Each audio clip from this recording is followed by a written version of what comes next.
electricity cost. The AI training and the whole computing industry are also having its environmental impact, such as water footprint, electricity usage, biodiversity, and carbon emission. With my team, we'd love to raise awareness on this topic and share our latest research for the rest of the world. So that's the reason, and we want to achieve by hosting this summit and sharing our research papers and trying to gain more and more people's awareness on this topic. And hopefully, with everybody, we can build more united and greener and more just AI system. Sounds cool. Can you tell me what are the elements that will make the Green AI Summit stand out? Sure. I mean, this is one of the first one in the world that is specifically focused on the environmental impact of the AI. Because in general, you see AI conferences about generative AI or the AI application in healthcare, education, they're all amazing. But as I mentioned, the key question is what is the cost and how can we better manage the cost to the environment and the society? So we have more than five elements, but the first one I have to say is it is a novel event where we bring people from all around the world. We got people from the industry such as IBM, Google, and also from the top universities in the world, including from Boston University, from Harvard, from Northeastern, from MIT. And we've got a lot of young researchers from all around the world, from Europe, from Africa, from Asia on this topic. So the first one is for sure our amazing speakers. The second element we have to say is this is not just a party. We don't want to just have one day event and just call it a day. With our team at Green AI Institute, we're very lucky to gather a bunch of PhD students and professors to work on this important topic. This is our first white paper called the White Paper on Global Artificial Intelligence Environment Act. We want to, use this 100 page to really tell the world what is the environmental impact behind and how could we better mitigate this for a better and greener world. We love AI. We just want to make sure that we're using that with the right awareness and the right calculation of its environmental impact. And hopefully we can encourage more research and more industry practices to perform a more sustainable and greener AI. We have also other elements. The third element we have to say is the people, because people here in our organization, we've worked a month on this summit, and it'll be great if they can meet each other. And I think there are also other elements when it comes to, here is in Boston, this is the center of the world on the research and development and innovation. And we're very excited to welcome the world to, focus on this topic. Yeah. Wow, that's very impressive. Thank you, Cassie. Oh, so can you tell us more about the white paper? What are the key topics and why is it so outstanding and why does it attract people? Sure. I think we have three major elements here. The first element, as we can see on the front page of our white paper, the first thing is about the policy. We are investigating what is the latest policy framework in the major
lines. We appreciate your attention.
We extend our sincere gratitude to First Seaward, which we'll be hearing from later today, as well as our partners at Shanghai Climate Week and Boston AI. I now have the pleasure of introducing Jerry Huang, founder and chairman of Green AI Institute, to give a formal introduction. Please join me in welcoming Jerry.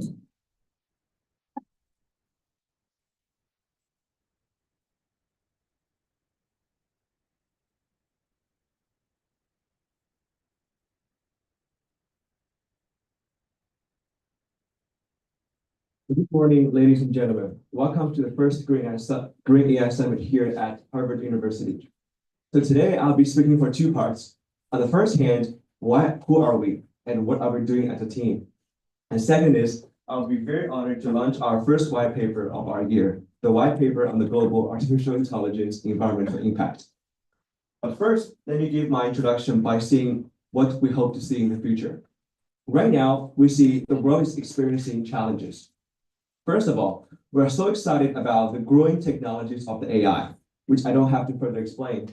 But meanwhile, it has also posed a huge challenge to the grid and the energy system we have.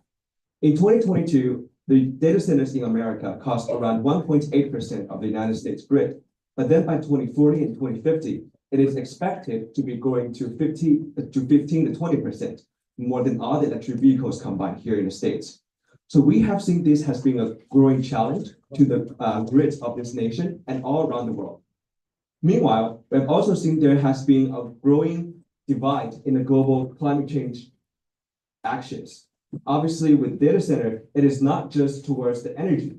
It is also posing challenges to the carbon emission as well as water footprint, PFAS, and the other environmental issues. So for us, our mission is to build greener and more equitable AI for sustainable development through research efforts connecting the industry, academia, and policymakers. And today, it is my honor to invite my colleagues in academia, from the industry, from companies like Meta, and also from the policymakers, which we'll later hear from them for the rest of today. So for us, we started not long ago, actually in COP28 last year, which is 11 months, with me and other, similar-minded academians and policymakers and the research people. We have come together and we have now set up this Great AI Institute for us to build greener and more equitable AI. 6 months ago at Harvard, we have built and convened our first team with our first, US Asia Sustainable Development Summit. And right now, we have a lot of initiatives unfolding. You might ask him, what are those journal, white paper, challenge? I'll give you explanation in the next 10 minutes. So first of all, I guess most of you come here today because of the title, Green AI Summit. And in the current industry, we have seen there's been a lot of research on how the AI can empower global sustainable development. However, how many of us really know what is the cost of using those AI?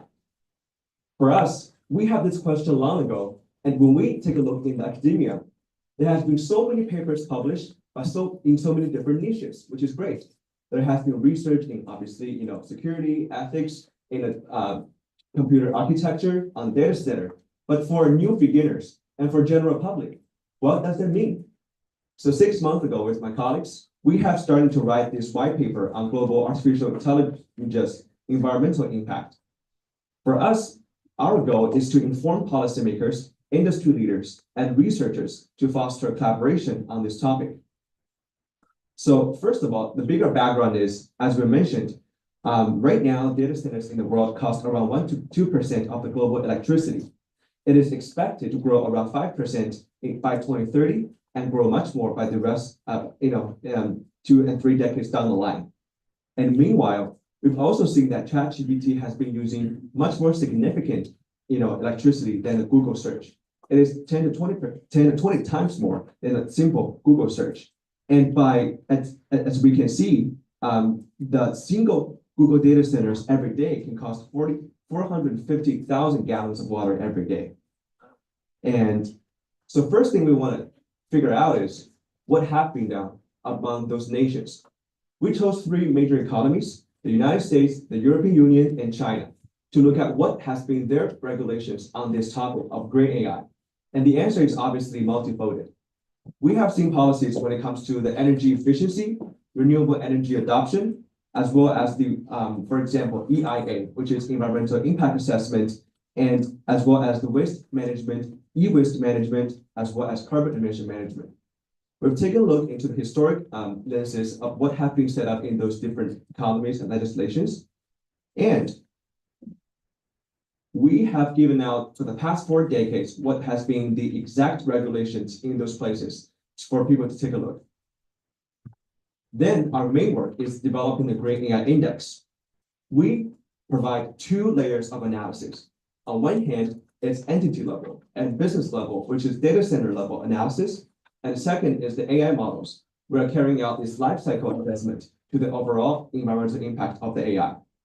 We see the scope 1, scope 2, scope 3 has been relatively more common for when it comes to the carbon emissions of the data centers. But most of us kind of ignore the other impacts when it comes to water footprints, PFAS, etc.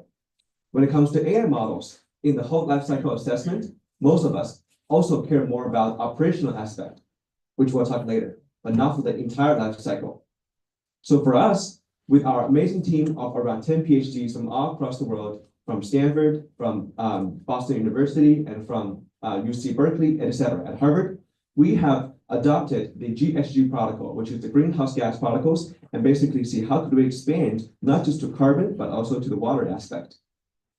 Meanwhile, we're looking at the scope 1, scope 2, and scope 3 of the carbon emissions of the data centers. As we mentioned, most of us care about scope 2 or know about scope 2 because that's how your bill is which is the electricity related and purchased heat-related carbon emission.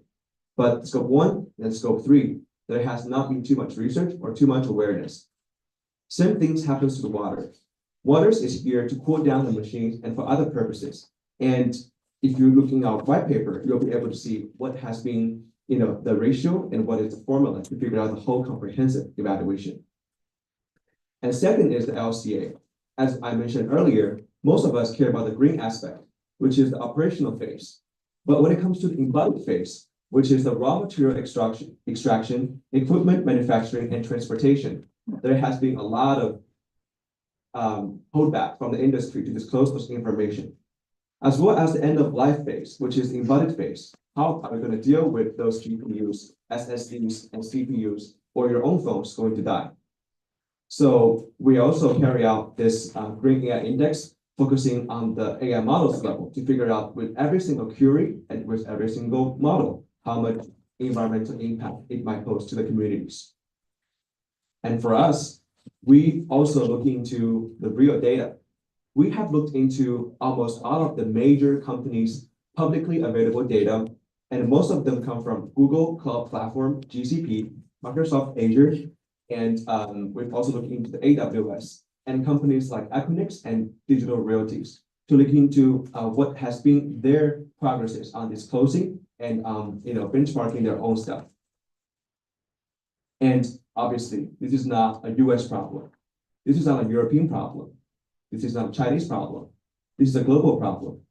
And we're also looking into with differences among different countries in data center efficiency, cooling systems, and regional infrastructure. How would every different country, how would they be able to use 500 milliliters of water to power those purers? And as well, we're also very happy that many of our people who were cited are here today in person or over the YouTube and Zoom. We've also opened this up to invite more people to have looked into their existing work and hopefully can include them and cite them and hopefully can foster more communication in this community. So, and the last chapter we propose is this governance structure. And most of us know about NIST, the Commerce Department, and we know a little bit about the United States, how those regulations and legislation might come out. But meanwhile, because this is a global problem, we're also seeing a lot of international organizations such as ISO, who we are familiar with, but also with ITU, International Telecommunication Union, and UNIDOS, and IEC. We're also looking into how there could be a better dialogues, not just between the domestic government and domestic companies, but how could the international and intergovernmental organizations might be able to foster this better communication among them. And I know it's hard to summarize everything because we wrote this whole 100-page document, but we just want to make it open to list out the challenges and the future opportunities. In the challenges, first, we see there has been a huge gap between the policy and technology. February this year, our senator in Massachusetts, Ed Markey, has carried out and published the Artificial Intelligence Environmental Impact Act.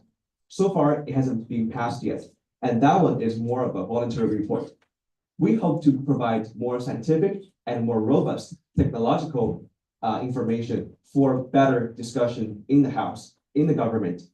Meanwhile, we've also seen there has been a lot of room to grow in technology, and they are basically improving every layer, from the computer architecture aspect to the computing system aspect, to the data center operation aspect, as well as the AI models development and the energy system above. So we are seeing that the challenges are opportunities. We'd love to have more people from the industry people, from our policymakers, academias, to join our team or to join our communities of sharing more information and to provide more research. To that purpose, we do not want to just be a research team. We want to expand our impact beyond just a paper. That's why here today, we're hosting the Green AI Summit to bring a brilliant panelists and keynote speakers and to bring our audiences from all around the world to join us to learn this, to discuss this, and to further spread this. Meanwhile, we also have our AI and Sustainability Journal, which we invite our university colleagues to submit. And we also have a Sustainable Development Leadership Challenge for the high schoolers and below to provide their young perspectives to this topic. And my colleagues in the afternoon will talk about our white paper focusing on China. Because to be honest, after COVID, the divide and the information gap between these two countries are huge. So we really want to make this not just by us, but by all of us. To that regard, we're launching our AI and Sustainability Journal, where we hope this can be a GitHub for the people in this realm. Because not all of us publish on archive or on Europe's, because not all of us are academia people, but we'd really love to expand our impact beyond the traditional academic world. We love this to be the GitHub or the Harvard Business Review, which can be open access for different people from all around the world to share their practices on the digital sustainability movement. And obviously the scope is adjacent, it's basically in the intersection between AI and sustainability.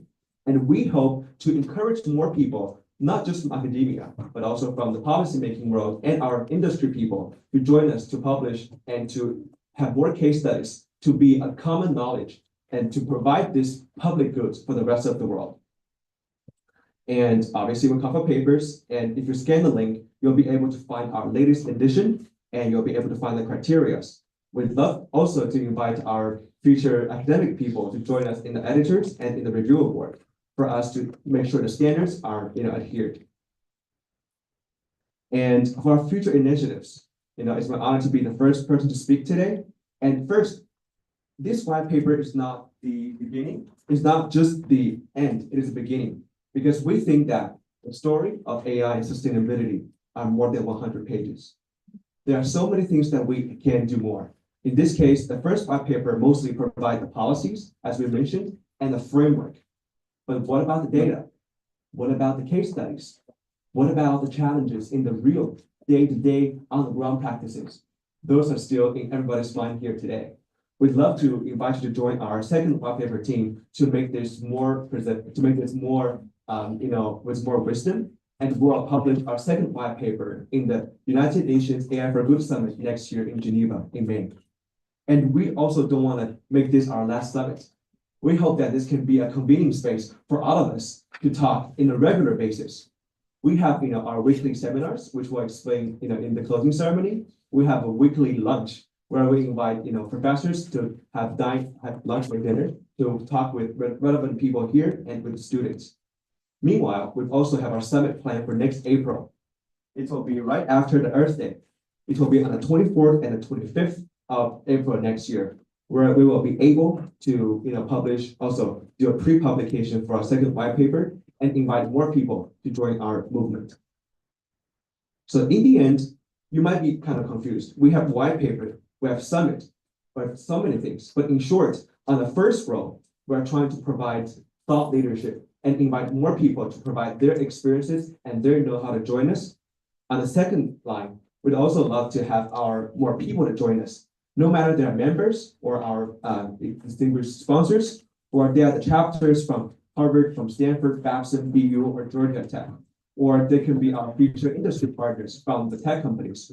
We'd love to provide more words and unite more people on this issue. And in the end, we want to use Great AI Index as a benchmark to quantify the environmental impact of the AI. Without data, there could be hardly any regulation. We want to set up those Great AI chapters in different schools and different cities to provide not just a Harvard experience, we want to provide a local experience to all of you. And in the closing ceremony, we'll be talking about our representatives from our Babson chapter, give a speech about their movement. We want to use Great AI Summit as a way to convene people, for us to know each other, social, and to learn from each other. And overall, we want to build this Great AI community for us to use those journals, use those papers to share more wisdoms. And in the end, I just want to conclude my speech by saying our slogan and our aim for today. Our aim is the Great AI for global sustainable development. In the morning, we'll hear from a distinguished list of speakers from different walks of life on this issue. What is the cost and what could be the environmental impact of the AI? And after lunch break, we'll be opening up for the other direction. How could AI be an empowerment to accelerate the global sustainable development? My time is running out, But I just want to conclude by saying that thanks for coming today and really looking forward to working with all of you and stay in touch and working together for a shared and greener future powered by AI. Thank you all.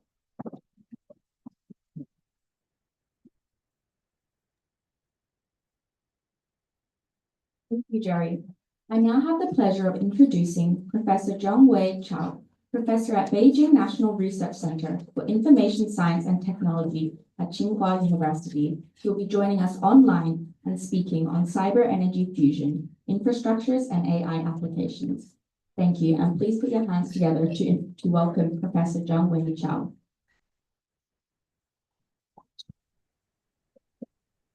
Hello, everyone. Good morning. Thanks for the Green AI Institute to invite me to be part of this.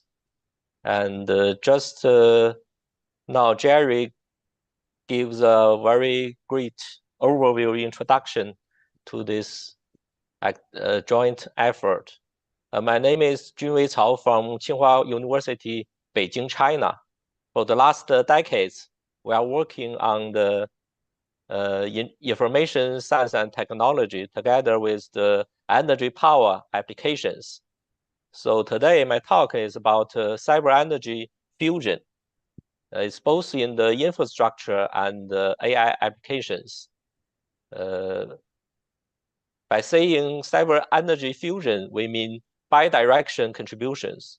That means for AI, we can use AI to build more advanced applications for energy power applications. And the other direction is energy power technology can also contribute to make AI more sustainable. So I will give a very brief introduction to our work on the energy internet, energy routers, and AI applications. The idea is quite common. It's for the last 2 decades, the information technology has very similarity, make a similar progress with the energy power infrastructures. Like cloud computing, it means aims to computing as a utility, just like power grid. Other idea like Web 2 and microgrid. For 15 years ago, we proposed the energy internet is something like using internet architecture to build a bottom-up energy infrastructure with the local area energy network. And also it can build the bottom-up to be connected to the state grid. By doing this, we can build up a cyber energy infrastructure with the internet-like architecture. In each area, there could be distributed resources and energy consumption. And so there could be energy routers who do the scheduling of the energy management. On top of it, there could be data collection, big data analysis, and cloud edge architecture. For doing this, we developed the energy routers, so-called energy routers architecture. So like a network router, you can have energy exchange between different components. Like you can do the energy storage as energy cache, and also the at the basis, the controlling could be done by the power electronics devices. Using the energy router, we can connect different components in a peer-to-peer method, like the wind power and the different loads. Also, it can integrate it with batteries. So we implement the prototype of energy routers in the low voltage as a cyber energy device. This is the demonstration projects. We developed several prototypes in China, in Beijing, Qingdao, and in Shaoxing cities. Here is the application scenario of cyber energy infrastructure. We can build on top of it the advanced applications. With distributed resources, we mean the microgrid. It can integrate it with the electrical vehicles, energy storage, and also the demand side management. And it can connect it with each other with the AC or DC networks. And also it can integrate it with the heating, cooling, and even the hydrogen system. Here is the scenario we considered during the last several years as the demonstration projects. For the AI, there could be new AI data centers in China, and it can build together with the energy, especially new energy infrastructures. The other application scenarios like electric vehicle charging and energy storage, like the urban railway scenario, smart building and smart cities. So for example, we developed the AI applications with these scenarios, like this one, the prediction of load and the PV generation using the deep learning. It can achieve a high accuracy. Also, the data centers, distributed data centers could be built with distributed renewable energies. And the task management and the scheduling of the AI applications could be coupled together with the energy management of distributed renewable energies.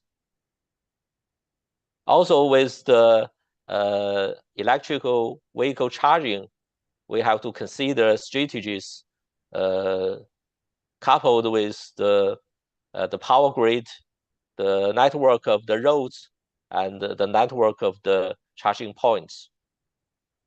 This one is about the microgrid, especially multiple microgrid. There are cost optimizations using deep learning algorithms. We also developed the prototypes for the power supply for the urban subways. With the special power load, we can further optimize the power consumption, also make it more green and low carbon. This is the prototype, the simulation environment we developed in the lab. Also, these are the demonstration systems we developed in Shenzhen, Chengdu, and Shanghai. In summary, we think national cyber infrastructure like East Data West Computing are carried out by the National Developer and Reform Commission of China. This will be the future AI infrastructure in China.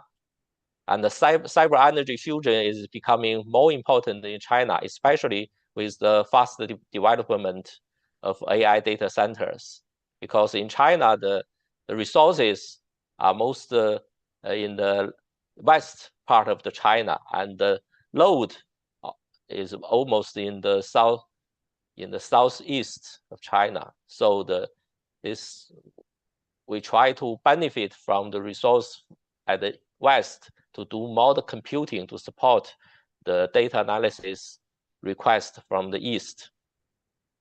So the energy internet with energy routers are prototypes for the cyber energy infrastructures during the last decades. In future, there will be more advanced AI applications. So ongoing work will be focused on the technology acknowledgement, transformation, productionization, and industrialization. So we are very glad to be part of this green AI effort, and we are looking forward to work together with people from different countries to make the AI more green and low carbon. Okay, thank you very much for listening. That's all for my talk.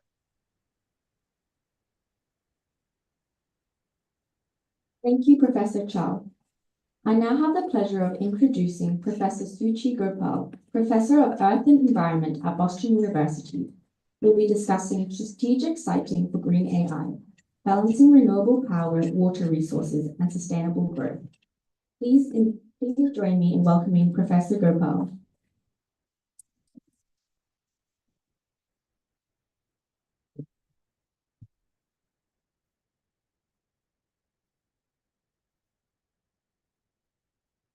Very happy to be here, and we've already heard quite a lot about location siting of these data centers that's happening on a very massive scale, both in the United States and elsewhere. I want to raise your awareness of the issues that are happening in terms of, the siting decisions that's taking place in locating these data centers. Oh, sorry. As we sort of wait. I am also going to talk a bit about the UN Sustainable Development Goals, because that piece of information seems to be the most important to sort of attend to, given the fact that many of the countries in the world need to pay attention to these development goals. And that's a part of getting sustainable finance. And so this aspect of AI and location of siting is associated and connected with, the sustainable development goals, as well as getting finance for locating centers. Can you find my presentation? Yeah. Give me a sec.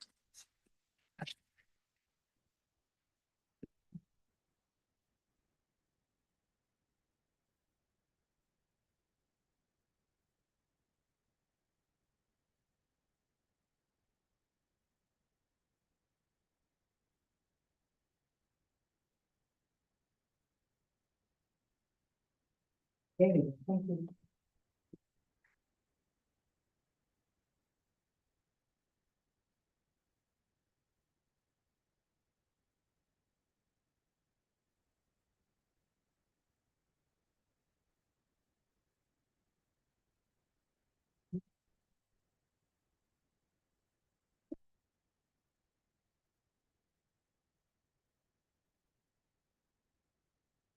Okay, so sorry about all those hangups. So we sort of looked at all these statistics before, because Jerry showed us a lot of different things in terms of running the AI data centers. I want to make it somewhat, more real by telling you that if you are going to be creating images, for example, using image generation and DALL-E, that I use almost every day, it's like emitting as much as carbon dioxide as driving a gasoline car for 4.1 miles. This kind of makes it real, that you kind of immediately translate your footprint into carbon emissions. And that is kind of shocking, because we are sort of doing it even without thinking. And search responses, like he pointed out, is like using an LED bulb which is running for an hour. And so one of the latest studies that has come in points out that if you look at just the growth in the United States of the data centers, it is going to consume as much electricity as the country of Japan or even India by the next 5 years. And that is like kind of astounding, because it's just the data centers are going to consume that kind of electricity compared with country's footprint. So that kind of indicates to you that the scope 2 emission of these data centers is going to be pretty high. And these statistics change day by day. So it's almost like we need to have a journal to talk about it because things are happening so quickly. So if you look at the AI revolution, this is the fifth industrial revolution. It's as important as steam engine and the computer revolution that took place in the year 2000 and so on. So we are going to be creating a lot of companies like Amazon and Google's in this particular revolution. And you know, the previous two speakers spoke about the importance and the significance of the grid and all the energy requirements and so on. And it kind of indicates to you that we don't think about it as this being as important as steam engine. But that's what it is in terms of a footprint and in terms of a reliance on AI. So comes the question, if this is the concern that we have in terms of projections, that it is going to grow at a very rapid rate, there's going to be many, many data centers across the globe. And I want to raise your awareness of the fact that every country needs to have its own data centers and needs to have its own AI. And this is called Sovereign AI by Jensen Huang, the CEO of NVIDIA. Every country needs to rewrite its history based on its own experiences and the histories that are forgotten in order to preserve it. So this sort of says that there is going to be data centers and significance of data centers, and there's also going to be an evolution based on the country's pathway on what it chooses to retell some of its histories. And this is very important in countries. I just traveled to Belize and I came back, and you note that much of the history in Belize is written from the point of view of colonial powers that were there, which is Britain, but they need to sort of think about what is the things that they want to preserve and how they're going to fashion their own AI. So if we sort of look at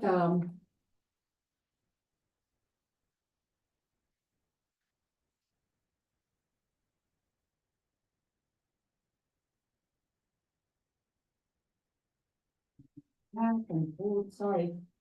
So if we sort of look at the siting factors in terms of where exactly do we site these data centers, Jerry spoke about the water and the importance of sort of, electricity. But if you look at it in terms of location, and I looked at 3,000 different centers in the United States as part of one of the papers, it's like willy-nilly right now. You know, people are located everywhere, and every state, every region, every town wants to have its own data center because they're making money through taxes. But obviously, they have not thought about what is the power supply and what's the water. And these kinds of things are coming to play in countries, especially in Africa and so on. And I'll talk a bit more about it.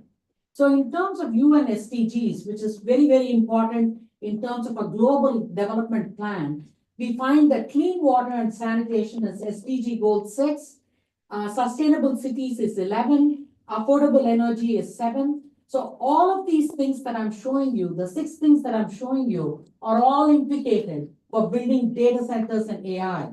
And one can only imagine what's going to happen addressing each one of these from country to country, sort of a context. So if we look at just the renewable energy, there is a continuous need, as Jerry pointed out, and we already see challenges in India and in certain parts of the world, including Africa and Asia. In Noida in India, which is one of the IT centers that India has, there are power stability issues. Every person in Noida and Delhi is paying a price by having this data center so close because there are a lot of fluctuations in electricity. And many of these centers now have to look at solar power or other types of renewable microgrids. And there's a lot that has to happen in terms of, fixing all these problems in terms of location. Water access issues, certain centers, even in the United States, including in Oregon and New Mexico, are fighting over water rights that they have because Meta and Google have set up their data centers there. So you already see a lot of battles being fought for water as well as for power. And so a large data center can gobble up 1 to 5 million gallons a day, and that is going to impact 10 to 50,000 people. So think about it from that point of view. And obviously, the data center siting is either urban or rural. Urban centers give you immediate access to people where there is a lot of demand. The biggest centers in the United States are in Virginia, California, New York, Illinois, and Texas. And you find that this is going to lead to a lot of connectivity and density sort of issues that the previous speakers have spoken about. And many of the big companies are now choosing rural locations, including Amazon, Meta, and Google, are picking up the southern states where there's less demand from the urban, areas. So this is another siting factor, and land availability is one of the most important factors because it requires 100,000 square feet of space for a full data stack. And there are, many issues that are coming in. At a minimum, you would need 10,000 square feet of land to develop one of these centers. So there are winners and losers. Obviously, there's internet connectivity, there's increased tax revenue, but the most important thing is the environmental justice issue and the so-called NIMBY, not in my backyard, with the water and things that are happening for the nearby residents. So all this is at play, and Jerry spoke about, emission 1, 2, and 3.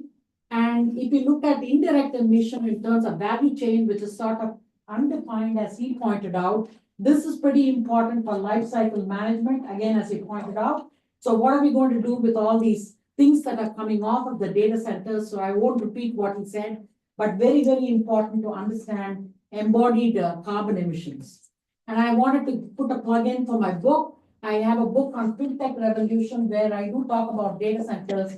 And this is looking at, the a kind of money and resources that are being applied to develop these data centers as countries try to grab in aid or try to grab in bank loans or develop their own bonds to develop these green AI data centers. So the green bond system for data centers is just starting, and countries are going to apply and look for money. Thank you.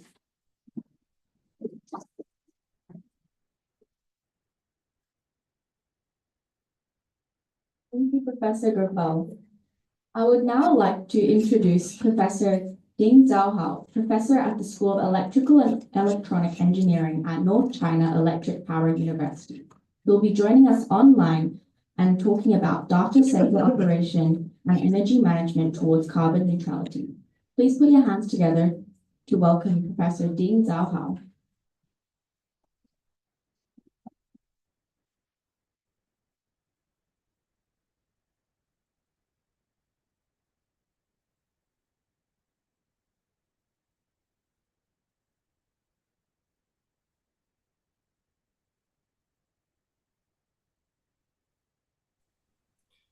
Hello, everyone.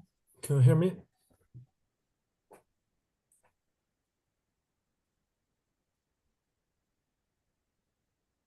Good. Hello?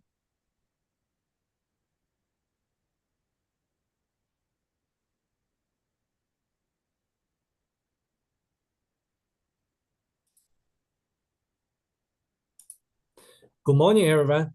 My name is Zhao Ding, and Yes. thank you very much for having me here.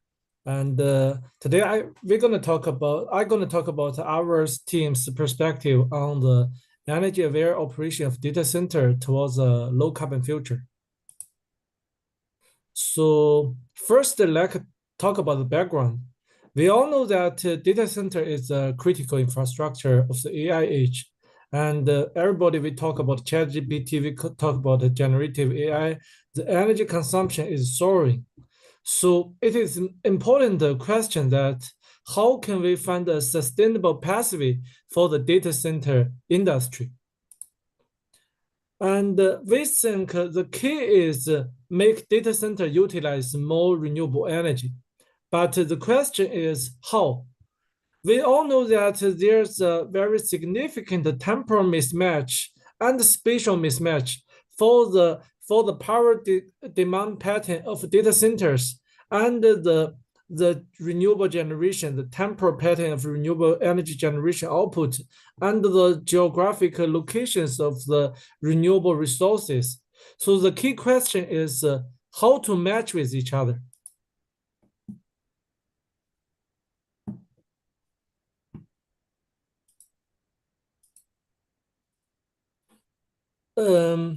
A global answer, a golden answer for that question is enhancing the power consumption flexibility of data center.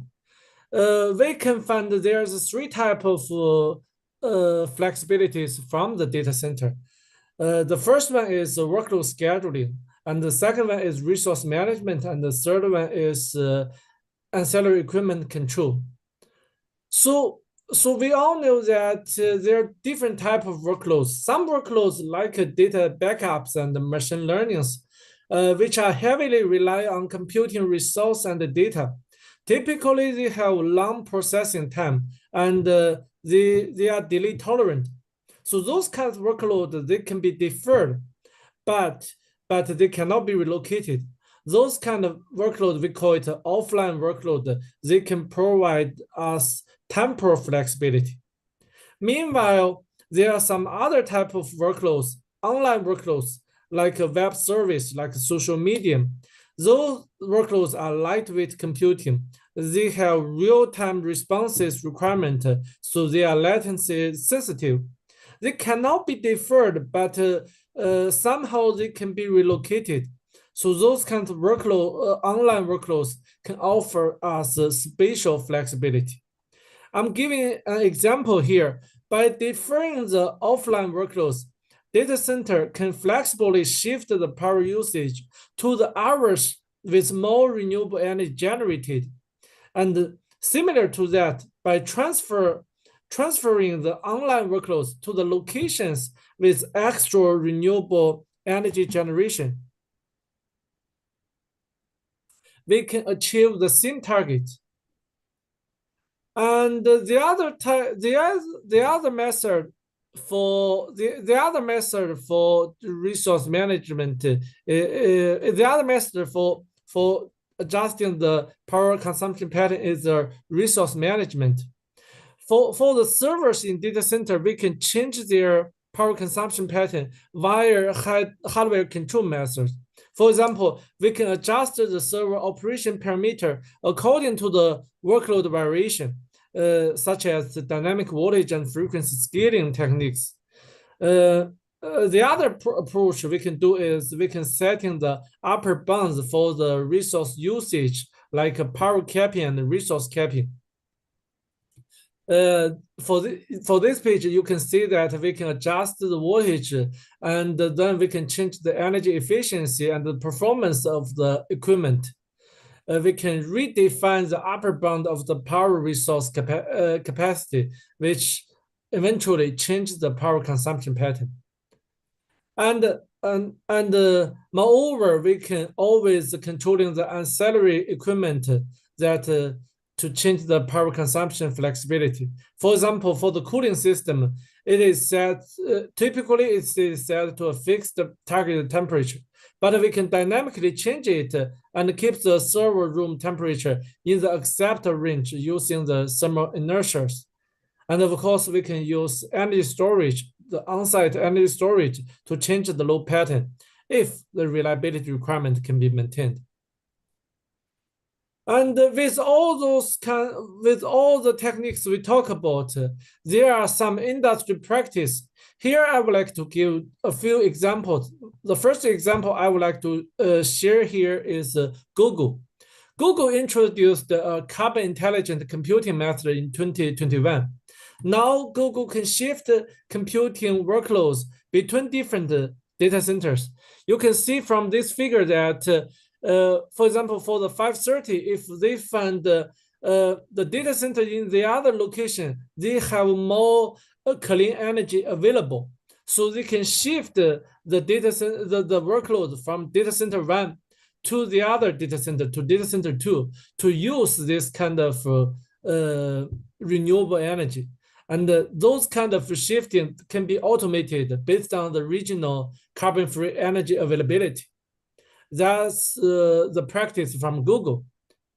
And meanwhile, our team from North China Electric Power University, we collaborated with Alibaba and conduct a pilot demonstration on the spatial load shifting between two data centers in two different provinces. Actually, this is a collaboration also with the power system operator, like ISO or PJM or ERCOT in US. We follow the power grid operator dispatching signal, and we transfer the computing workload from one province, from Jiangsu province to Hebei province, which increasing the data center in Hebei, we call it Zhangbei data center, the load and utilize more renewable energy.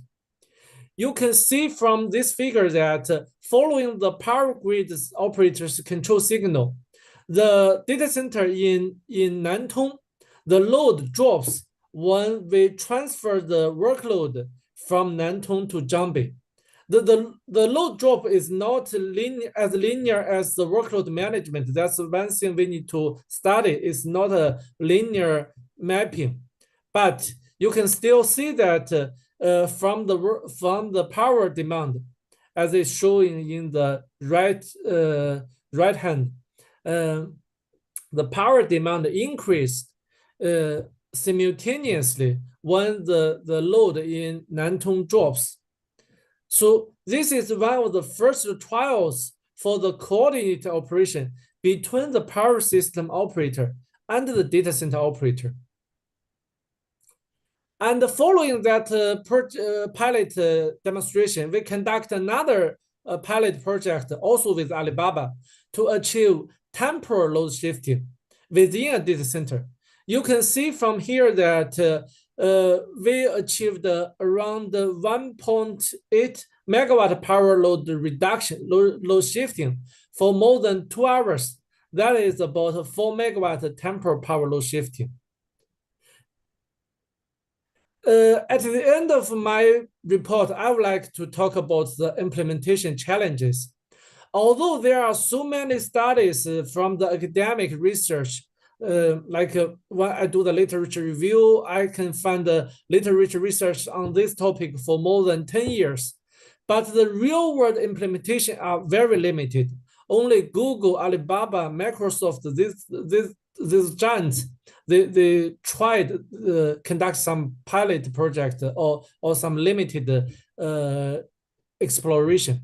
So there's a significant lack of convergence between the industry practice and the academic research. So what are the barriers? We think the barriers come from two sides. The first side barriers is engineering barriers.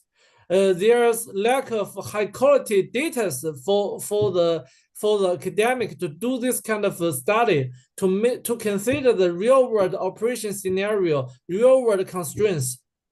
And that's one of the significant reasons for the academic research is always from paper to paper, not very helpful for the industrial practice. The other thing is lack of motivation. Different departments, even within a company, sometimes they have different motivations, they have different goals. So some department, like the IT operation department, sometimes they have access to control, but they don't have a motivation to do this kind of project, because those kind of projects only means more work and more risk. And of course, privacy concern is always an issue. Besides the engineering barriers, there's non-engineering barriers. We need to think about how to align the objectives of different stakeholders: the energy department, the IT regulators, the power system operator, the data center operator, and the data center users. Also, we need to find a mechanism that can share the benefit gained by this kind of coordination. That's very important, because for the sustainable, for the long-term mechanism, that's important. So that's all for my presentation today. Thank you. If you have any question, feel free to shoot me any emails. Thank you.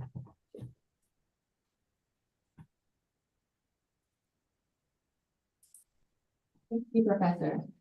I now have the pleasure of introducing Associate Professor Jason Rohanhead, an Associate Professor of Comparative Literature and leader of the Generators AI Ethics in Society Research Group at Babson College, He'll be talking about the unknowable future, navigating the challenging ethics of superintelligent AI.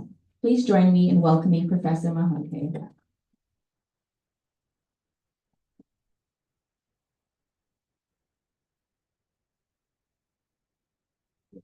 Hello, everyone. I'm the philosopher of the panel, God help me. So this is going to go in a strange direction. I'll leave it to my esteemed colleagues to talk about the acute implications of technologies and innovations that are happening both in AI and sustainability. Instead, I want to introduce you to sort of the world of ideas and some of the theoretical paradigms that are being faced as we encounter AI in the future. So the first thing I would want to start with a strange observation, which is that the most ancient civilizations on Earth, Babylon, Sumeria, Egypt, Persia, China, they all had two forms of storytelling that they developed very early on. One, all of these civilizations, these ancient civilizations, told stories about a golden age, a utopia, usually at the beginning of time where their ancestors had supernatural powers and life was a paradise, sort of a world of excess. But they also envisioned the end of the world. Every one of these civilizations had narratives of apocalyptic disaster, visions of worlds ending in fire or flood or ice worlds or permanent darkness or disappearance. And this is an amazing thing to consider. It's fascinating to consider that the earliest civilizations simultaneously had the dream and nightmare of the extreme limits of human society, the perfect world and the world of disaster. So the way that that translates to what we're doing today is that there are perhaps no two areas of study that are more saturated with utopian and dystopian stories simultaneously than environmentalism and AI. So on the one side, there's a lot of talk about the wondrous, miraculous possibilities that can be unleashed, both for ecology and for technology in the future. But then there's the doomsday visions and scenarios, the extinction risk, the threats and sort of environmental disasters that we also are contending with. So the way that I deal with this is that at my college, I'm leading a lab on behalf of what we call the AI Generator, which is an interdisciplinary research lab. I lead the AI in Society lab. And in it, the challenge that we're doing right now, we're undertaking is we're designing a city, a hypothetical city of the future, but with that double-edged sword, with that dualistic horizon of both a utopia and a dystopia simultaneously. So students are compelled to imagine all of the most radical innovations and trends that are converging and to play them out 3 steps ahead of reality into a speculative future. And I have just a short video trailer of a couple of minutes to introduce this idea.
Just quickly then, there are 1,000 questions that we're looking at sort of within that lab.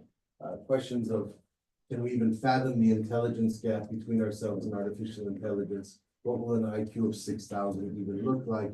There are already scholars who are saying that the only way to contain an unstoppable force like artificial intelligence would be to program the fear of death into it, intriguingly, so that it has the same problems of mortality that we possess in our human imagination. We already know, I'm sure all of you know, that there have been studies done right down the street at MIT and at Harvard that demonstrate that AI can already dream, lie, hallucinate, and forget things. So this places us in radically interesting territory in terms of how that will define the future and our relationship to technology. And there are different paradigms. Everybody's throwing out different sort of metaphors. On one side, they're saying, is AI a genie that grants us wishes? But coming from the Middle East, we know nothing about genies, Professor and I. I'll just warn you that genie stories always end badly because they're based on the first law of psychoanalysis, which is Freudian psychoanalysis, which is human beings misunderstand their own desire and they always wish for the wrong thing. If I've heard others speak of AI as an oracle, if you remember, that's an ancient concept of someone who gives truths. The problem there is oracles always spoke in riddles, enigmatic half-truths, obscure languages, sort of cryptographies. And so that's one of the problems there. And lastly, I've heard it referred to as almost a magical object with miraculous powers. Well, if you go back to sort of the history of medieval and ancient stories about magical objects, they can always fall into the wrong hands, whatever that means. So all the paradigms have utopian and dystopian possibilities. I'll just end on this one point, that interestingly, every culture and civilization that I've ever studied, every language I've ever studied, has the same expression, we've gone too far. And that's actually ancient as well. They had that 7,000 years ago in ancient Babylon. There was the expression, you've gone too far. For us standing here today, the interesting question will be, what does it mean to go too far? How would we even know if we've gone too far? Have we already crossed that boundary somewhere in the desert of our technology and imagination? And lastly, though, what if the only way through to the other side of our age is actually to dare to go too far? Thank you so much.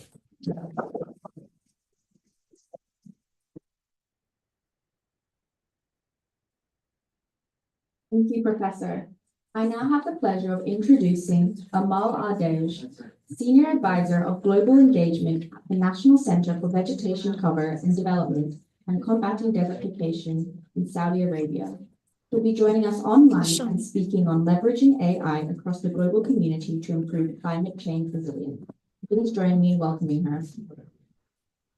Hello everyone. Can you hear me?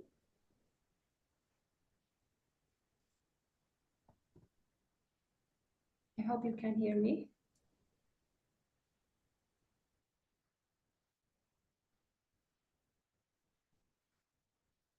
First of all, I'm truly honored to join the Green AI Summit and contribute to this discussion on the importance of AI in advancing global sustainable development.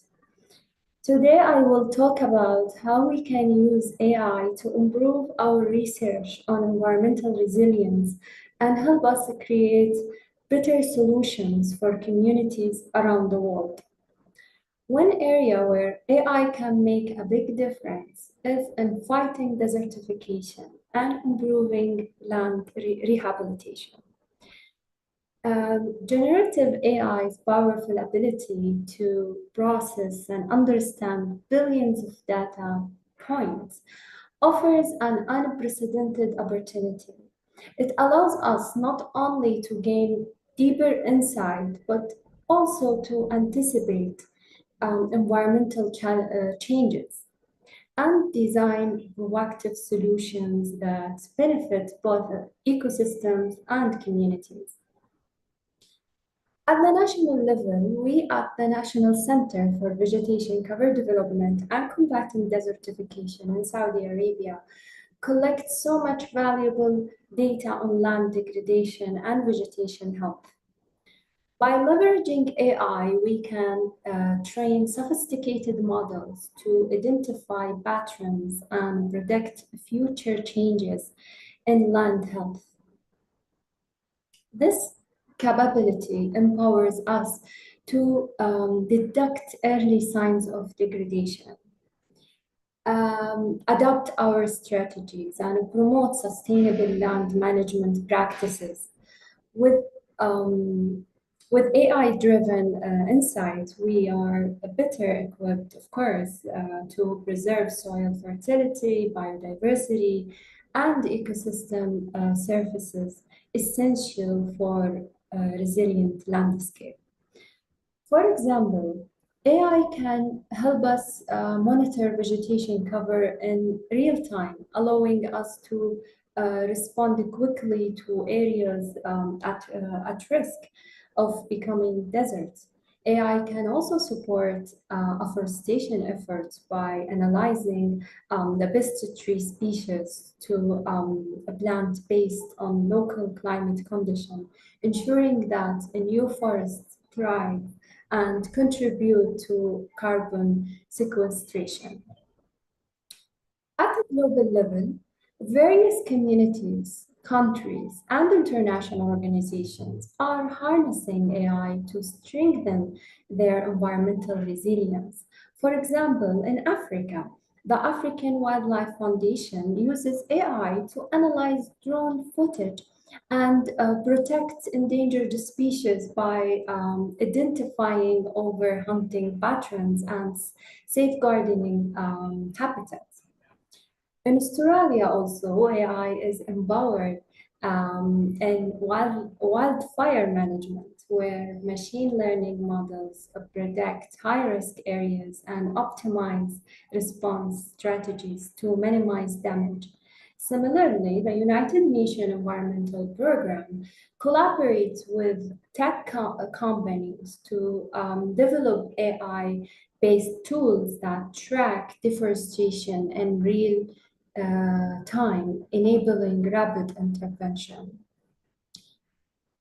There are platforms that can facilitate cross-border data sharing, allowing countries to collaborate on large-scale environmental projects and share solutions to common challenges. For example, the G20 Global Land Initiative utilizes AI, specifically deep learning technologies, alongside multi-spatial satellite imagery to analyze vegetation dynamics and tackle environmental challenges.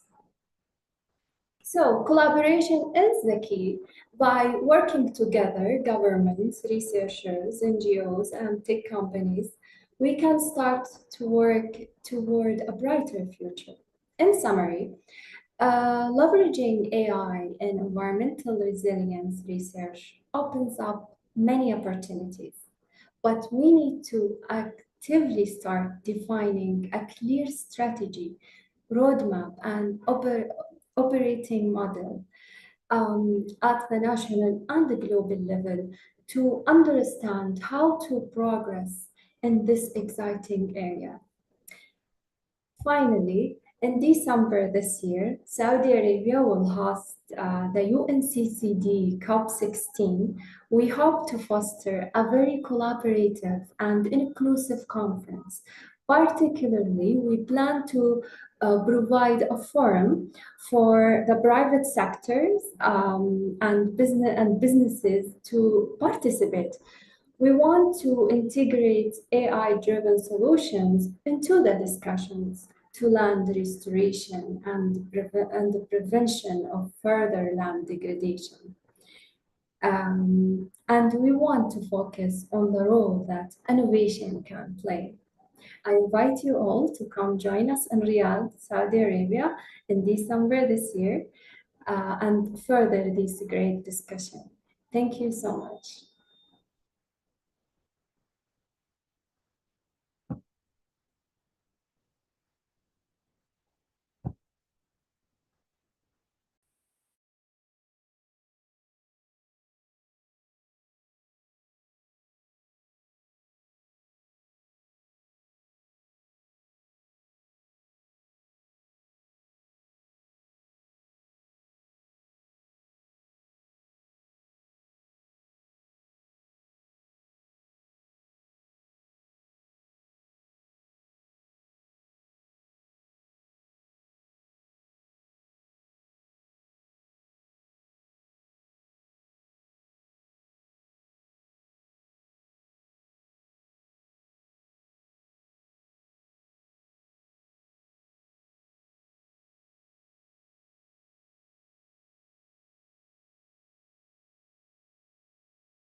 Perspective, this would represent all the energy consumed by Japan, that happens to be the fourth largest economy in the world.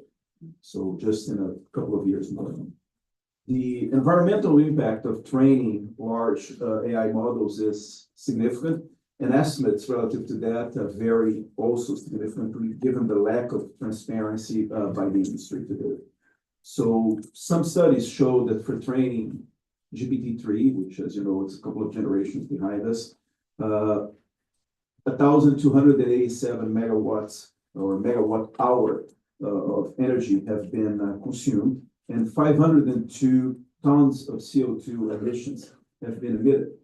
This is equivalent to the emissions of 112 gas-powered cars running for a full year, and it's also the equivalent of 120 average American homes for a full year, just to train one model.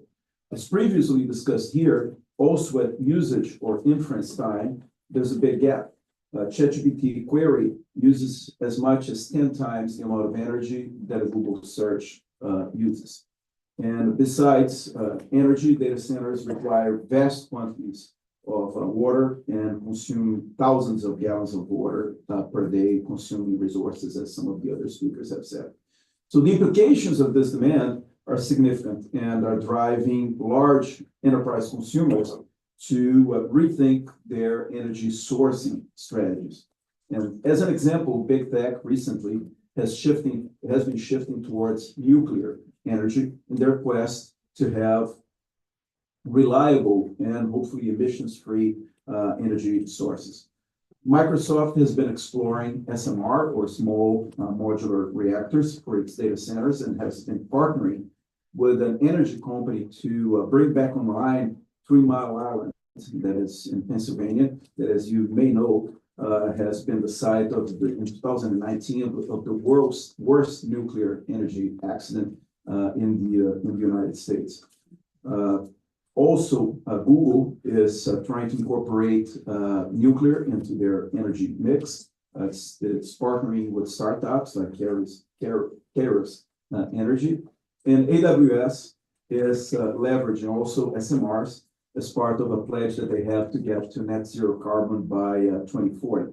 And they've signed agreements already with utility companies in both the state of Washington as well as in the state of Virginia to leverage this technology. So there's a clear pattern towards nuclear energy.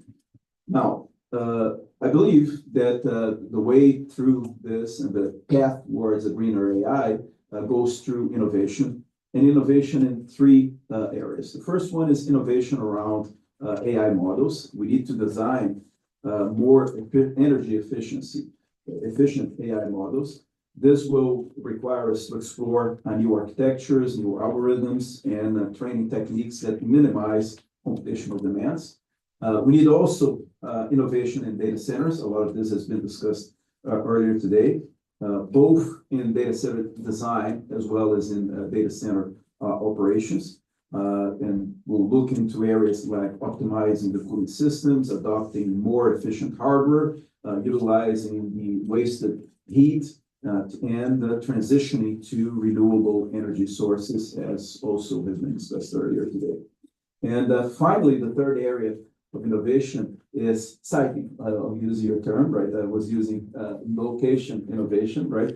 Which is strategically locating data centers in regions that are hopefully abundant in clean energy sources like hydropower, solar, or wind energy. And by doing this, we can significantly reduce the carbon footprint of this AI infrastructure. So as an example, here in the United States, Phoenix in Arizona is emerging as the second largest data center destination in 2023 and 2024 because of the abundance of not only land availability, but also photovoltaic energy. So let's talk a little bit about some of these new frontiers, and starting with the technology. So as we discussed, rapid development, adoption, and use of AI, particularly the large language models, has brought us tremendous opportunities, but at the same time has heightened awareness for the limitations and potential risks. Jason, you get a great analogy with the two doors. It's becoming increasingly clear that we need to go beyond LLMs and explore new frontiers on AI innovation that will prioritize efficiency, transparency, and safety. The good news is there are some promising research streams that are emerging, focusing on developing AI models that are not only powerful, but also aligned with human values and operate within safe boundaries while managing their resource footprint. And I want to mention three of those examples. The first one is liquid neural networks that have been invented here down the street at MIT and have been launched as a formal company actually earlier this week. Unlike traditional LLMs, the liquid neural networks, they can adapt continuously from streaming data requiring minimum computer resources and offer greater transparency in decision-making and addressing some of the black box issues that exist today with LLMs. Another thread is around what's called object-driven AIs. These types of AI models, they focus on achieving specific goals efficiently, but also enhancing decision-making accuracy. And if you have more accurate decision-making, you need to run less of it and therefore consume less energy. The underlying architecture for these is called JEPA, has been pioneered and promoted by Ian LeCun, who is the chief AI scientist at Meta. And the third and last example for today is GFlow nets, or generative flow networks, which address some of the limitations of LLMs by doing adaptive sampling from complex data distributions, and with that, actually mirroring some of the energy patterns to drive more efficiency. So investing in these and other innovative approaches is critical for developing an AI that will be both environmentally sustainable, but also societally beneficial. So, but there's a role of policy in driving this. So there is a role for the state and there's a role for private enterprises also. Governments should be taking the lead by first setting ambitious targets for data center energy efficiency and renewable energy use. This will kind of dictate the kind of incentives that the industry will be reacting to. They need to create incentives for adoption of some of the green technologies that have been discussed here. And government can have a role in investing and incentivizing research and development of sustainable AI solutions. At the same time, there's a very important role for private enterprises that should be embracing these sustainable practices throughout the AI life cycle, from design and development all the way to deployment of the technology and end-of-life management of the products and the waste that comes from this technology, and adopting more transparency in their reporting mechanisms as it relates to environmental impact. So both governments as well as the private enterprise. So in conclusion, I think that the future of AI depends on our commitment to sustainability. And by fostering innovation and implementing supportive policies to this innovation, we can harness the power of AI and create a more equitable and environmentally responsible digital future. So thank you very much.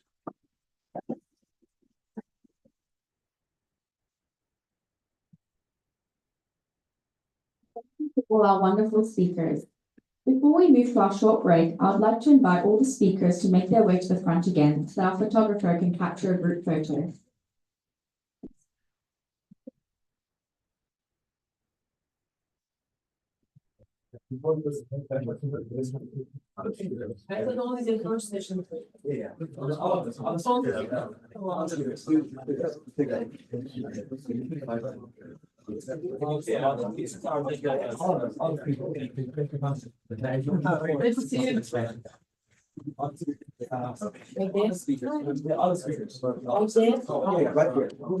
Please just go ahead. Online is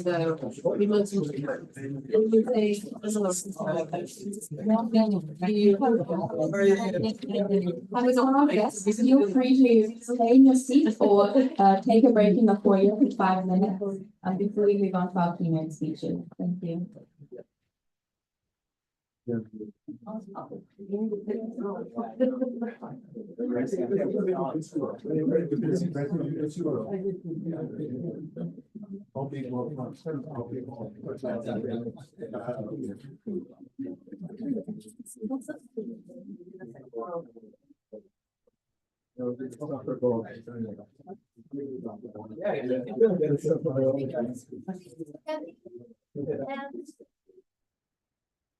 Okay.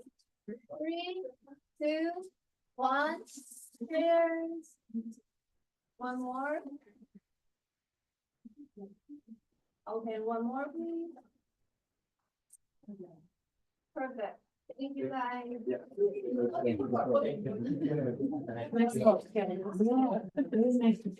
I think some of that, there's no names, I should. I would do it. Yeah, so guys, please take this 5 minutes for break and just want to apologize. This is a student run event, but this is not perfect. This is not super perfect. But you know, this 5 minutes break, we're gonna come back with our session quickly. Yeah. 也介绍一下也PPT。不对不对，现在 PPT 不是你来控制。我知道，没有我在 pause， 我 pause， 你要闭结。对对。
要的要的，你要就是我们我直接到这个，就这2台电脑之中至少有一个要收音。那是没看到。那今天不是有的吗？怎么现在就没有？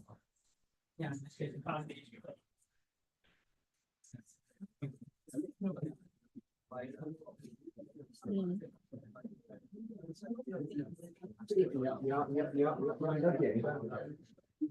哦哦，I see, I know, I know。等一下，现在是一起玩吧。对，哎，你别走，我先，OK，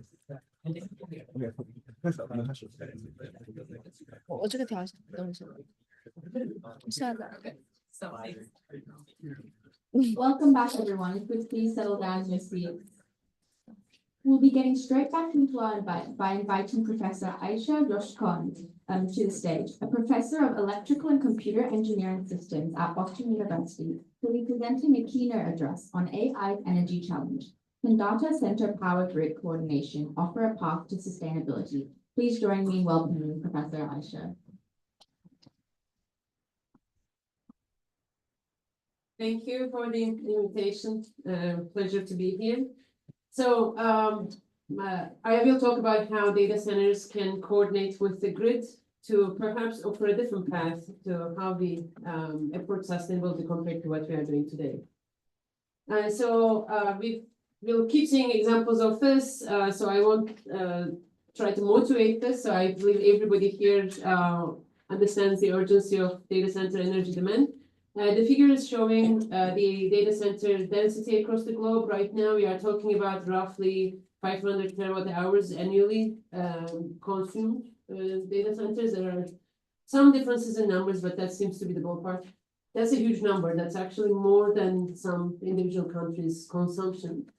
And data centers are the back end of everything, not just AI, but anything in scientific computing, any user app, data analysis, business analytics, and all of that, right? So this has been growing for a while.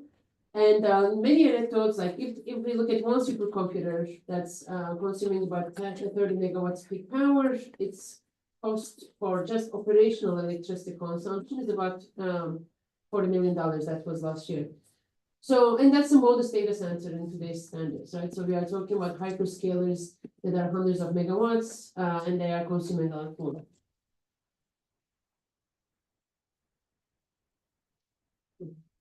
So AI has been driving this latest surge. So this plot was in Washington Post earlier this year. It's a McKinsey analysis, and it's showing another 10 gigawatts or so that will be demanded by AI to be added to the grid in the next 8 years. So again, that's a gigantic number. Each gigawatt is roughly equivalent to the energy generated by a large nuclear plant. And I don't think it's a trivial thing to add that much power. It's not just generation, so it's not just whether it's solar or wind, or if we have batteries or not, or if we can do more nuclear. It's also an issue of infrastructure, like transmission. So adding energy and just distributing is a costly and time-consuming task. So this doesn't seem to be working smoothly. Can you go back for a second? Can I control this or no? Next slide, please. It doesn't work. Oh. So this is from the Electric Power Research Institute. The McKinsey plot that I was showing is the high growth scenario here.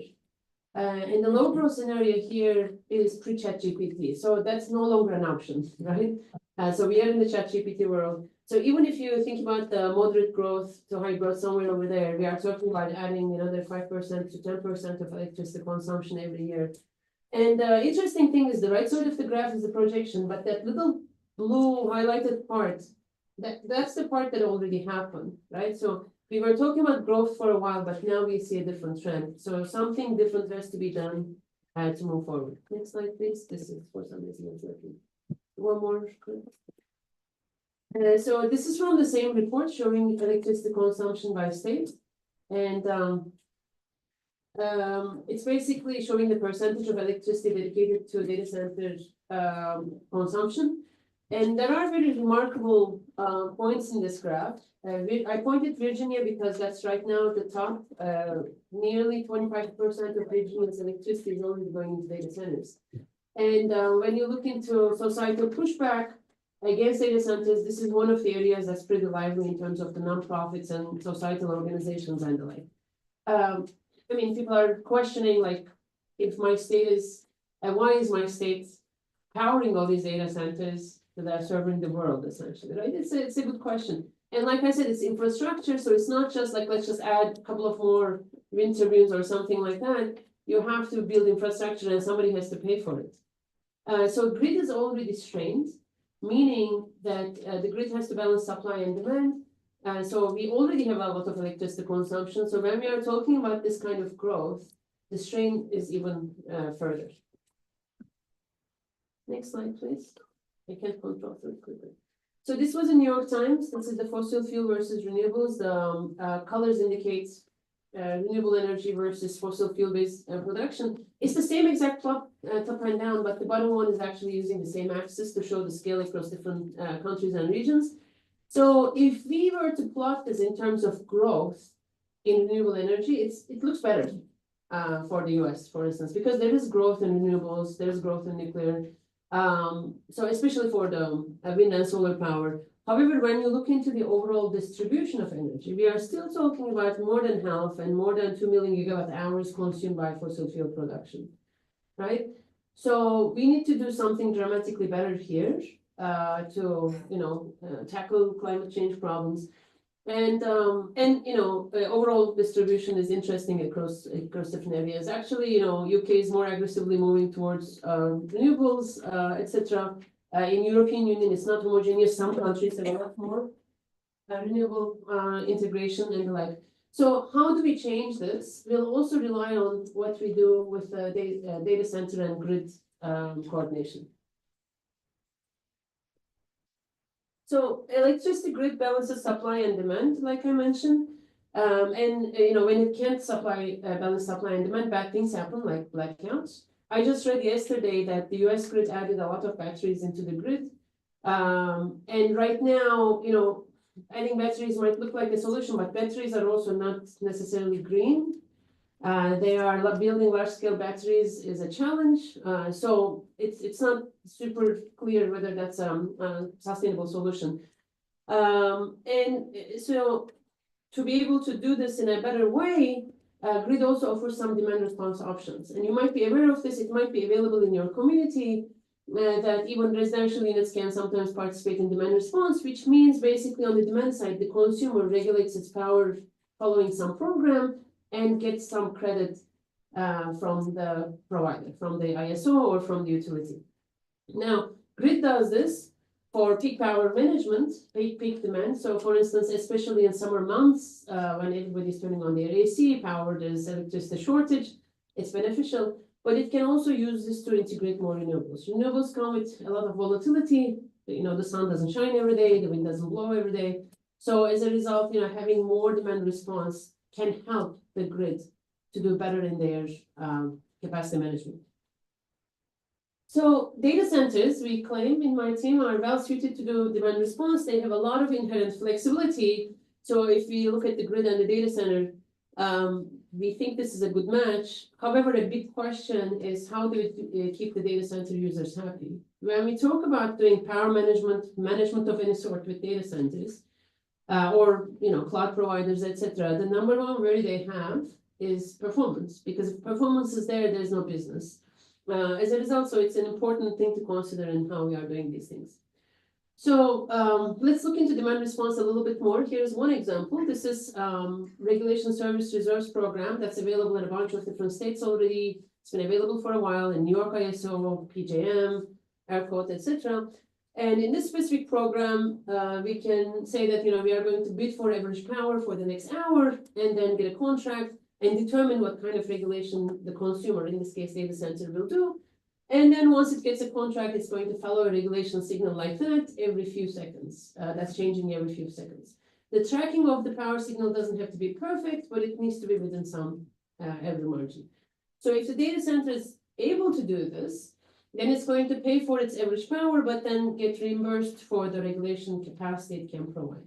So if it's like consuming 10 megawatts, it's going to pay for that, but then it can regulate 3 megawatts up and down, it can get some credit back for that, typically proportional. So this is a good cost savings, but like I said, it's not just a cost issue. That reserve is also capacity provided back to the grid.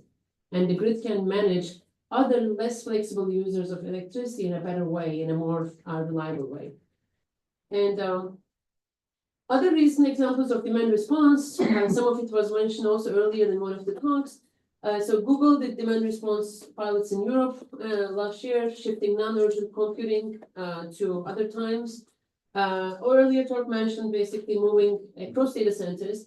Lawrence Livermore, a national lab in the US in California, offered 8 megawatts of demand flexibility to the provider during a summer heat wave, which are also happening more frequently, as we know.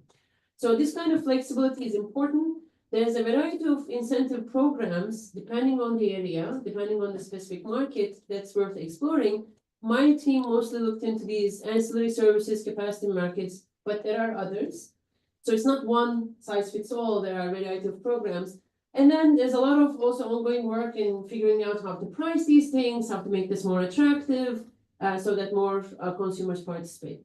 On the bottom, once we figure out which program is suitable for a particular data center, then we can implement. We can change power capping in the data center, do scheduling, we can do auctions, we can do other kinds of forecasting. So a variety of mechanisms exist on the data center side. We can click through, yeah. So data centers have a lot of inherent power flexibility, which was again also mentioned. What is that flexibility? We can change each CPU or GPU's power consumption at a fine granularity. These utilities are already there. When we were doing power capping research 15 years ago, we had to develop a lot of the utilities ourselves. Now it's, much more straightforward. We can change the number of servers we are using. Some of them can be in low power or sleep states. We can change also what we are running.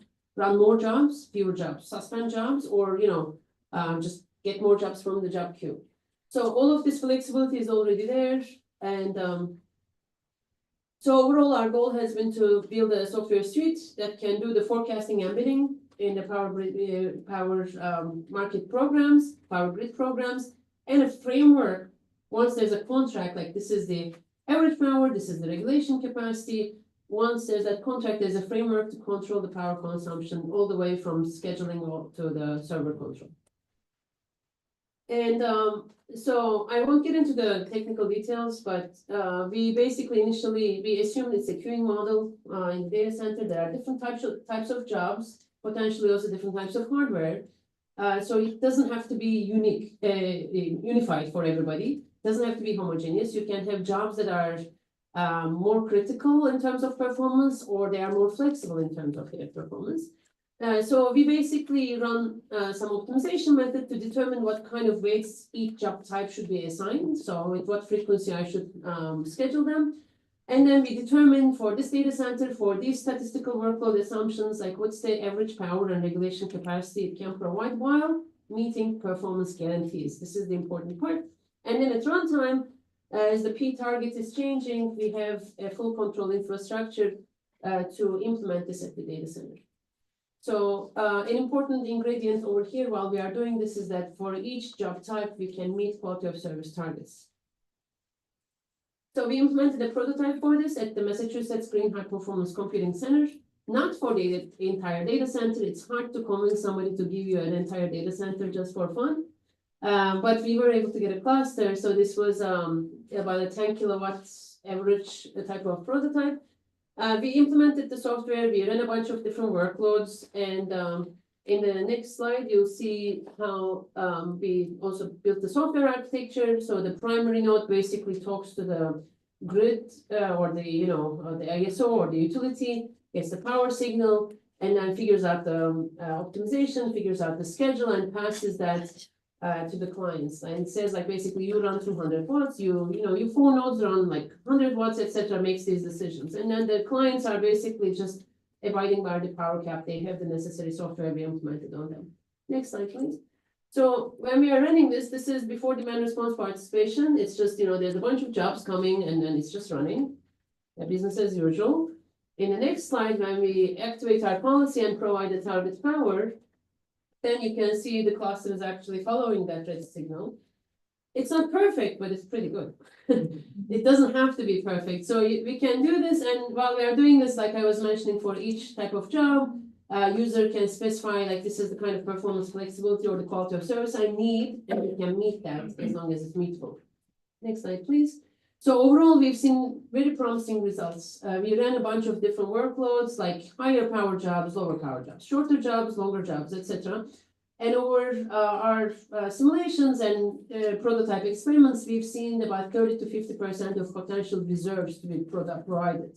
So what does that mean? If you are running a megawatt of load, you can provide 30 to 50% of that. So up to half a megawatt of that as capacity back to the grid. So you can regulate dynamically. This is a huge thing. Initially, when I was talking about this a few years ago, I thought the pitch was the cost, like, oh, you can pay less for electricity. Right now I see that it's much different, right? So the grid is happier, has more capacity. Maybe data center can grow more because it is flexible. So it is allowed to run at a higher power. So I think the potential is huge, and especially for batch loads in high performance computing centers, or AI loads that run for a while, there's immediate opportunity. Next slide, please. So the overall framework looks like this. There are some components here that I haven't talked about, but we have a flexible data center framework that can do bidding and planning, can do flexible computing, can collaborate with other data centers. I didn't talk about that today. And then there's a scalable implementation for making this happen on the data center. So I talked about demand response, but it also has implications to data centers with on-site behind-the-meter generation. Like if you have wind and solar on site, that's going to be volatile. So you can use this kind of flexibility to match that and make your data center potentially at least partially off the grid. Or there are new markets that are emerging for carbon-aware optimization, and you can use this flexibility for that purpose. And so meteor reality, I think it's doable today. Basically, like we can convert our data centers into flexible loads, and the performance, the quality of service guarantees part, the performance is a big deal. So for that, we need new standards. Maybe we need to redefine how we provide data center cycles to users. As opposed to guaranteeing availability, maybe I can guarantee average performance, which is going to change the scene. So that, a lot has to be discussed over here for this to be implemented reliably, but definitely there's immediate opportunities, especially for AI like training like loads that run for a while, or scientific computing type loads that run for a while. If you are training your new model for a week, maybe you don't care as much if it's running for a week and 5 minutes, So not everything we are running is urgent. So let's use this flexibility to create a more sustainable data center grid infrastructure. Thank you all for listening.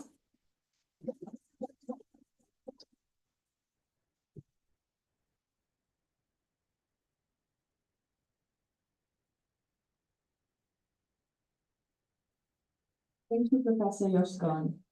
I would now like to invite Vice Provost Devesh Tiwari to the podium, Associate Vice Provost for Research Computing, who will be speaking on green AI innovations and resilience. Please join me in welcoming Vice Provost Tiwari.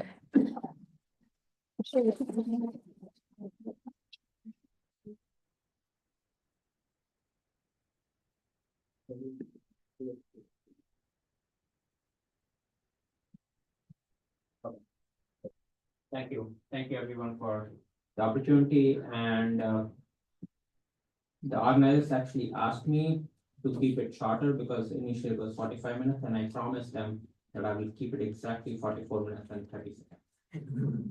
So I will talk about how to actually sustain AI progress, and the way is not actually just human intelligence, but I would actually argue that it's human intent. It's the intent that we really need. We have talked about a lot of the stuff. But before I go,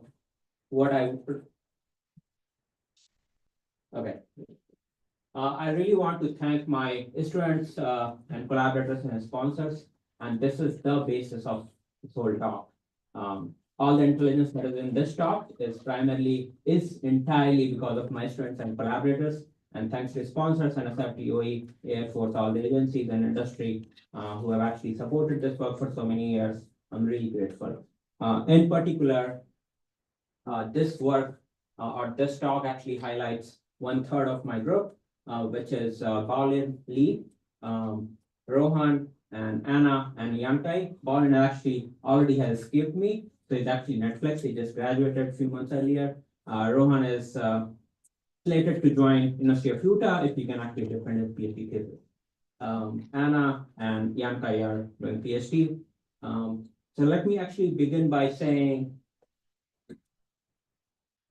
and also this work actually highlights a lot of collaborative effort across multiple agencies, multiple institutions. Unfortunately, I'm just going to vent. I know Saturday morning is not the best time to do it, but this talk is indeed about some of the frustrations that I have learned over time, and I will share some lessons. So rather than showing you anything fancy, I apologize for that. It's going to be slightly pessimistic, but I'll actually share 5 frustrations or 5 lessons that we have learned over multiple years in the last 3-4 years as and over multiple students. One thing that you will realize is that you will actually associate with my frustrations. You will tend to agree with them, and eventually you will think, oh, these were obvious in hindsight.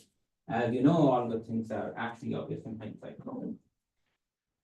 So let me also say that this talk is actually about hope and sharing, retirement, diet, money, and taxes. It looks very unusual right now, but by the end of the talk, I will actually come back to this slide and show you that even though I'm a computer systems experimentalist, I do experiments. I know when I say to physicists and biologists, they laugh at me, but we are actually computer systems experimentalists who actually do training, inference on computer systems, and they are experiments. So when I come back, I will actually show you why our lessons are actually related to these things. So one thing that I will actually acknowledge, and this is the most fundamental, and some of you have already talked about it, is the lack of data, it's the accuracy. So just to give a brief background, if you want to actually measure carbon footprint of any data center or workload, you need to have embodied carbon and you need to have operational carbon. Operational carbon simply says how much energy you consume given the carbon intensity of your provider. Embodied carbon says how much carbon footprint was there that you incurred while manufacturing the device. Unfortunately, we were trying to do this in 2021, trying to actually account for carbon, embodied carbon for different devices, and we had no data. Well, I wouldn't say we had no data. We had data, we just didn't know if it was good enough, if it was accurate or not. Unfortunately, the story still continues. The transparency of embodied carbon estimation is actually not there. Some vendors do provide, some other vendors provide very high level data. So if you wanted to do something, if you wanted to actually account for embodied carbon, you would have really, really hard time. Nevertheless, my lesson number 1 that we learned somewhat hard way is measure, but if you can't, don't lose hope. And I will show you one example where we actually estimated embodied carbon across multiple vendors, going by their product sheet, talking to people, getting rough estimates. The reason I say don't lose hope is people often say, well, you don't know if this data is good or not. And I argue, even though that's true, as long as you can get the relative ranking of the importance of carbon footprint of different components in the system, you should be okay for time being. For example, and by the way, I will always show you the student who actually taught me that lesson. So in this particular case, Colin actually taught me this lesson that we shouldn't lose hope, even if we can't really accurately measure it. This is 3 supercomputers, ORNL in US, Finland, and NERSC in US. They all are in top 10 of the top 500 list of supercomputers. They roughly have in the same equivalence class in terms of performance, but I'm actually showing you embodied carbon. I'm actually purposely not comparing their absolute embodied carbon. I'm only trying to show you where the embodied carbon comes from. So I'm actually not claiming that whether NERSC has more embodied carbon than ORNL. I'm actually just trying to show you that even though they are performance-wise, they're roughly in the same equivalence class, The embodied carbon is coming from different components. And the component that we have, if you talk to anybody in compute, they will say the most important thing is GPU. We show here that actually it's the memory and SSD hard drive that really captures a lot of embodied carbon.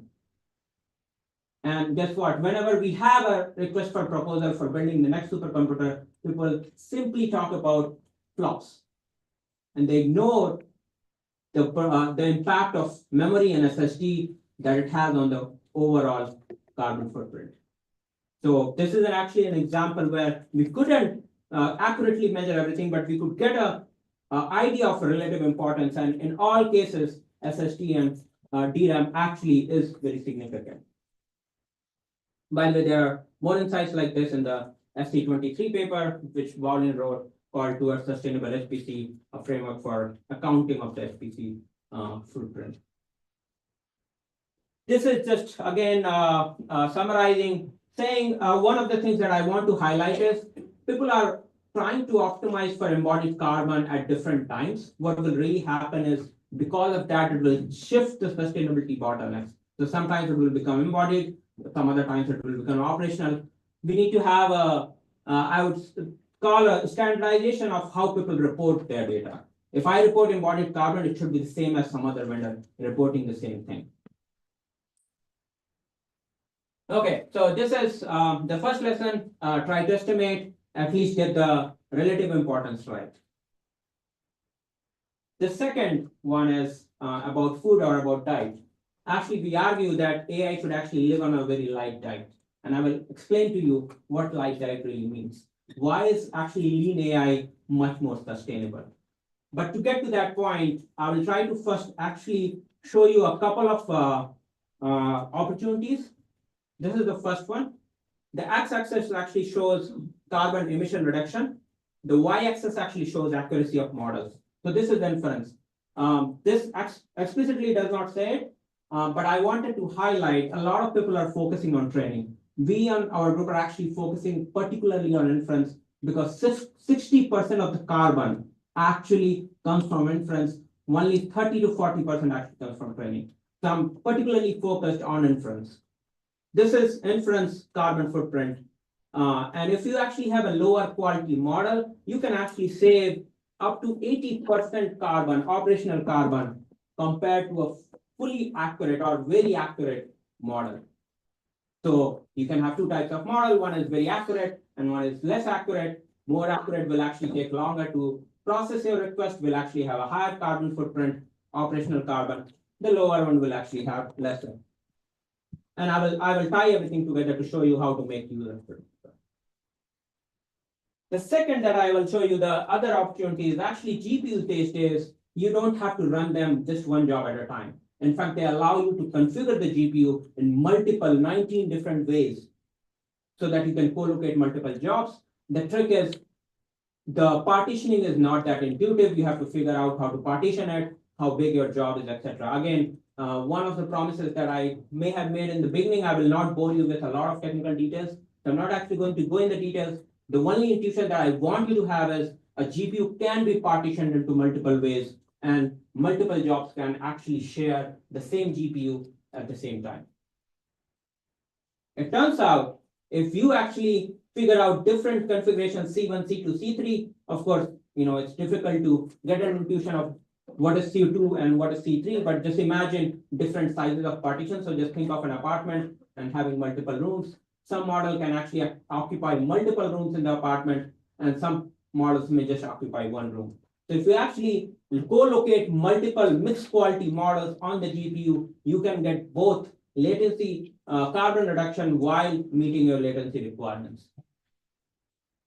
The final opportunity that I show, and this is a repetition of what we have been hearing from the morning, that there is temporal variation in the carbon intensity. So if you combine all of them together, what you can really do is, while the carbon intensity is very low, you can actually aim for very high quality. And when the carbon intensity is actually very high, you can shift to lower quality models to reduce your carbon footprint. Of course, it sounds very intuitive. It's very difficult to do it though. So Bowlin actually does this, the technique is called Clover, where he actually tries to find, co-optimize for accuracy, performance, and carbon at the same time. It's very difficult to actually do this, but once you have done it, you can repeat it multiple times. You can actually continue to do that in operation. We actually show via a real system prototype, not a simulation, that actually this can be done on real system on today's GPU hardware. So again, I'm not going to go in the detail of the formulation, but I want you to know that it's actually possible and it has guarantees. You can actually meet SLA requirement, you can achieve certain level of carbon saving, achieve certain level of accuracy, etc. Right, so the way we do it, we have this idea of matching it to a graph problem, graph similarity problem. Again, these are just results. I'm actually going to actually focus on this one. Even though the whole idea of Clover minimizes carbon footprint, operational carbon footprint, we actually show by sharing this GPU, you can also reduce the number of GPUs required to serve your inference stream. If you can actually reduce the total number of GPUs required, you also indirectly reduce the embodied carbon. So this is why I say lean AI is such an important thing to do. If you actually just agree with the fact that you don't need 100% accurate answers all the time, you can save a lot of carbon.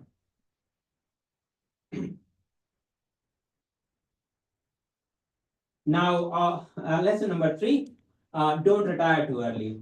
By retire, I mean not us, but rather old hardware. Old hardware, there's a tendency we tend to retire them because there's new wave of hardware coming every 6 months, every 9 months, and there's a tendency, there's an eagerness to actually buy something if you have the money, right? Because you feel like you will lag behind. Other people will make more progress, right? We argue that actually you shouldn't retire too early, and you should worry about the tax that you pay. The tax that I'm talking about is the embodied carbon tax.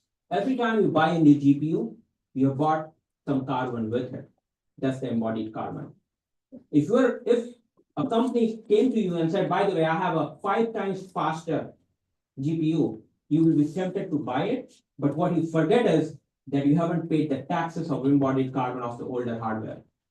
Because once you bought an hardware, you already actually paid embodied carbon for it. So run it for some time before you offset the embodied carbon that you have already incurred.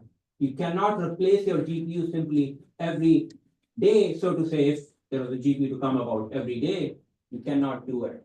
So of course, I say every day, but it's a really, we have to be systematic to figure out. And Balan and Yankai actually show me how to become actually systematic. The question that we ask is, should we actually retire our older supercomputer as soon as something new becomes available? The way we do that is, and again, the methodology details are in this SC23 supercomputing 23 papers. I actually show that there are different types of workloads, Candle, cancer benchmarks, NLP, vision, different tasks. And as we go from P100 to V100, P100 to A100, and V100 to A100, as you can imagine, there would be performance improvement. There is no doubt. As you go from one generation to another, it just so happens that different workloads have different level of performance improvement. What I'm actually trying to show, and this is a complicated graph, but bear with me and I will explain the axes. The x-axis is time of operation after the upgrade in number of years, so from 1 to 5 years. Y-axis is whether you are going from, so y-axis is the carbon saving. It has to be positive before you replace it. So there are two things. The bottom one is sort of red, the top one is sort of green. So, and y-axis also shows what kind of upgrade are you making. Are you going from V100 to A100 or P100 to A100 and P100 to V100 by skipping a generation in between? The key takeaway that I want you to know is, if you bought something, if you replace it too soon, you are actually not going to offset embodied carbon. And that's particularly true if you are running in a low carbon intensity area on the very right. On the very right, if you see the third column, it doesn't have any green. Everybody just goes to 0 even after 5 years. That's because you're running on a low carbon intensity region. That means your operational carbon is very low. So you need much longer time to pay the taxes of embodied carbon. You need 5 years to actually pay that tax before you can think about hardware upgrade. Of course, it also depends on the workload and not just This is why we actually evaluate 3 NLP, vision, and candle. And of course, if you have a very high carbon intensity, that means you have a very, very high operational carbon. That means you need to buy newer hardware, because newer hardware simply means higher performance, and also consequently it means lower energy. In general, newer hardware tend to be very energy efficient. So this is just writing the same things that I said, which is hardware upgrade actually does provide performance improvement, but you still have to pay the tax of embodied carbon that you have already actually incurred. If the facility is already primarily running on new energy sources, which will happen as the future grows, then you really want to think about having actually a much longer hardware lifetime and not replace it every 9 months. The kind of race that we are into, you probably want to rethink over it. And of course, it also depends on how much utilization are you doing. If the utilization is very low, then you actually also want to extend their lifetime. And by the way, GPU utilization, GPUs are great, but utilizing them to 100% is very, very difficult. If you look at the numbers in data centers, and I'm not talking about just HPC, anywhere in the world, the utilization is very low. If the utilization is very low, not because the workload is not running on them, because they're not able to utilize all the components that GPU has, all the architectural resources on the chip. Okay, so this was my lesson number 3. We are 60% into the thing. I promised there are only 5 lessons. The fourth one is, if you're too much worried about carbon footprint of your server, what do? You get rid of your server. So you go serverless. As some of you may know, serverless is just a computing model. Serverless doesn't really. I always find it funny whoever came up with the name of serverless, because you still use the server, it's just that it's virtualized.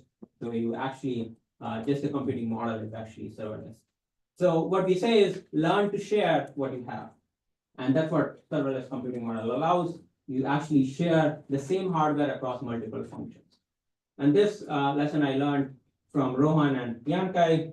I'm actually going to slowly just briefly talk about serverless a little bit, just so that you are motivated that carbon footprint is not the only reason, motivation for actually using serverless. There are lots of other reasons. One of the reasons is wait time. If you go to any HPC facility, you will have to wait for a very long time before your job actually runs, if you're asking for a sufficient number of nodes. And this wait time has been increasing over time. So we are actually arguing, and this is very counterintuitive, and a lot of people in HPC community actually did not buy this in 2020 when we were arguing. There has been some positive change, but not much. And we are arguing, just use serverless. Just convert your HPC workflows to serverless so that they can actually go and share the hardware, multiple components, different workflows can actually share the hardware at the same time. So this actually reduces your long queue wait time, reduces the resource wastage, and also reduces your carbon footprint. Quickly saying this, by the way, simply shows that what to send to the cloud, what to use on serverless, and what to use on-premise, so that you actually have to figure out, even if you want to reduce your queue wait time, you have to figure out what parts to use of serverless and what parts to use of your on-premise cluster. And you might think that I have solved the problem. I would highly encourage you, and this was actually one of the motivations of this talk. If you're a graduate student or undergrad trying to search for problems, this is a very rich area where you can actually make some serious dent. There are a lot of workflows, scientific workflows, where we are actually collecting the data and then doing some experiments and then rerunning the instrument. And then actually at the same time having a model of whatever we are trying to do. So that's a computational model. If you think about it, it's actually very unpredictable. And the graph is pretty complex, but one takeaway that I want you to have is the things are actually very, very complex. And they're very unpredictable, and they will actually increase the carbon footprint of your computation if you don't use serverless. And there's a lot of opportunity. We have done some early work that is called Daydream in SC22. But essentially, there's a lot more to be done in the area of HPC and serverless. One thing that I would actually, since I talked about serverless, one giant sleeping thing that people have not realized, and this is hot off the press in SOCC 2024. Next month we will talk about is the carbon footprint of serverless itself. It has actually not been explored before. We actually show that serverless requires your functions to be in memory. And remember my very first lesson where I said memory and storage has very high embodied carbon. Serverless actually has very, very high embodied carbon. I'm not going to go through this equations. That's not the purpose. I actually wanted just them to be there so that you know that there's a paper which actually talks about models the carbon footprint of serverless functions. We actually show, and this again has been said earlier also, that if there are multiple regions, you can reduce your carbon footprint. And we actually show serverless is perfect because it doesn't require knowing the hardware, so you can actually send your serverless functions anywhere in the world at the same time. And hence you can actually reduce a lot of operational carbon. The very controversial take that we make in that paper is we should actually send our older generation hardware in low carbon intensity zone and newer generation hardware in high carbon intensity zones.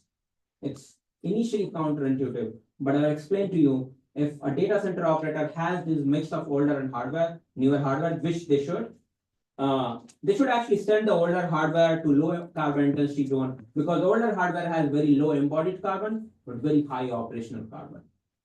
So if you send it to very low carbon intensity region, you save on your operational carbon at the same time embodied carbon is very low. If you send the new generation hardware to high carbon intensity, it looks counterintuitive, but it's actually better. If you send new generation hardware to high carbon intensity, they're very energy efficient. So even though the carbon intensity is very high, your operational carbon will be lower and your embodied carbon will remain what it is.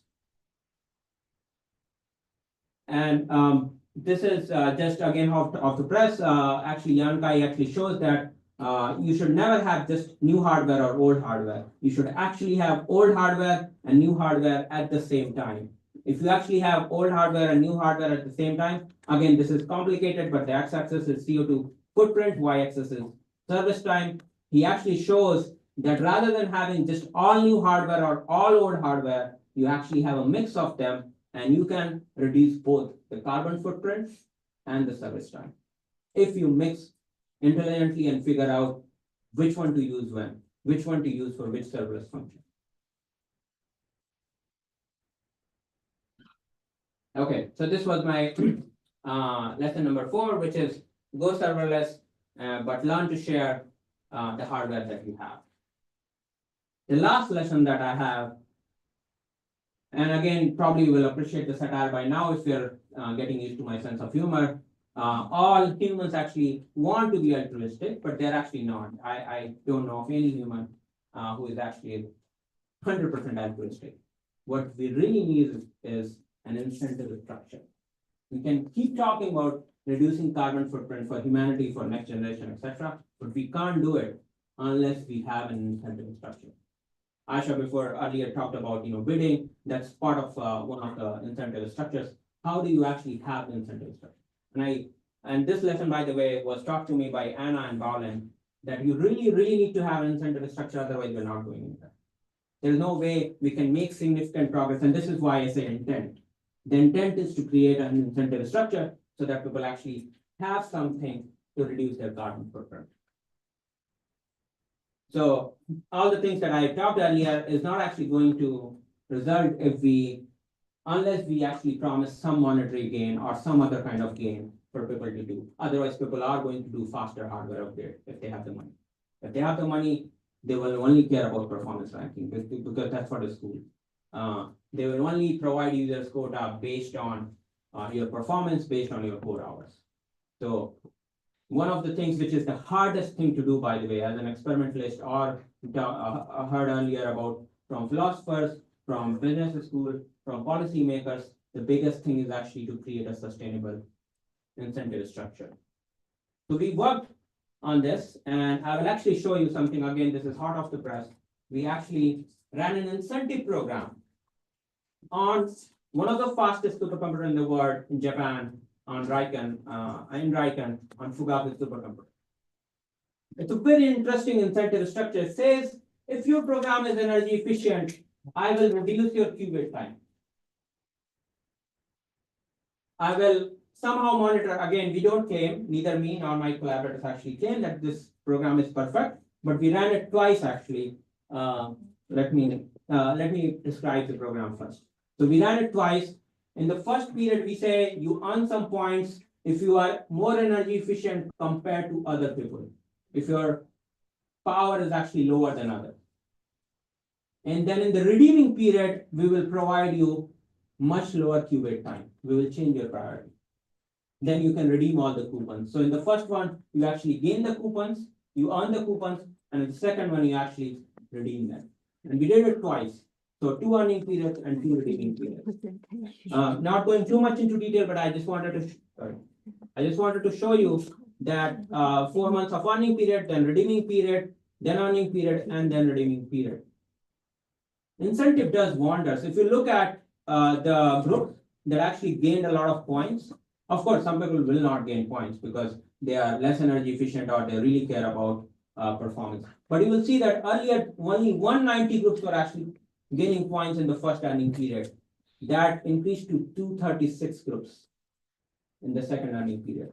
And overall power, average power actually went down in both the first earning period and second earning period. I'm not showing it here, but it's in the SC paper.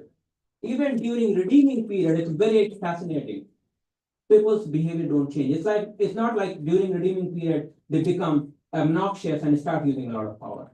They remain pretty much similar. They are very happy that their qubit time has been reduced. And that's fascinating. And this is why incentive structures are so critical. Again, by having trust. If we just simply believe that people will gain the points and abuse the system, we will never be able to run this experiment and be operational. But this is deployed in production, and actually it shows that you are able to overall reduce the energy of the full supercomputer by running these things. There are lots of things still to be tweaked. How do we provide more incentives? How do we become fair across users? How do we know that they are actually tuning their program for performance or energy, etc., etc.? But this is very, very promising deployment experience.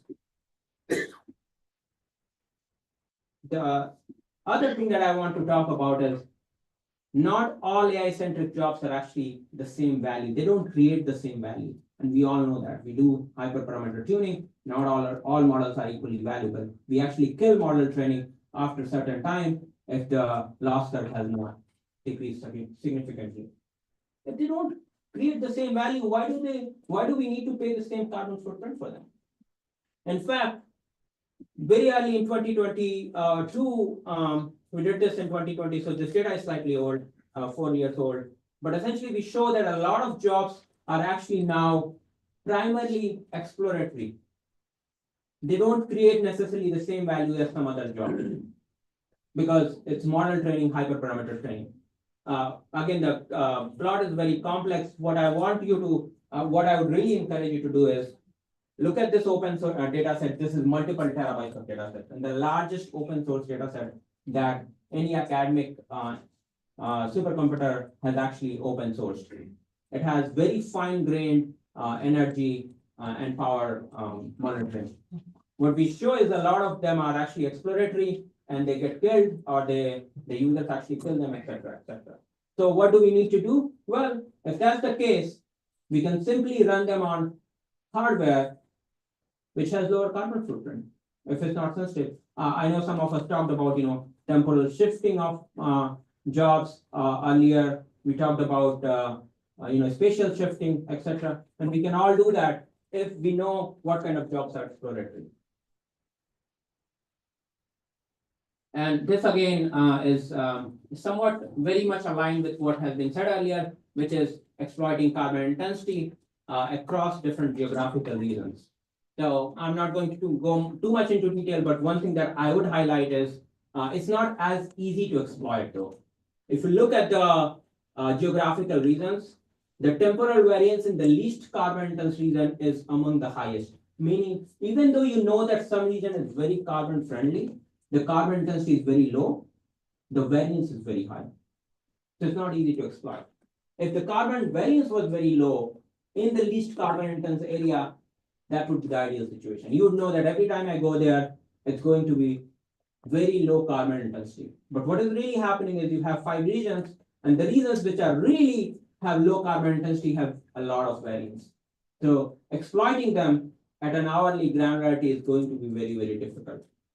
In fact, we show that there is no one single region which is always good at any given hour. That region actually changes over time. So yes, there is an opportunity, but it's very difficult to exploit. If you are a graduate student looking for a topic to work on, this is a very exciting topic to work on. When the things actually become very, very difficult, how do you schedule jobs? One of the things that I would say in terms of incentive is we have top 500 list for performance. We should have something for carbon. Again, this is mentioned in Bowlin's paper. He came up with this idea of top 500 carbon ranking of HPC systems. There's green ranking, but there's no carbon ranking. Carbon budget for jobs. Currently, DOE or other programs and stuff actually give you CPU core hours based on disk core hours or node hours. We argue that it should be actually carbon. And that's the incentive structure. That every user has some carbon budget rather than core hour budget. And furthermore, one of the things that we are trying to actually change is whenever there is a request or proposal for the new system, we should really say, what is your embodied carbon that you have incurred before you give me the system? Currently, there is nothing. Currently, the only thing that we care about is performance. So currently, only thing that we actually ask is run a lin pack and tell me how much performance you got, and then I will buy your system. You could really say how much did you hurt environment? What was the environmental side effect in building this particular supercomputer or hardware?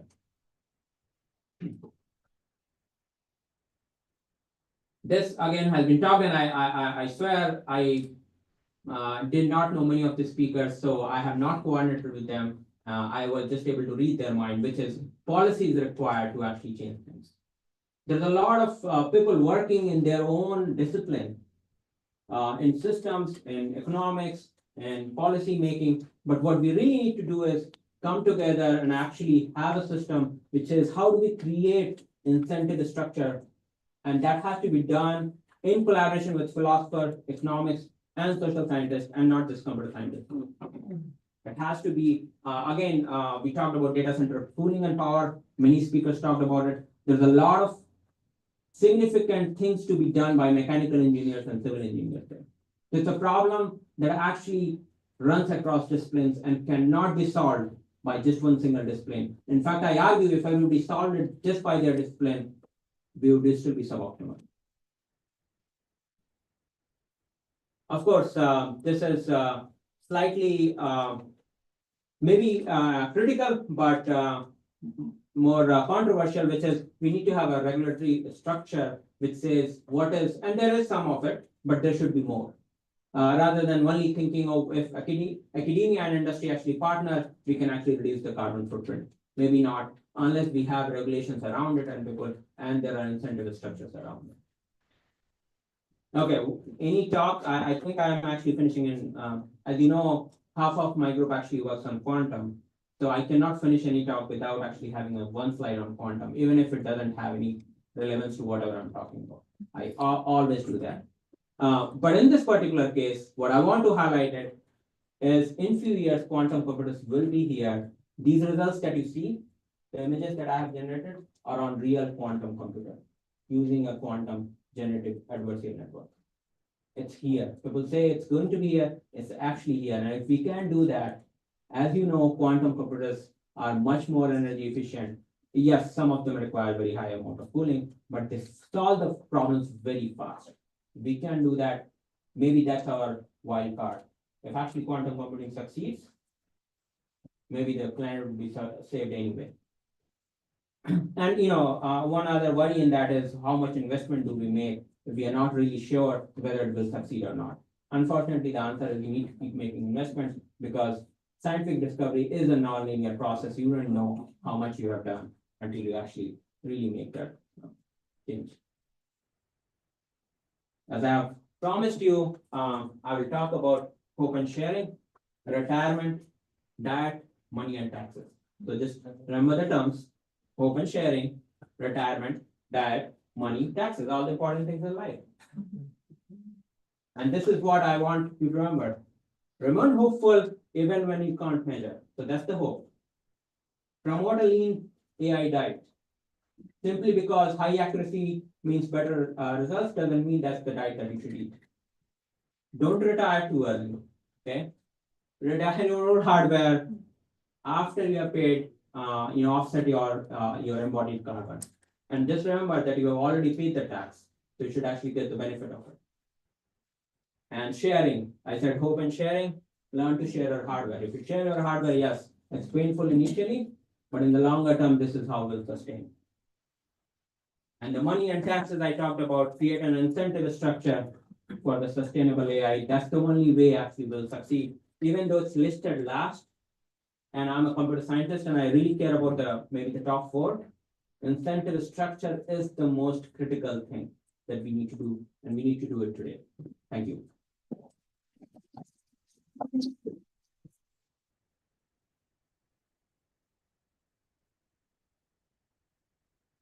Vice President Tiwari. I would now like to invite Professor Andrew A. Chen.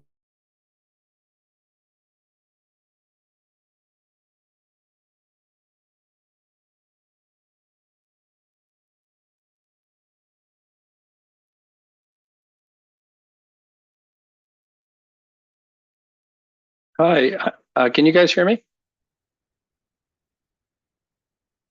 Hi, can you guys hear me? I'm not hearing any audio coming back. Yeah, I'm not hearing any. Okay, so I should just go ahead and share.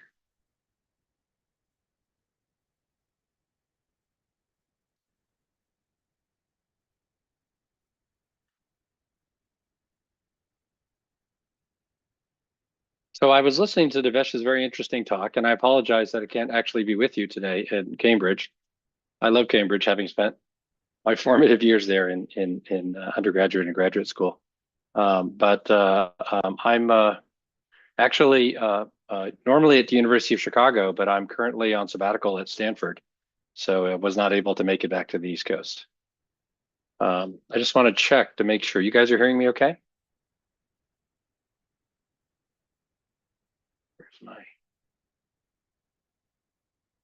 Here's my chat window.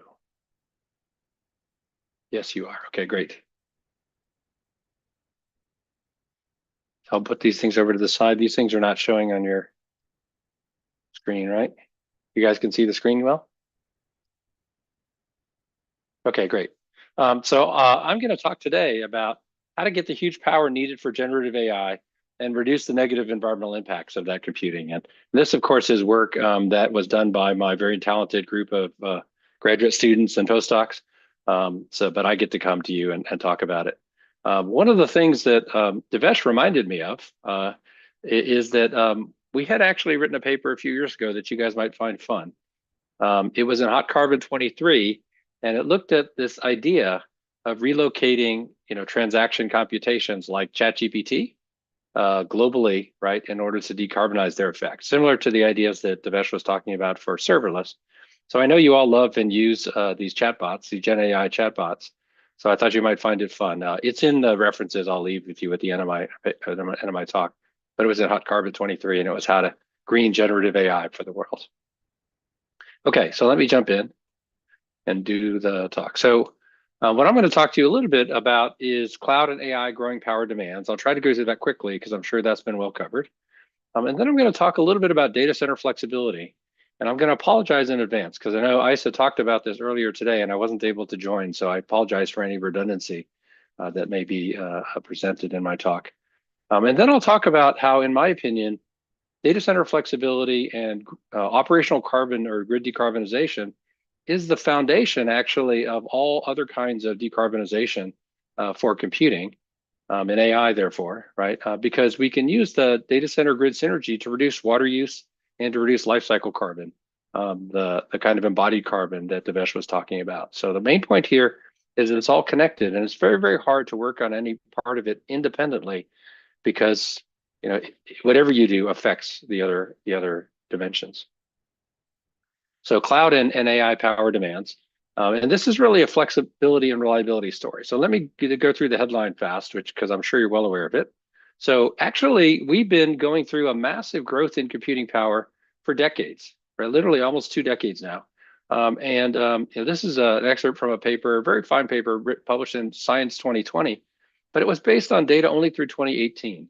And there you could see actually already that the growth of cloud computing, right, hyperscalers, was already on this rapidly growing exponential, and it was going to grow very, very rapidly. And then what happened is, so the projection out where we are today, 24 to 25, would have been this pretty high number. But of course, what we got is this AI bump or AI change in trajectory, and we have a massive increase, right, in this rate of growth. Let me see if I can move this off of my screen. Okay. There's other characterizations of this. So this was the study we had done earlier. But if you actually look at what the commercial folks are now projecting, and the commercial folks are interesting because they've come to this game late, but they're doing it for economic purpose. So it's not just a technical projection here. They're trying to drive investment, they're tracking investment, and so on. So now the Bloombergs and the Goldman Sachs research organizations and so on are now projecting these rather extreme numbers, extreme as in their impact, but they're maybe realistic. We'll have to see. Those numbers suggest that data centers could be at somewhere between 7 to 17% of total US power use by 2030. And these are pretty amazing numbers. These are the numbers that were in the quote unquote crazy range for projections. Astrid, I see you now, thank you.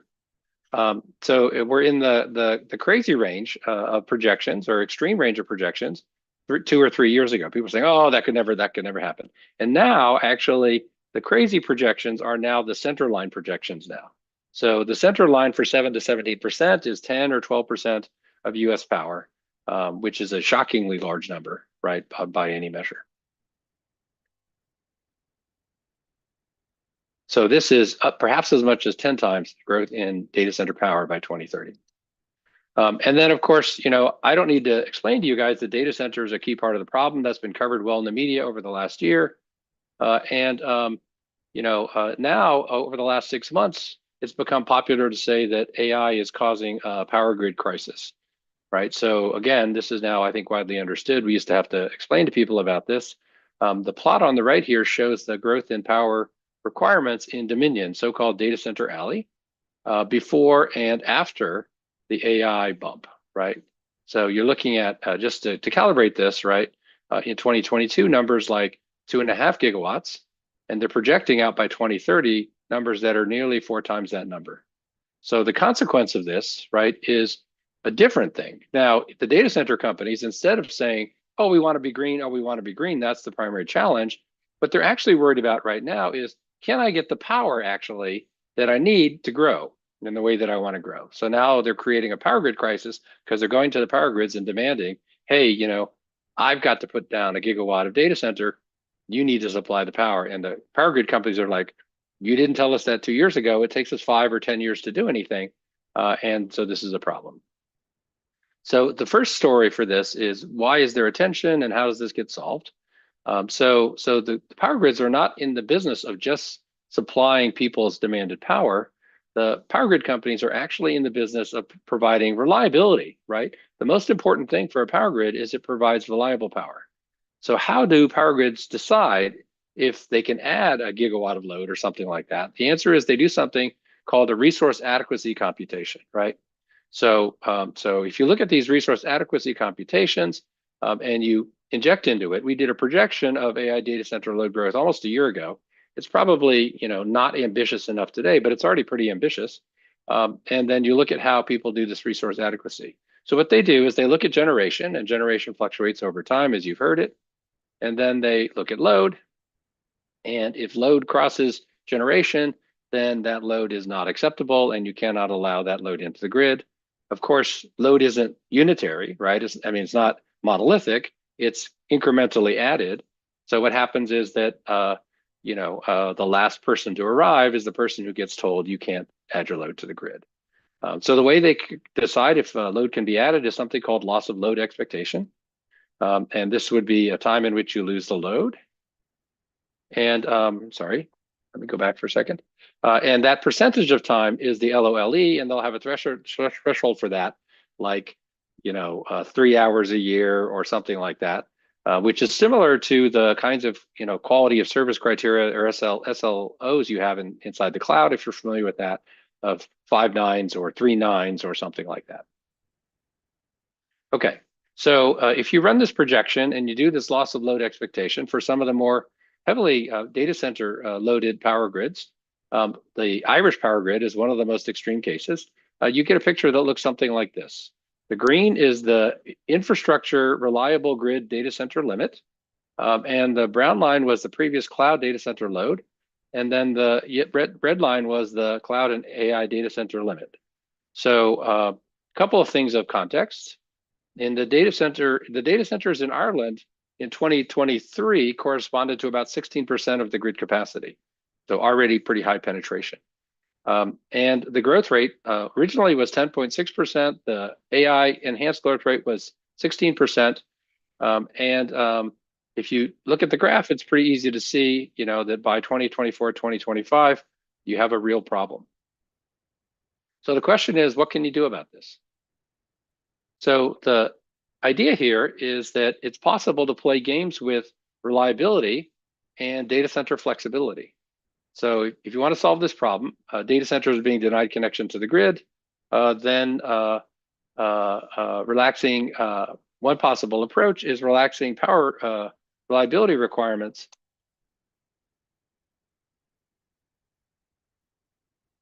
Relaxing power requirements for reliability requirements guarantees for the new data centers.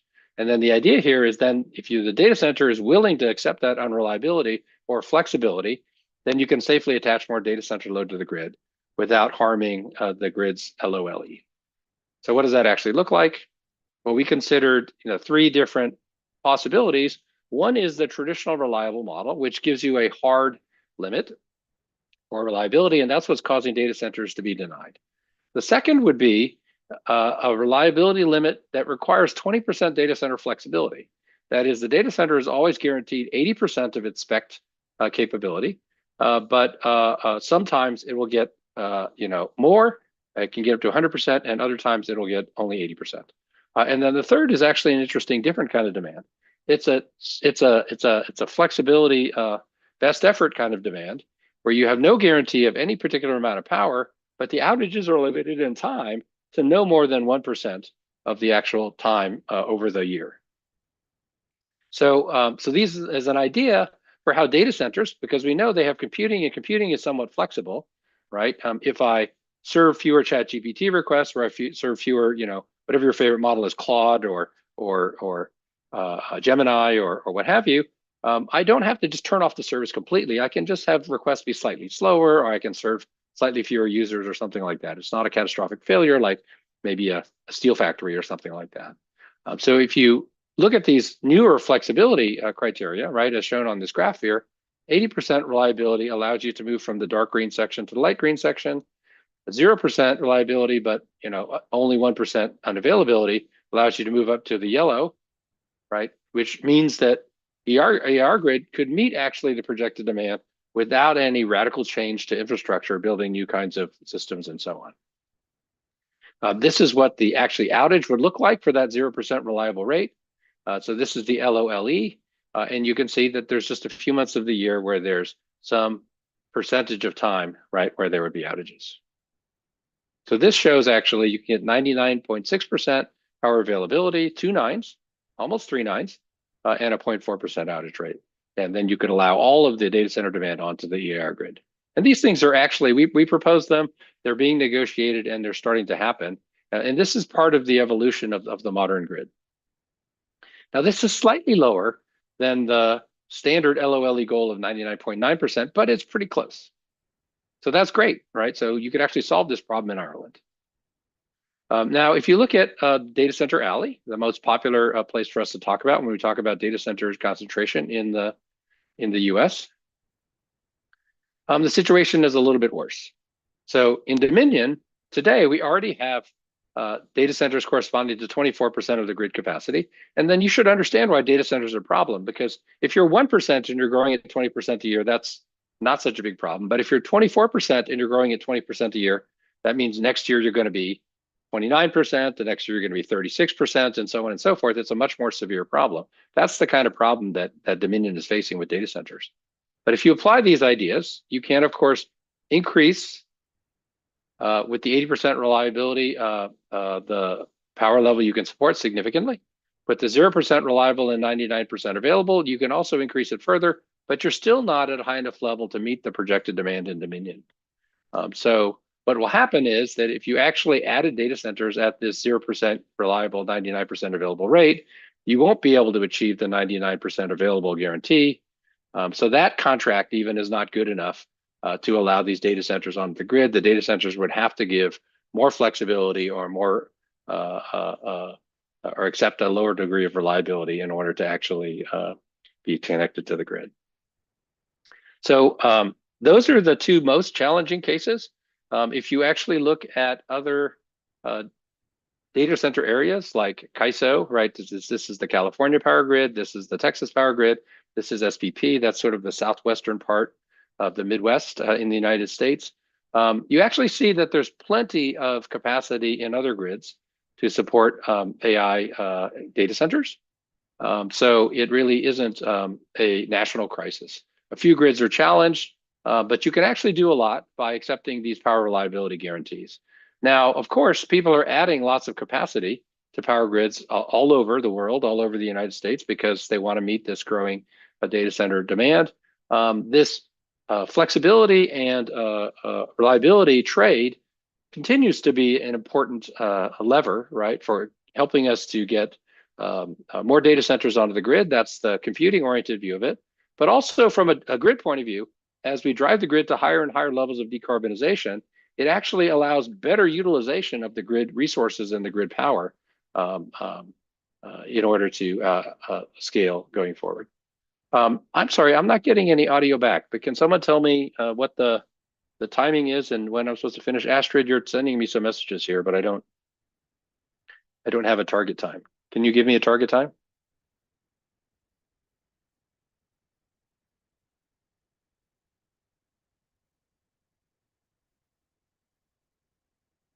Or anyone who's in the chat. Can someone give me a target time for when I need to finish?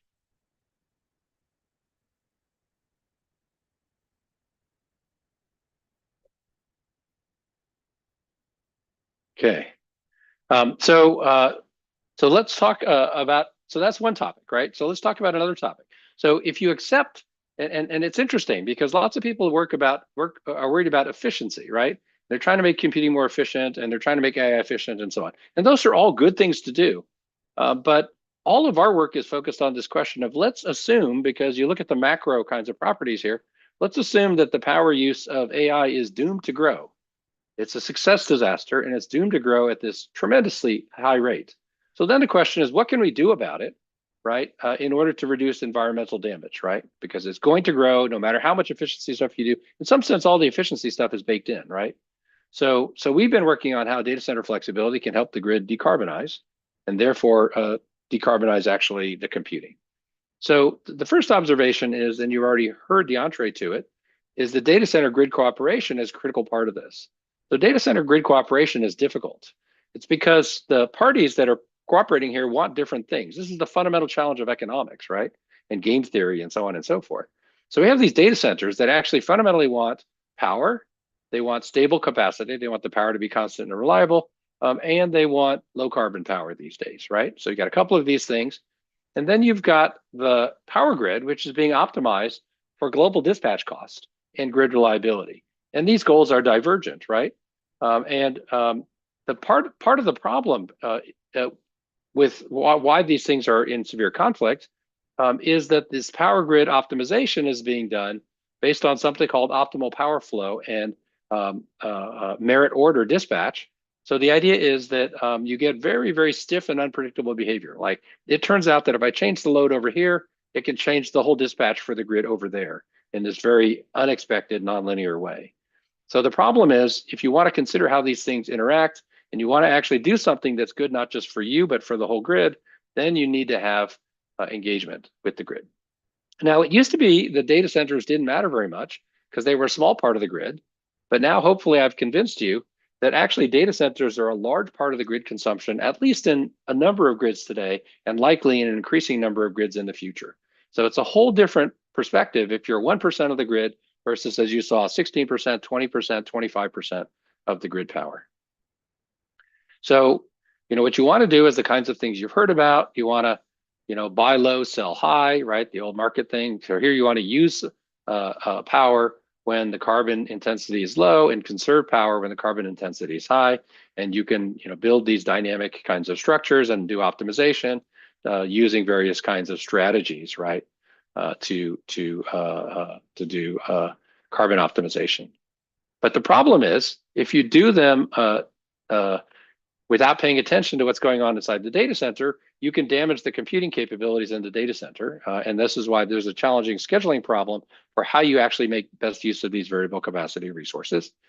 But the other problem is that you can actually harm the power grid. But before I go there, let me talk a little bit about what we've been doing in this space. So we started with this idea of zero carbon cloud, which is the somewhat crazy idea that, look, if you actually look at the renewable grid, there's a bunch of wasted renewable power that's being curtailed and wasted all the time. So we set out to actually exploit this stranded renewable power and thereby not only get carbon-free power, but also help the grid absorb more renewables. Oh, and by the way, you can save money. So the basic idea of zero carbon cloud is put some data centers on the unreliable side of the power grid, and then they can complement the data centers on the reliable side of the power grid, and then together we can help the power grid use its renewable resources better. To computer scientists, it's easy to explain. The idea is zero carbon cloud is a differential load, a la TCP/IP. So when there's demand for power, the load goes away.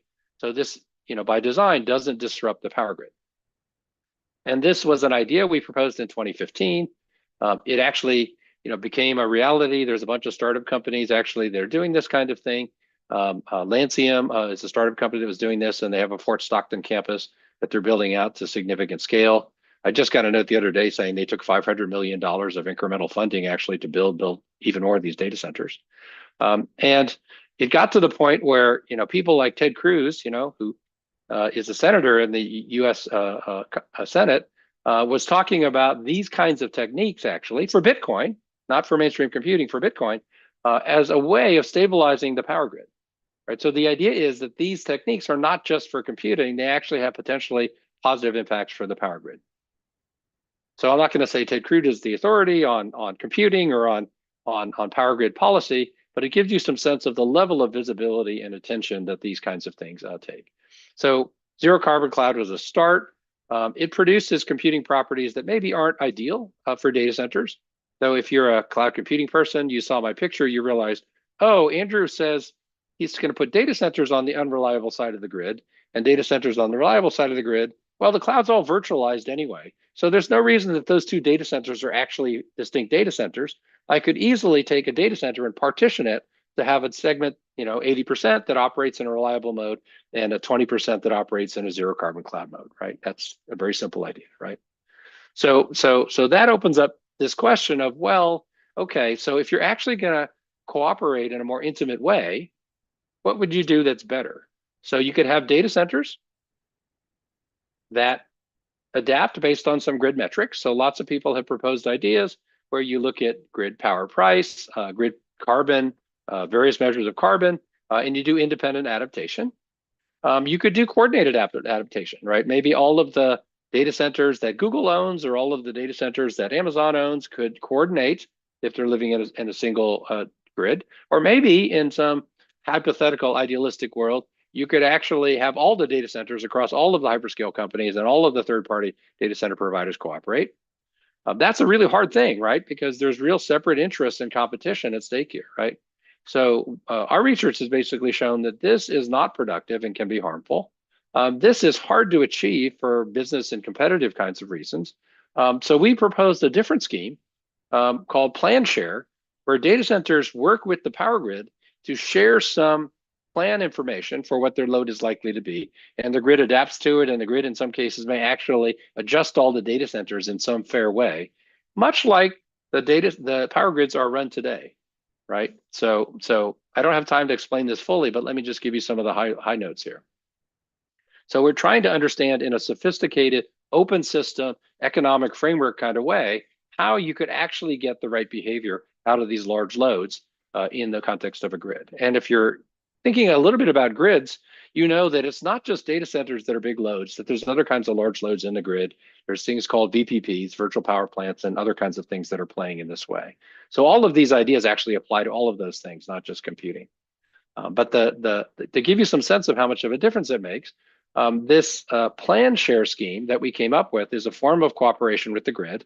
And these simulations of power grids show that as renewable penetration increases, if you compare independent adaptation based on average carbon, power price, or locational marginal price, right, hourly, so very granular data, you can get a certain amount of reduction in carbon emissions for the data centers.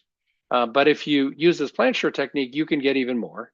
And the solid colored bars are the average, and then the whisker plots are the variation across all the data centers in the grid, because there's multiple data centers. The basic idea here, as I said, is the data center creates and shares the day-ahead plan, its committed plan, and then this allows the grid actually to do a better unit dispatch and optimization because it has this information in advance. So this is better than greedy local adaptation. It's better than coordinators, but it does require some sharing of information and for the data centers to make binding commitments. Now, all the data center companies often say, well, we don't want to tell the power grid what we're going to actually do. To me, this is kind of a silly consideration. They have the right to not want to do that, but it's a silly consideration because the power company knows the power consumption from yesterday and the day before and the 3,000 days before. So they have a huge amount of information about what your power use is likely to be. So I don't think you're leaking a lot of proprietary information, right? So I think that's kind of a spurious concern. The harder concern here is that it requires the data centers to look a day ahead and make a binding commitment for power. That's something that they don't do today and would be some slight change in their operational practice. But the benefits are significant. You can get a very, very large increase, right, in the potential carbon emissions reduction. Okay, thanks, Astrid. If you look at this plot that shows not only how much carbon reduction you get, this plot shows that compared to these other approaches, you can actually get much more benefit at a modest capacity change per hour. And if you let the grid do what it actually wanted in order to get maximum carbon reduction, it would actually produce a huge variation in data center capacity, something like 30% change on average per hour, which would make the data centers very unhappy. If somebody turns your power up and down 30% per hour, which is what's required to get optimal sort of carbon emissions reduction with this grid-oriented technique, then you'd be really unhappy in the data center. You'd be much happier if you only had 10% variation. Okay, there are all kinds of considerations as to if you're going to do this kind of dynamic stuff, not only how does it affect the data center's power, but if you're another customer in the grid, it's going to affect your power pricing. So you ought to be concerned about that. So these policies actually are pretty significant in multiple dimensions. Okay, so I've got 5 minutes left, so let me figure out what I actually can actually cover. Oh, I do want to say this. So let me say this, right? So it's important for you guys to understand where we are today. So people talk about doing this kind of dynamic grid adaptation. You know, the problem is that the cloud companies are reporting on a completely different set of metrics, right? So all of the measures I showed you are what's called location-based, but the cloud companies are reporting on the basis of either carbon offsets or what they would call market-based, or, you know, the better companies are reporting based on 24/7 accounting as a goal. Both of those goals, in my opinion, are not serious because they're offset-based. The best goals are actually location-based, which is the carbon emissions of the power at the time you consumed it integrated over the year. So if you look at the Google environmental report, because the GHG asked these folks to report location-based power, you can see there's a huge difference between market-based and location-based. Right, so they're not matching. Their market-based is 24/7. If you look at the accounting, pure accounting market-based, it's almost zero. So let's see how well they're doing and how much progress they've actually made based on all of the things that they wanted to do. Well, so they're at 9 million, right, tons of CO2e. Their power consumption is mostly in North America. So their power consumption is about, they're reporting about 6.8 million tons of CO2e in North America, which is for 72% of their power. So if you compute out what that would be based their power based on average IEA emissions for our average power grid in the US, you get about 7.2 metric tons. What they reported in the US was 6.8 metric tons in North America. So what that means is all of their fancy carbon-aware computing and choosing good locations for their data centers to use low carbon power and so on and so forth is producing a net benefit of about 5%. So their location-based accounting for emissions is about 95% of the North America average, which unfortunately means that they're all doing a little bit better than random placement. Now, I'm not picking on Google here. I'm talking about Google because they have the most detailed information. And the point is that from the perspective of actually reducing these real-time carbon emissions, we've not made very much progress. There's a lot more work to be done. Okay. We've been talking about this for a while. I gave a talk with that exact data I just showed you in August of this year. And Guardian wrote an expose that was published in about a month ago that has caused a huge hubbub. And I hope many of you have seen this, right? And this is an argument which is very similar to the one I just gave, which explains that on a location basis, right, that the data centers are actually, maybe 6 or 7 times greater than what they're claiming are their actual emissions. So there's a lot of work to be done is the point. So don't believe anyone who tells you operational emissions are practically solved or nearly solved or about to be solved. There's no sign they're going to be solved anytime soon. Okay, so now I don't have time to talk in detail about the carbon and water duality, but let me just say maybe one thing here. It turns out that there's a similar story emerging with carbon water duality. So it turns out you can actually decide to cool with water or cool without water. And if you cool without water, it costs you more energy. But it turns out that that energy can actually still correspond to lower carbon emissions. So there's an opportunity to eliminate all of that water use, but eliminating that water use costs power. And so you have to, again, do a better job of operational carbon reduction. The companies, right, the hyperscale companies are now starting to apply the same kind of techniques they applied to carbon emissions to water. It's unclear actually, how rigorous this accounting is happening and whether what they call water positive or water replacement, whether that is actually in the same ecosystem where the water is being removed, or it's actually an offset kind of game, like we saw with the carbon stuff, before 24/7, where it's not even a legitimate actual offset of what's going on. Life cycle carbon, Devesh gave a very nice talk about life cycle carbon. We've been thinking about this for a while. And I'll skip over, this is just a teaser, and I'll leave these slides with you. It turns out that wired headphones are much, much better than wireless headphones. If you want to understand why computing and electronics are a signature problem for carbon emissions, you just need to understand that it's, like 50 times worse to use these wireless headphones that I'm sure half of you in the room are wearing right now versus wired headphones. It's all about the carbon intensity, the power intensity of electronics, because it's one of the most high carbon use components we have, manufactured elements we have in the world today. Okay, so 60 times higher is the number. So I don't have time to talk about this in detail, but the basic idea here is that the folks who want to not retire too early, as Devesh said, right, are actually now trying to design pieces of hardware that can last for longer. And there's a very nice paper in ISCA this past year from Carnegie Mellon and from Microsoft that looked at a lot of different ways to do this.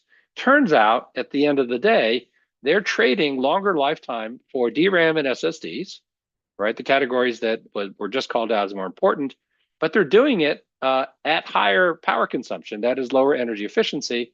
And that means that they have 6% higher operational carbon in both of these cases. So they're trading, just like retire late, right? They're trading embodied carbon for operational carbon, which means, again, puts pressure on the operational carbon. You had better do a really good job of that. Okay. So with respect to the schedule, I'm going to show my last couple slides here and finish. So cloud and AI power demands are extreme, and they're causing major grid problems, emissions, and more. I don't think anything any of us in this room is going to do anything about the power growth of those systems. Yeah, efficiency helps. Yeah, don't waste it and so on. That helps. But the bottom line is, the use and the value of AI is driving this dramatic growth, and I don't think we can actually do much to stop it. We can only, do things to defray it. In my opinion, data center flexibility is a key leverage for reducing operational carbon emissions that continue to grow. We need to actually press on technology. We need to press on the data center companies. We need to press on regulation of their growth, that it be compatible with the decarbonized grid, not that it prevent the grid from decarbonizing. And that is the key leverage for both reducing water use and reducing embodied carbon. And the key thing is, don't think about these things in isolation. You can't solve these problems in isolation. You have to solve them in some kind of connected coordination. I gave a talk at the Clear workshop at ISCA in 2021, and I also wrote some editorials about this. And the basic idea is really simple. We should have the ambition that computing should have a profile that's like this, compatible with a renewable variable generation grid, not a thing that's like this, which is the first offsetting scheme, or the 24/7 Brown offsetting scheme. We should want computing to flex up and down to help the grid decarbonize, not just be mildly negative with respect to its decarbonization. So with that, I should mention we have a large project led by UMass called CODEC. It was funded as an NSF expedition just recently. It's one of 2 expeditions that were funded in this area, but our effort is focused on this idea of computational decarbonization, and it looks at this idea of coupling between these multiple societal infrastructures like data centers and grid, and transportation and grid, and building and grid. So I encourage you, there's a couple of websites you can find under the name CODEC. I encourage you to dig into that if you're interested. And then I will leave this with you. This is some of the references that I mentioned earlier. This one down here is about reducing the carbon impact of ChatGPT by serving it around the world, and involves not only a 2023 analysis, but a projection out to 2035. So with that, and out of respect to the schedule, I'm going to wind up here. I'd be happy to take any questions if we have time for that. But if we don't, I totally understand.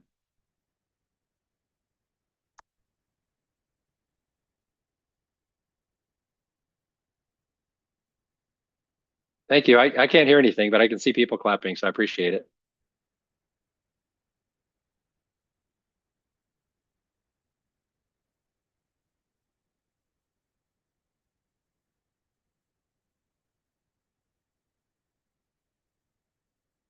I'm not hearing any audio, so if there's questions or someone speaking. Yeah. And I want to do a special thanks to Professor Tiwari. Thank you very much. Yeah, so basically in the morning, we are very lucky to have professors from all around the world, from the United States, from BU, from Northeastern, and from China, and to talk about what has been the measures and what has been technology in those places. And one of the keywords is incentive. And in the afternoon, we'll be very honored to be joined by the Chief Judge Karen, who was the Chief Judge of the CPUC, California Public Utility Commission in the past. And we'd love to have more people from the industry and from Seaward, who tell us about the real life practices there. And also from in the morning, we talk about the AI's environmental impact. And in the afternoon, we'll be seeing the other way around. How could AI be empowerment to accelerate all those changes? So we are very lucky to have you. And I also want to say thank you for all the guests here offline, in person, and also online. I want to point out that it is our first meeting like this. It is not perfect. We have to say, for example, the sound and Zoom might not be the best, but we're also doing one for next April. You can think of this meeting as a very quick starter, because we want to do things before the election, before all those changes start. We want to do things and make Boston, make the East Coast, and make us one of the core for this. And many of the teams before me, they might speak on their own lab, but we also find out that there's not too much cross-lab collaboration. And that is why for Green AI Institute, we'd love to bring those students, bring those professors, and bring the the policymakers and industry leaders to join us. And in the end, I want to say that today people might get loaded with all the information. And we just want to say that go to Green AI Institute website. We have in the future, a few days, we'll be putting all the recordings there. And you can also, as we mentioned earlier, many of the topics about scope 1, 2, 3, water and electricity and carbon, we have really put them together in this white paper, which you can also find us on the website. And when it comes to the embodied aspect, how much of our export is from China? So we also have a second white paper about what is happening in the carbon neutrality in the other side of the Pacific Ocean, which is China. So with that regard, I also want to say a big thank you to all the volunteers. Can you raise your hand if you are a member of the Institute and the volunteer? And yeah, if you have any questions, feel free to talk to anybody with the yellow badge. And I also want to say a big thank you for the white paper team. And thank you for Stella, for Pratyush, and for Melody, for all the writers of the white paper. And thank you for Professor Mustafa from University of Calgary, Professor Shalagan from UC to give us comments. Without further ado, I will leave my mic to our moderator here, Leah, talk about the schedule for the lunch break for the speakers and what's going to happen for the afternoon session. Thank you. Thank you, Jerry. And thank you, attendees, for joining our first session. We'll now proceed with the lunch break, so please make your way out to the foyer. And a reminder to make your way back here for a prompt start at 12:30. And for our invited speakers, please make way to room B10 where lunch will be served. Thank you.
Sure.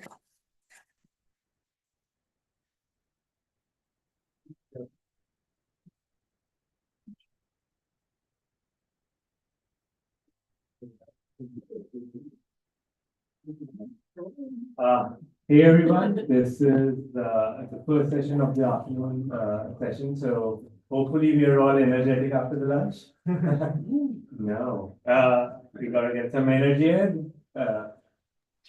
We have a very distinguished panel today, both on the industry side and the admin side. And we'll take a quick 2 minutes to have all the introductions. We have people online as well. Some people have to rush in, but beyond everything, people have made time over the weekend to go for it.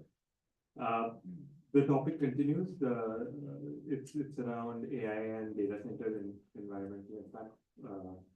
We've heard a lot of talks since the morning, and this is also a chance to go deeper into some of the things that were not covered. So that is that, and I'll let my colleague or my friend Aisha introduce herself. Hi, Aisha Joshkun. I guess it's easier for me to pronounce my name. I'm at Boston University. I'm a professor of electrical and computer engineering. I also direct a center called Center for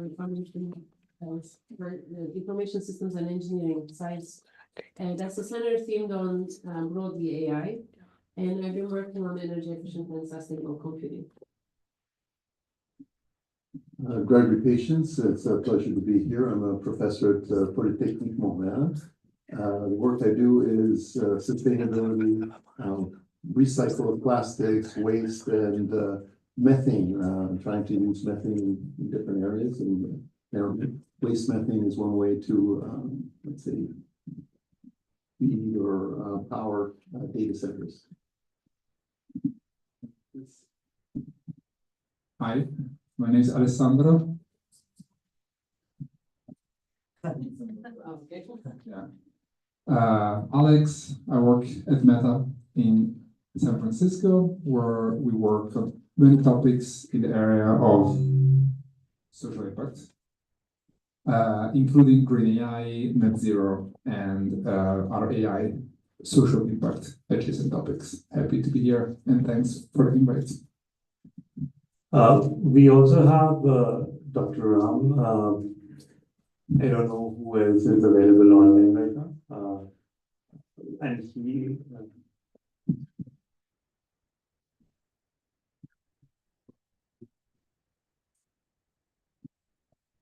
please go ahead.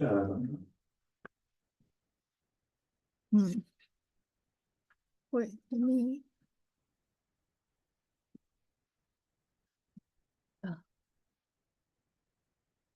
Yep, we're gonna set up the Zoom right now. It's up. Our people from California and people, yeah, both of them is from California. Hi, Professor Rajagopa and Professor Ren. Can you guys hear us?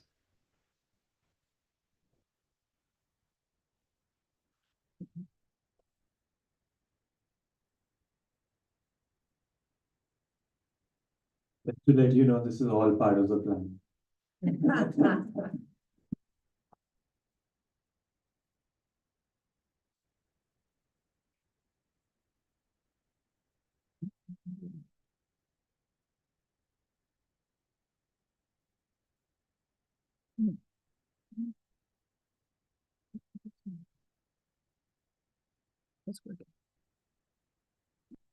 Hey, professors, Rajagopa and Professor Ren, can you hear us here?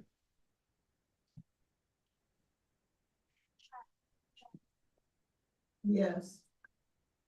Yes, we can hear you. Please. Oh, yeah.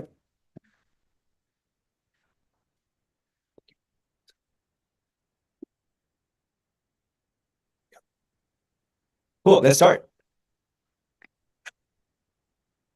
Professor Rajagopa, do you want to start and then followed by Professor Ren? Hi, I'm Ram Rajagopal. I'm a faculty in civil and environmental engineering here at Stanford University. And I'm one of the co-directors of the Bits and Watts program that looks into electrification and as well as the decarbonization of the electric grid.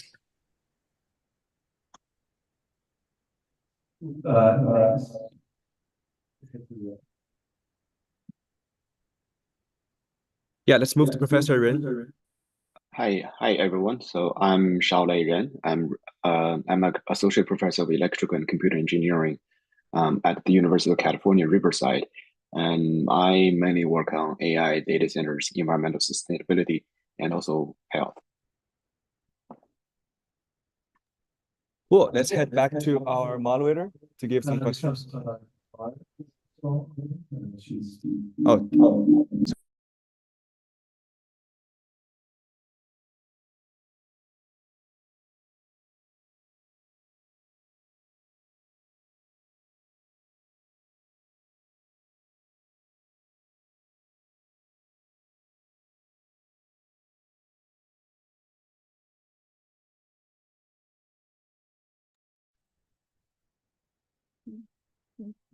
Can you hear us? Sorry, there might be some echoes, but let's move to Tamar. Can you hear us?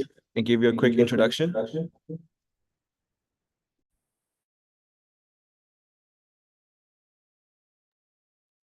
Hi, thank you for the introduction. I'm Tamar Ilam. I'm an IBM fellow, and I'm the chief scientist for sustainable computing in IBM Research. I'm working with multiple different teams across all of IBM Research in order to develop technologies to reduce the carbon emission associated with computing throughout the life cycle.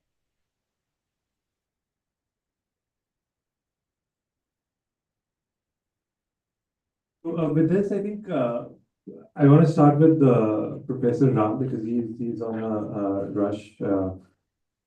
His expertise because it is on the infrastructure side. I wanted to ask what strategies can be employed, especially in the design and the operation side, from an infrastructure perspective to reduce the carbon impact and improve sustainability of data centers.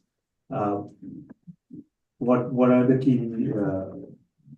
things that matter? Very good. First of all, thank you for having me here. I think the first most important thing is understanding what is driving sustainable infrastructure today.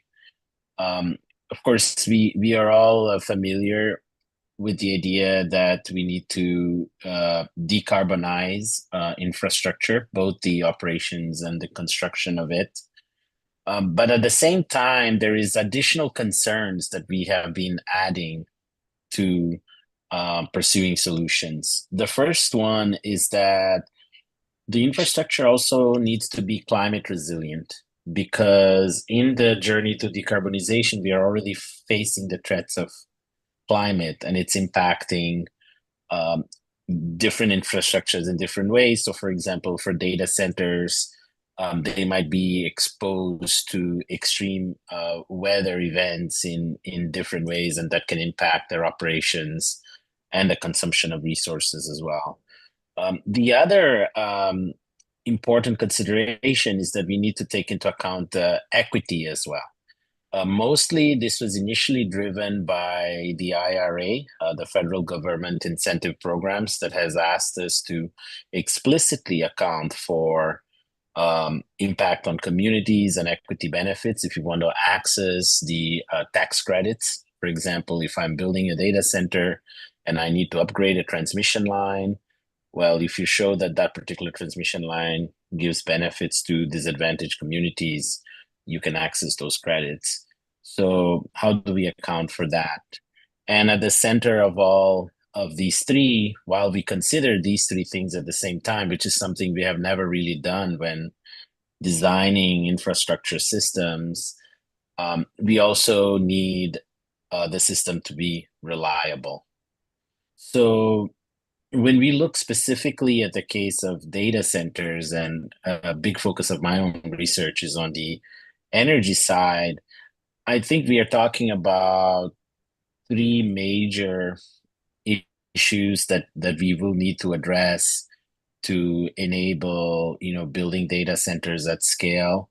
The first one is when you're considering deploying the data center, how do you co-design the grid and the data center itself, so that you can not only accommodate the load, but you can account for all the three considerations I mentioned, climate resilience, equity, decarbonization.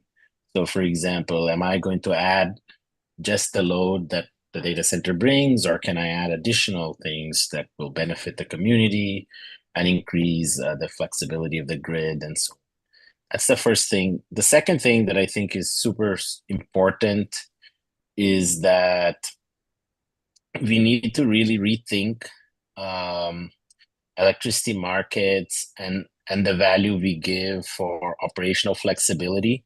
So in a lot of infrastructure projects, you can add flexibility at the design time, and obviously you can also have operational flexibility. So for example, in the data center, I can make choices about cooling and backup generation that add flexibility to my data center, meaning I can shift the load around. And at the operating time, of course, depending on how your computing service is set up, it can add additional flexibility. But all of this flexibility will only be built in if you can compensate the operators for it. And that requires electricity markets that can provide that sort of compensation.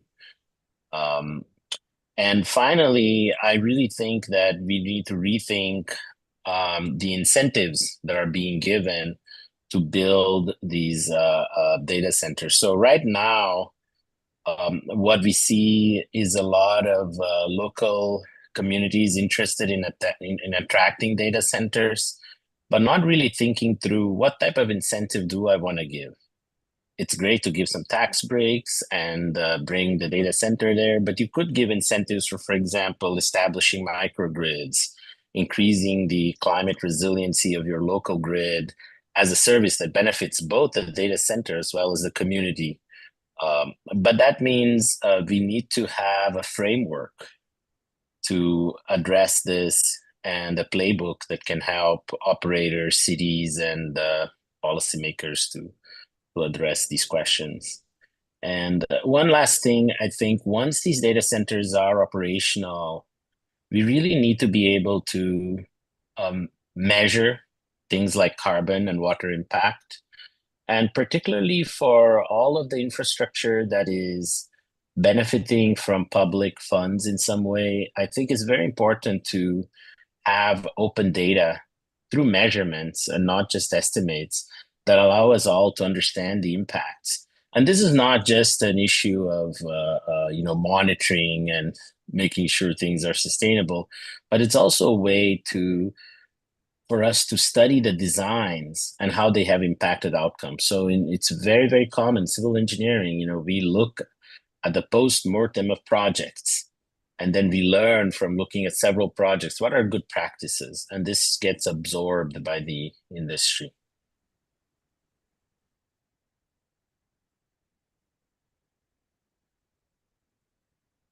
The equity aspect points to Professor Shaolin's work very closely. So I want to ask Dr. Shaolin, Professor Shaolin, in terms of your work, how is responsibility and equity looked at from your lens?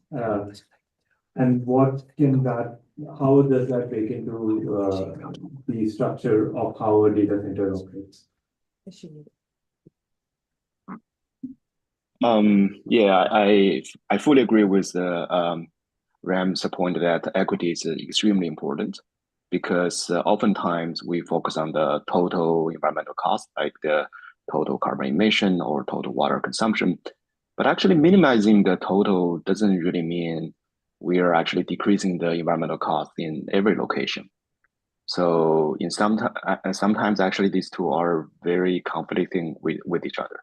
So just to give you an example, last year, Uruguay had a mega drought crisis, and forcing the National Water Authority to use salt water for much of the population in their municipal water supply.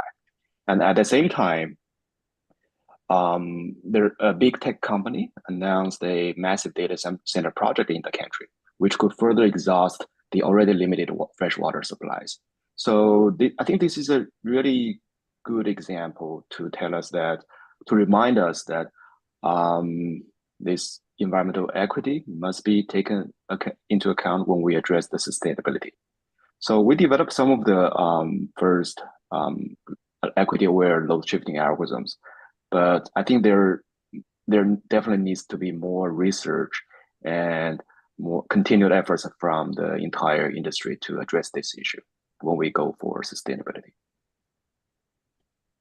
Thank you so much. Next, I want to pivot slightly into a topic that I really love, which is optimization, edge computing. And so with that, Professor Aishe, I know you have an expertise in that domain. What trends are you seeing, technologies like edge computing, optimization algorithms, and into reducing the impact of data centers? Because efficiency is an important vector. So there are a number of different venues where people are exploring to push the efficiency and sustainable limits.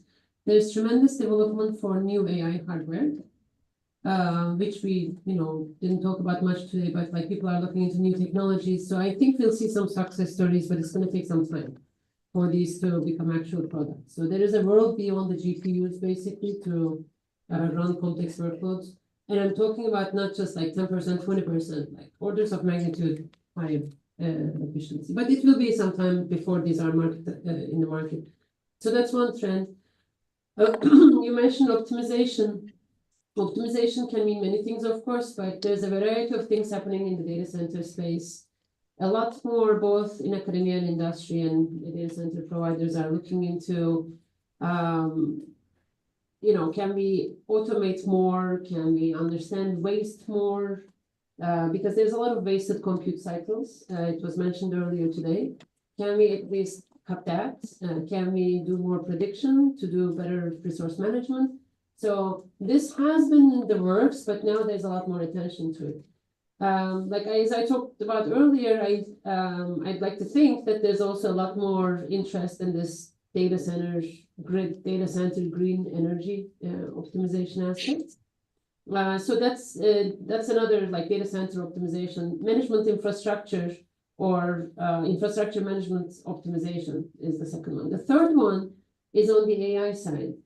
So there's a lot you can do to tune how you run AI. The algorithms also allow for a lot of flexibility. Like you can prune the models, run it with a bit, maybe tiny bit less accuracy, but nobody's going to notice anything. Or do you use, billion parameters, or do you need 100 billion parameters? There's a variety of other things that I won't get into now. So there's that algorithmic AI implementation type of algorithmic software side of things. So all these venues are being heavily explored right now in the data center space. Got it. Just a follow-up question on that. Where do you see the gaps in the research world across all these domains, right? If you had a magic wand, where would you focus more of your energy? I don't know if I see gaps in the research. I see a big gap in what's happening in the research world versus what's being implemented. And I think some of the things need to be redefined. I really liked what an earlier speaker was saying about data, right? So data centers, if we understand things more, then we can optimize more. Like, can we at least make publicly funded data centers to reveal more? Similarly, we need to rethink some of the ways data centers, cloud computing infrastructures are built and served to users. So for instance, can we change how we define performance? So right now, when I'm talking to industry mainly about doing more flexible computing, the primary concern is performance. Well, what happens to performance? Then I ask them, like, what do you guarantee for performance today anyway? And how we buy data center cycles today is based on availability. It's not based on performance anyway. So I pay for this many nodes for this much time of type, I want to use GPUs of type 800 or whatever, right? So I'm not actually getting any performance guarantee anyway. How about maybe I can be given an average power or average performance guarantee. Maybe there could be some flexibility. If as a user, I'm more aware of these options, which is currently not reflected to the user at all, maybe I will pick a more flexible option if it's cheaper, or maybe if it's possible to run my workload on greener energy, right? So I think we need really rapid development of these discussions and standardizations potentially so that we can close the gap between the research world and the practice world. I don't know if Dr. Ram is there, but it seems there's a conflict of how you can scale that with the civil infrastructure, how fast you can scale. Software scales really easily, but hardware and the infrastructure does not. So there is that conflict. Anyways, you had mentioned about industry, and we have two people from the industry here, Alex and Tamar. So I want to understand the industry perspective a little bit.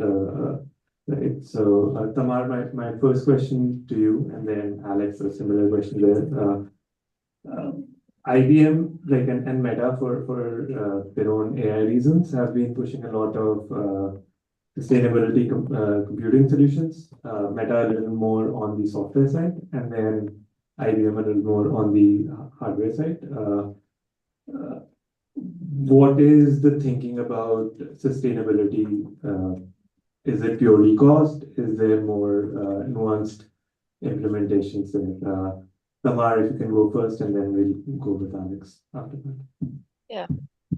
Right. The way we think about sustainability in IBM research is that we believe that sustainability needs to address the entire life cycle of computing. That includes embodied emission. As we move to specialized hardware, the embodied emission is the explosion of different specialized systems will cause the increase in the proportional cost of the carbon, which is associated with manufacturing itself, manufacturing of chips. So we have a body of research which is addressing that area, where we look at how can we design chips that are more sustainable, and how to improve the manufacturing process itself, or when it comes to process optimization, and also looking at harmful material which are being used in manufacturing, and using AI to actually accelerate the scientific discovery of material that could replace, for example, PFAS, which is a very harmful material, which is a family of materials which are used in the manufacturing process.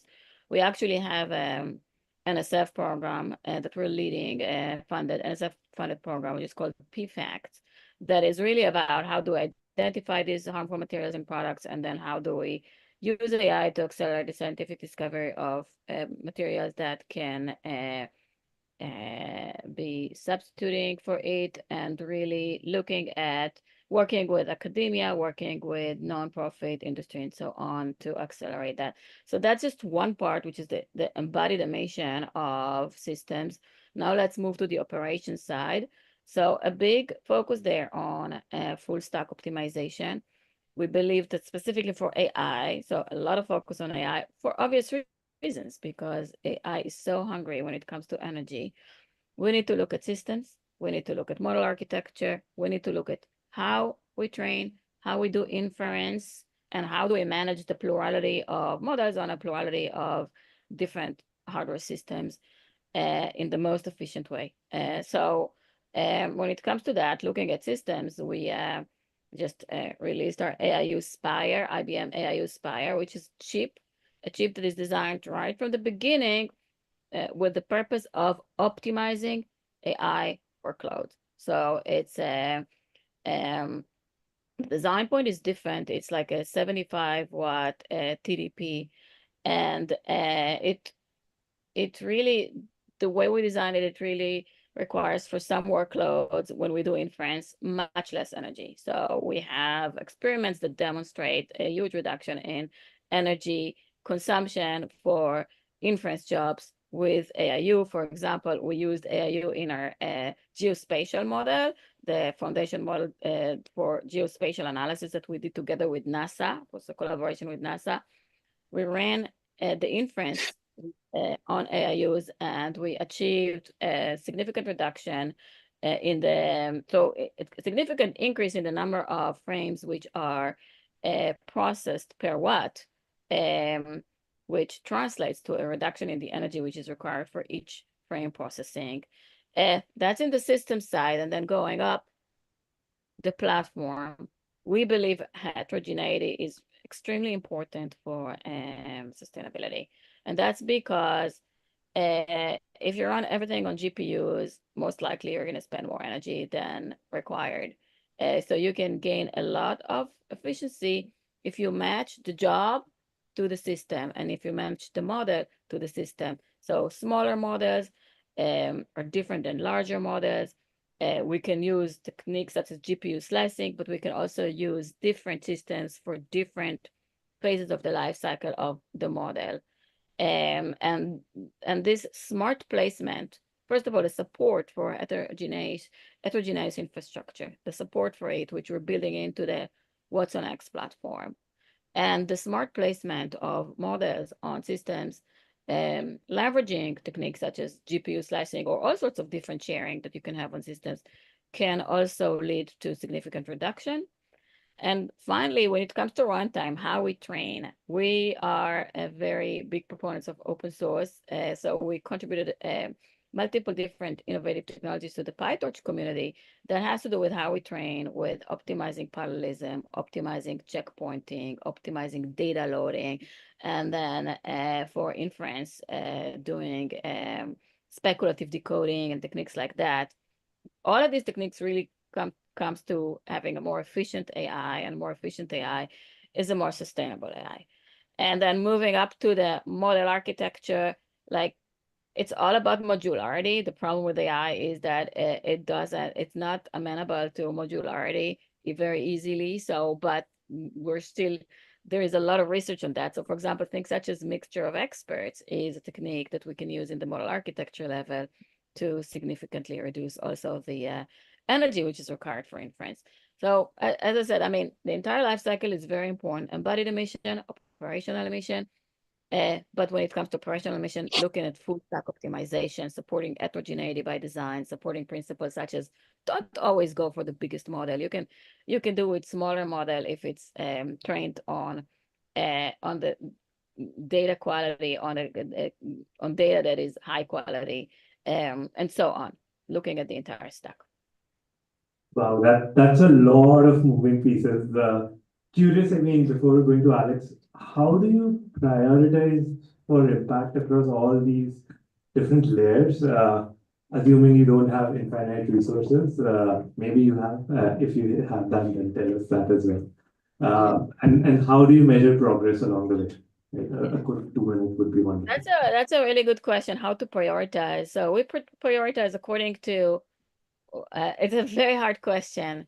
We prioritize according to what we're doing in IBM, where we can have the most impact. Okay, and what are we doing? If you think about IBM research, semiconductor is one very, very big area that we're focused on, systems and AI. So rather than we cannot focus on all the problems in the world, so we focus on these three. AI because it's very high energy demand, and also extremely powerful. So we don't want to give up the power of AI. We want to improve it, right? So that's why we're focusing on AI. Semiconductor, because that's what we do. We do semiconductor technology, right? And systems, which is the system design. We've always, this is our bread and butter. So this is the areas that we're focused on. And the next question is, how do you measure progress? And that's a really, really good question, because right now there is still not a standard that says this is how we measure AI efficiency. There is no standard for that. We're actually working with the Green Software Foundation, for example, on creating such a standard, but we're not there yet. I think it's really important to create a baseline and at least show that you're improving against yourself, first of all. So identifying a use case, measuring what's the energy consumption. We actually pioneered a project which is called Kepler together with Red Hat. And Kepler is all about measuring energy in a multi-tenant environment when you have sharing and so on, multiple applications running on the same server. And that project is now part of the CNCF as a sandbox. And everyone, so that means everyone can use it, but measure a baseline, then show how, when you are applying optimization techniques, you're improving against the baseline. That's the way I'm looking at it. Thank you so much. Lots to unpack still, but I think I'll move on to our next speaker, Alex, and ask the same question. Yeah. For Meta, sustainability is pretty important, and obviously in the industry, it's a huge challenge. I think it's good to talk about what different commitments the company has. For instance, Meta has right now is net zero on our scale 2. So this means that all the electricity we use for AI training is currently being offset. It's one of the commitments we have. One of the other commitments, more ambitious, of Meta is by 2030 to be net zero on our scope 3 emissions. So what this means that the embodied carbon of the actual GPUs, we want to offset that as well.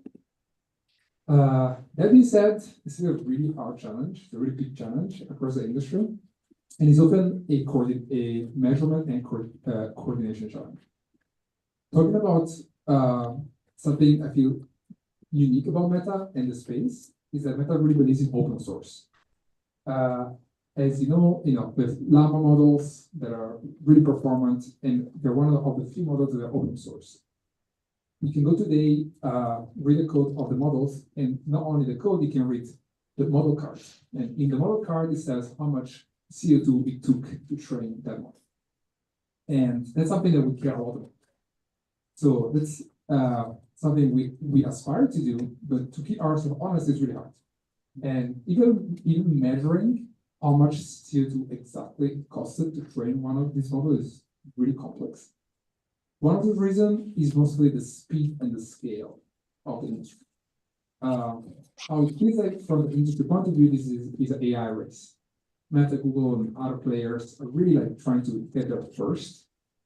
And we're trying to build really large systems. And there is no external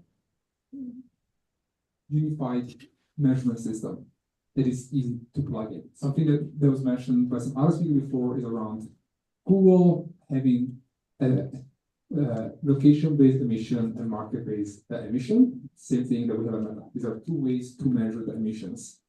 And it's complex, it's not clear. I think Google in their sustainability report just had a long introductory letter from their chief of sustainability explaining, well, for the first time in many years, our CO2 emission went up location-based versus market-based. So a lot of complexities here.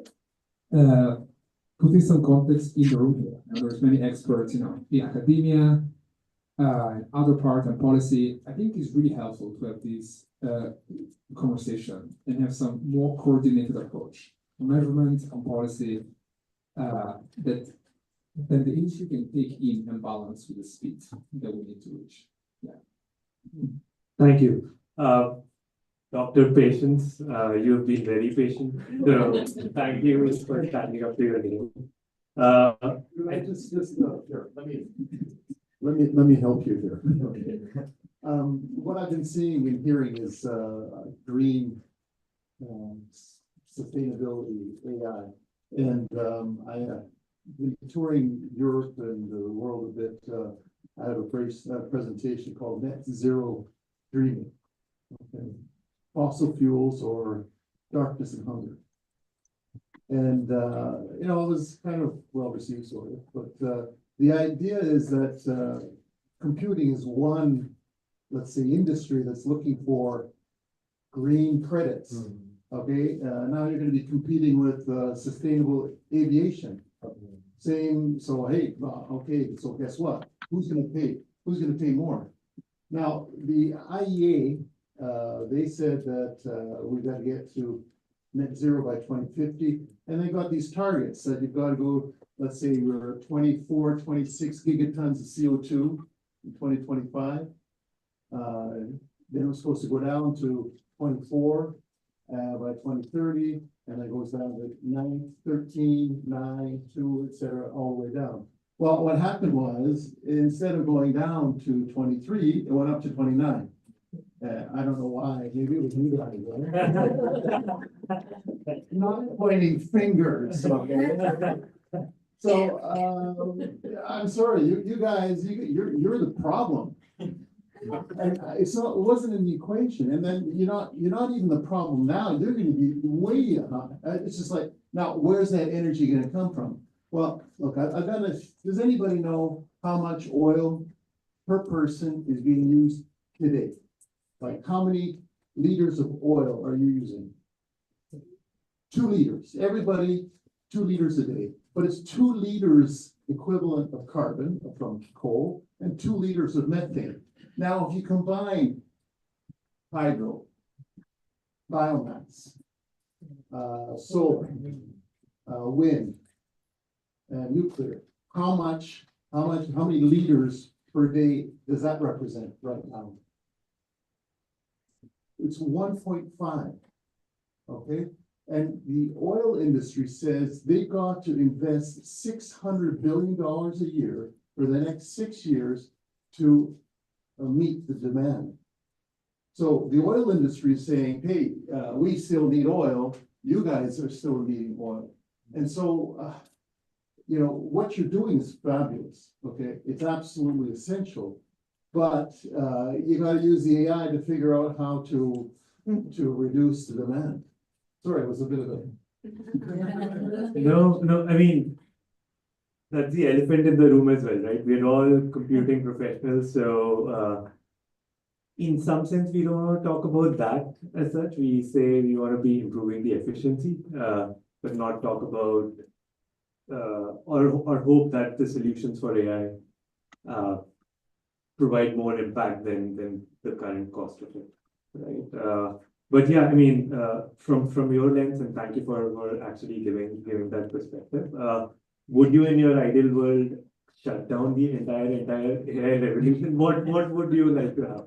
Well, I was talking to my son who he's doing a PhD in mathematical engineering, and his supervisor, he said, well, look to the past, okay? I grew up with cards, okay? And then I did a modem, okay? Well, you know, modem wasn't fun, okay? But it seems to me right now that we're going back to the modem because my computer's getting really slow. And so, you know, my computer, meaning the interaction is getting slow. And I'm wondering, well, you know, why not slow everybody down?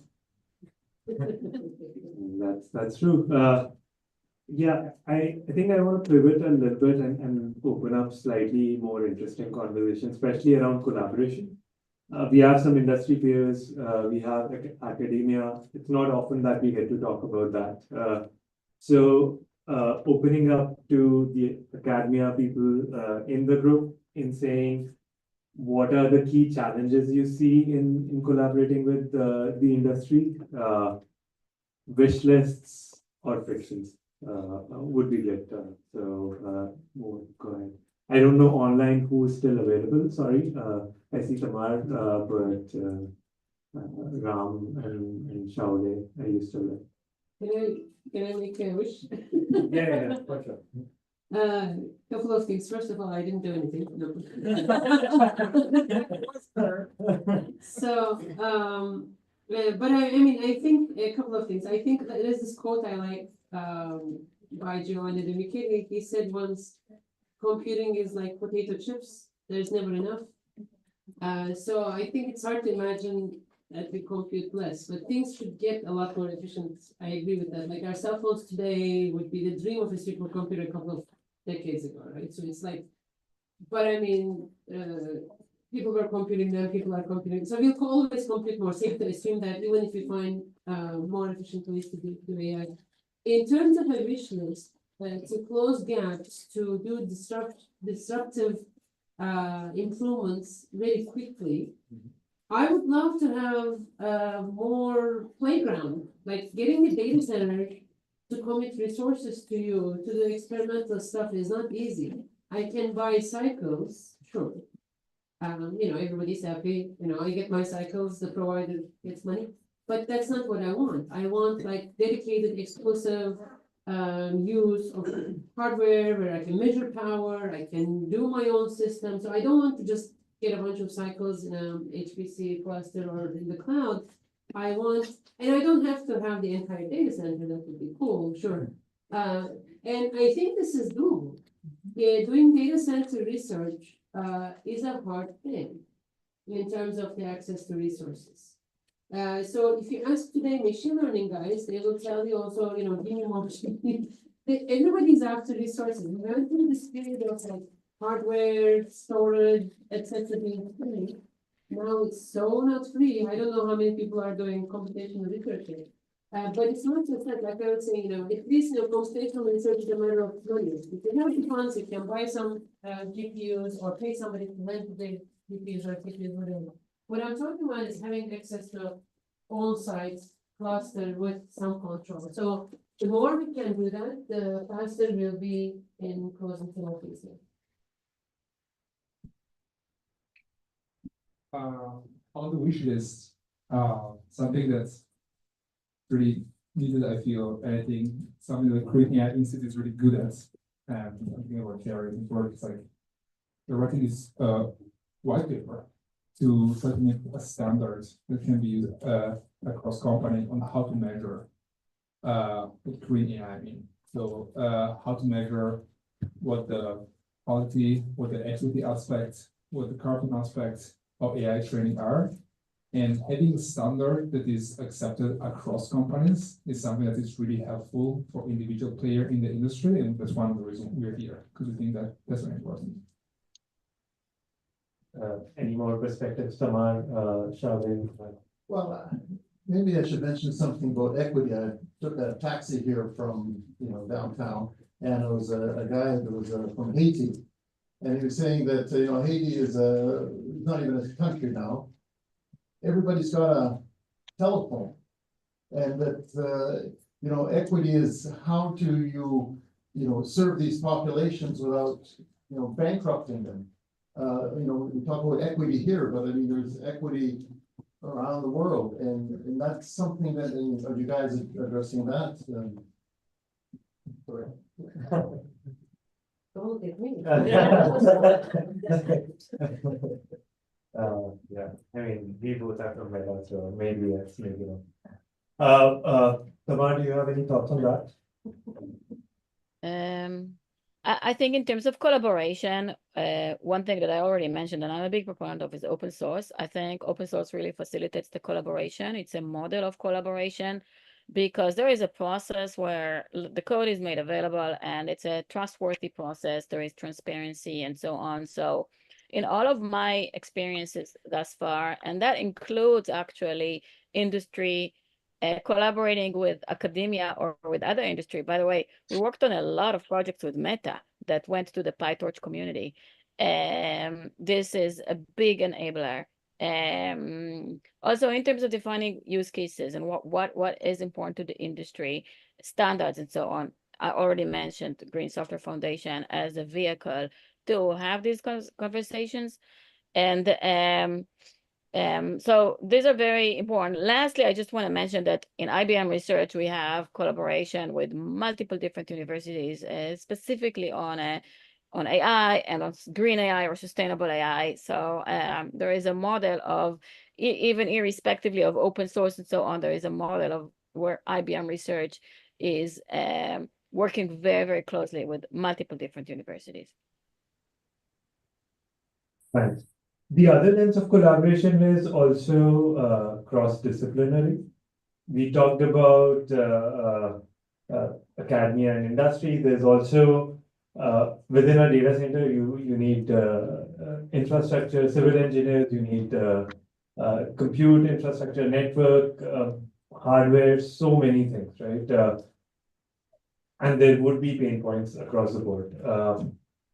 How do you see that evolving to a place where that innovation pipeline becomes very seamless? Again, this is an open question that both academia and industry peers can take a stab, but I feel that's the other lens that if we are to like accelerate innovation across all dimensions, that's also a collaboration model that needs to be spoken. So how do you accelerate the cross-disciplinary collaboration, given within a data center, there are so many pieces that you need to optimize on potentially? Well, maybe, they're talking about SMRs, small modular nuclear reactors, okay? And so maybe you would need to get nuclear engineers involved in the design and integration. How do you, well, first of all, what are the risks? Safety, and so maybe that's one actor that you'd have to get involved. Yeah, that's a good question. It's a really relevant question because I feel in the last year is the first time we're seeing many cross, I guess different functions coming together. Like you can think about the research function. Usually historically research was publishing papers and then eventually down the line get into the industry. Now research is at the forefront because what happened in this, like what happened on the GPUs came out of research 6 months ago. And that's something that in the past in the industry was not like that. So that is one part where the function of research and engineering comes together. The other function is a function of policy, where policy also has to be in the room. And these rooms are new. Like in the past, this would be a room full of technical people trying to implement something. Right now in the room, you have people from research and people from policy. And policy has to be taken into account from day one. And that's something also that we need to understand how to do. It's new. And as you're talking about equity, equity is really hard. How do you measure equity? Who should be like the person that is the expert on equity, and yeah.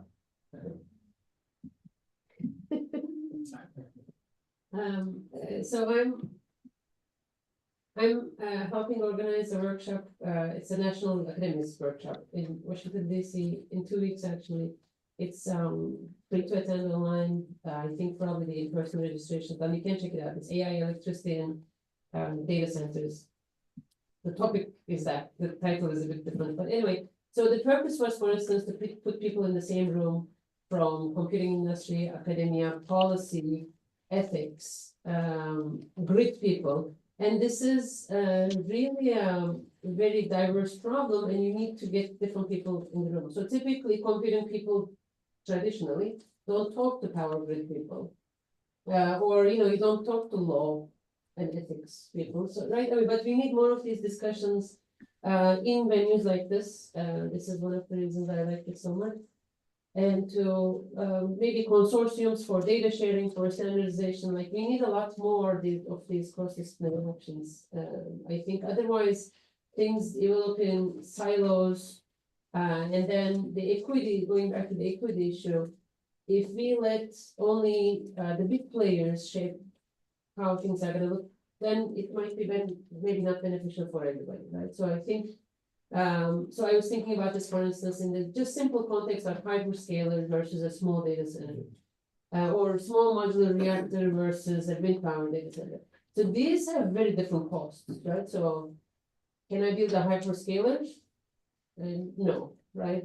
Can I buy a computer? Yes. Can I buy 10 computers? Probably I can do that. But I mean, there's going to be a tremendous access difference at some point. If we think about the scale and cost of this thing. Can I get a small modular reactor for my home? Probably no, right? It's projected to cost like $4 billion. I don't know that. I mean, even if you are a good company, medium scale, probably you won't have access to these type of things, right? So it's really, really important to think about how we want AI to shape, I think.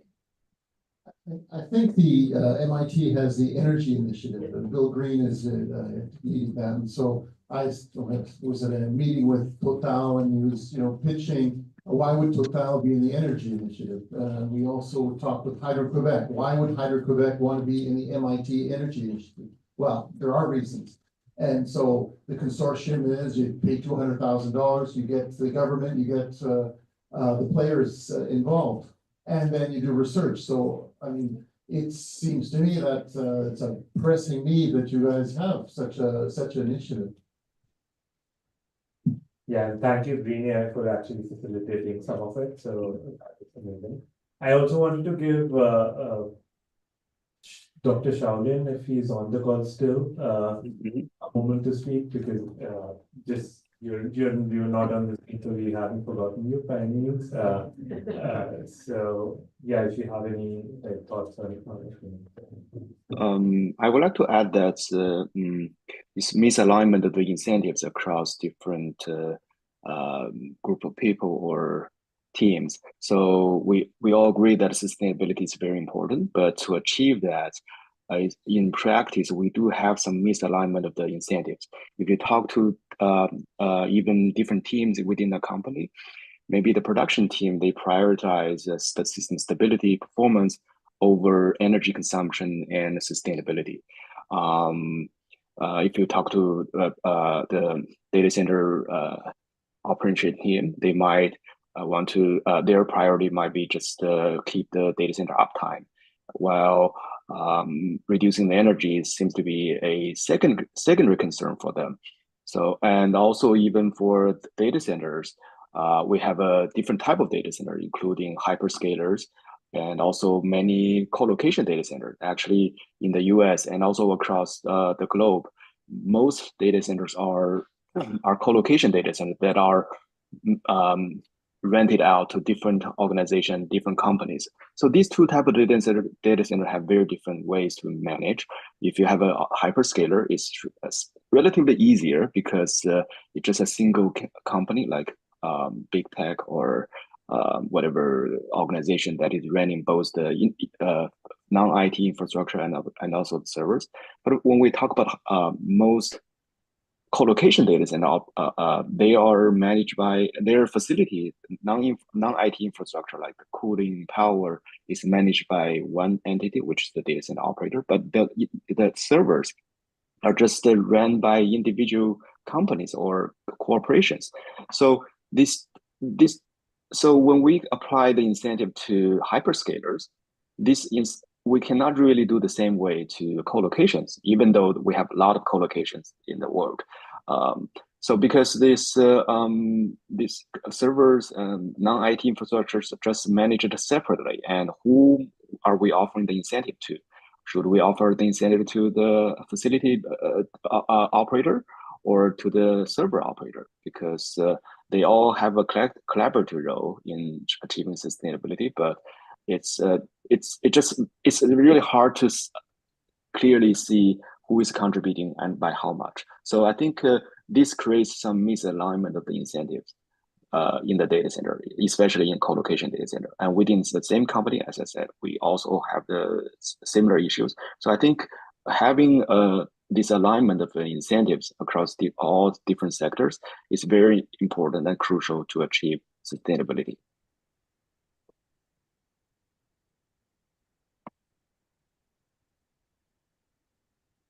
Actually, this is a great segue. We have 5 minutes remaining, and I want to open up to the audience. We have a few questions, but as the organizer actually pointed out, there are some questions from the audience that are slightly tangential to what we've asked so far. So I would love for whoever to show up here.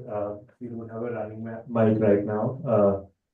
To ask their questions, I can ask them for you, whatever it is there. Please raise your hand and I can come.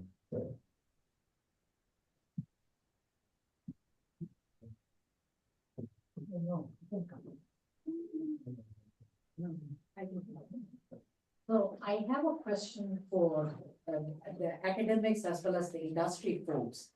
You talk about the fact that there is a need for participation by both parties. How do you facilitate such conversations?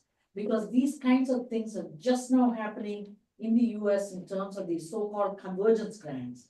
It is very hard to work with, companies like Meta or Google. And likewise, they probably say it's very hard to work with academia. And you are mentioning the fact that research needs to happen And what do you see is the new model going forward? As well as how should the students for the future be trained? Because this is an entirely new world.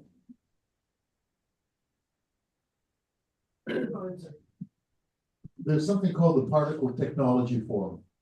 And in the Particle Technology Forum, there's industry and there's research. And what they do is industry pays $50,000 a year, and they have research, and they have agreed on research, and that is shared with them publicly. It's shared within the group, and they do research outside for people who want certain things. So there are models. The NSF was let's say financing global solutions, global energies. So the NSF does have these programs. And then again, the MIT Energy Initiative is another example where you bring these people together. But that's paid by industry. So through their participation. Thank you. We have one last question from the. Yeah, I had two. Which one do I ask? I guess today we heard a lot about flexibility. We also talked in the break to the industry people. In the press, I guess you hear more about big tech investing in nuclear. I'm not fully sure whether they are allowed to just build it themselves or not. But how present is this flexibility argument in the plans being made in industry right now?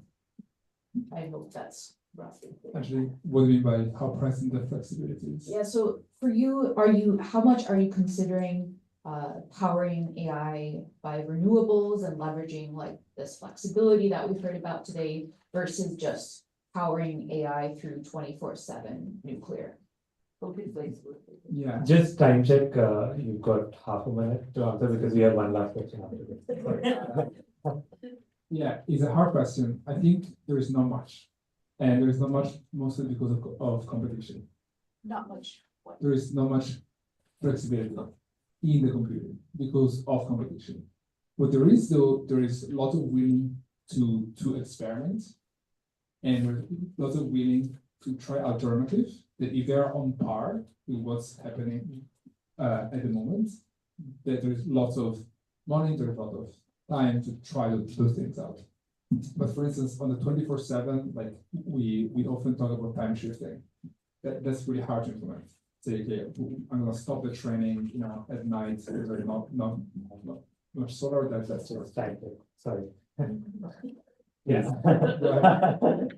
We have one last question specifically for Dr. Tamar, aimed at asking what is the water footprint in semiconductor manufacturing?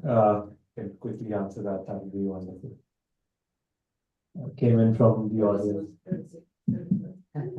Yeah, 30 seconds left. If not, we can try to take that off. I think Tama has left. Oh, okay.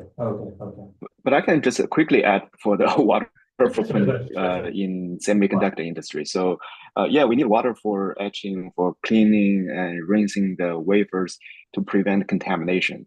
And although some manufacturer plants, they are reusing the water, recycling the water, but still in most cases, they need many millions of liters of water each day, and that's fresh water. And also they have this water quality issue because when they discharge water, in many cases, the water, it's not as clean as when it comes to the facility. So, and additionally, there is indirect water consumption due to generating electricity to power the semiconductor facilities. And also there is water evaporation for cooling the semiconductor fabs.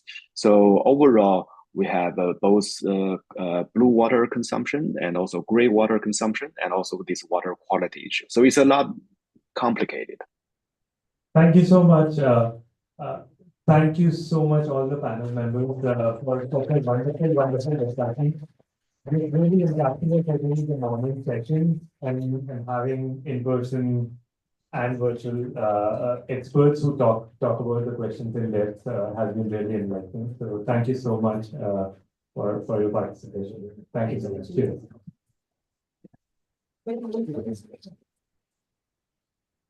would now like to announce a quick 5-minute break, and for our panelists, would like to invite them to both take a group photo. So if the panelists could make their way to the front again, that would be great.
Have a slide.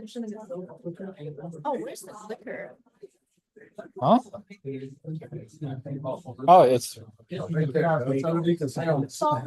We're getting a little hungry. 哪个 slide 你来吧？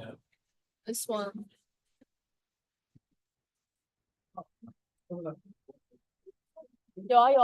Yeah, I have your slide.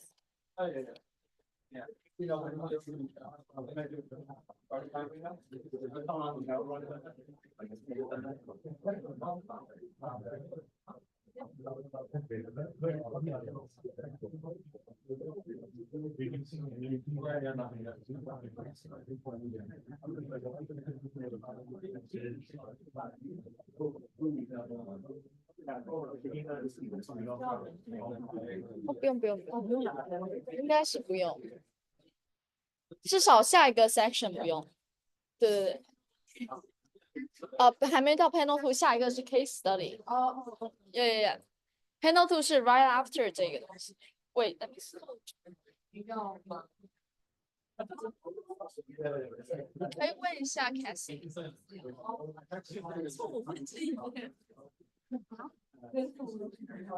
谁叫你们？Cassie。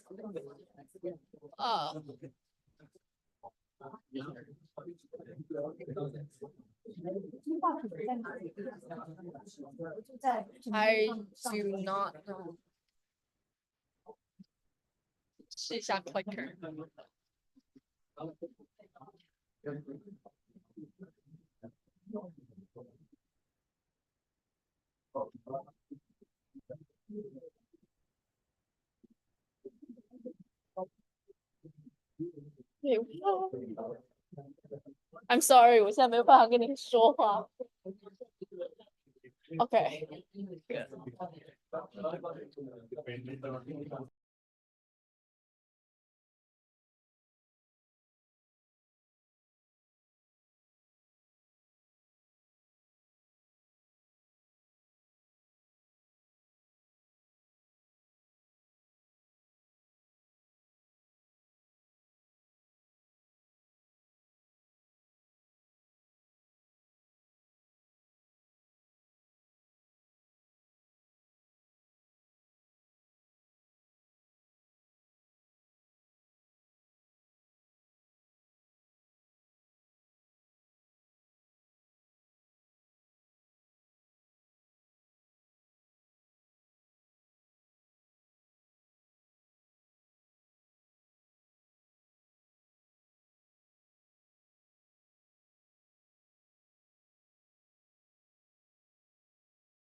Please excuse me.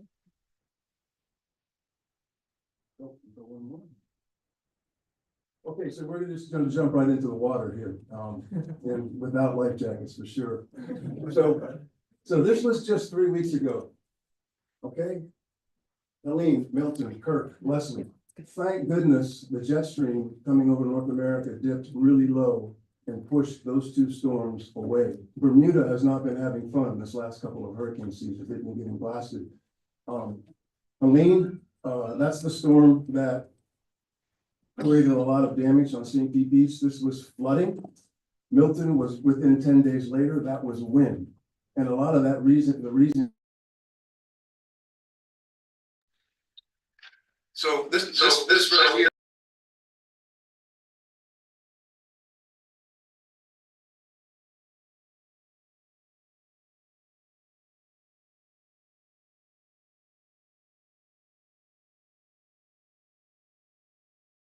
On Gulf Boulevard, which is the middle of St. Pete Beach. St. Pete Beach is 3 miles long by about 200 meters wide.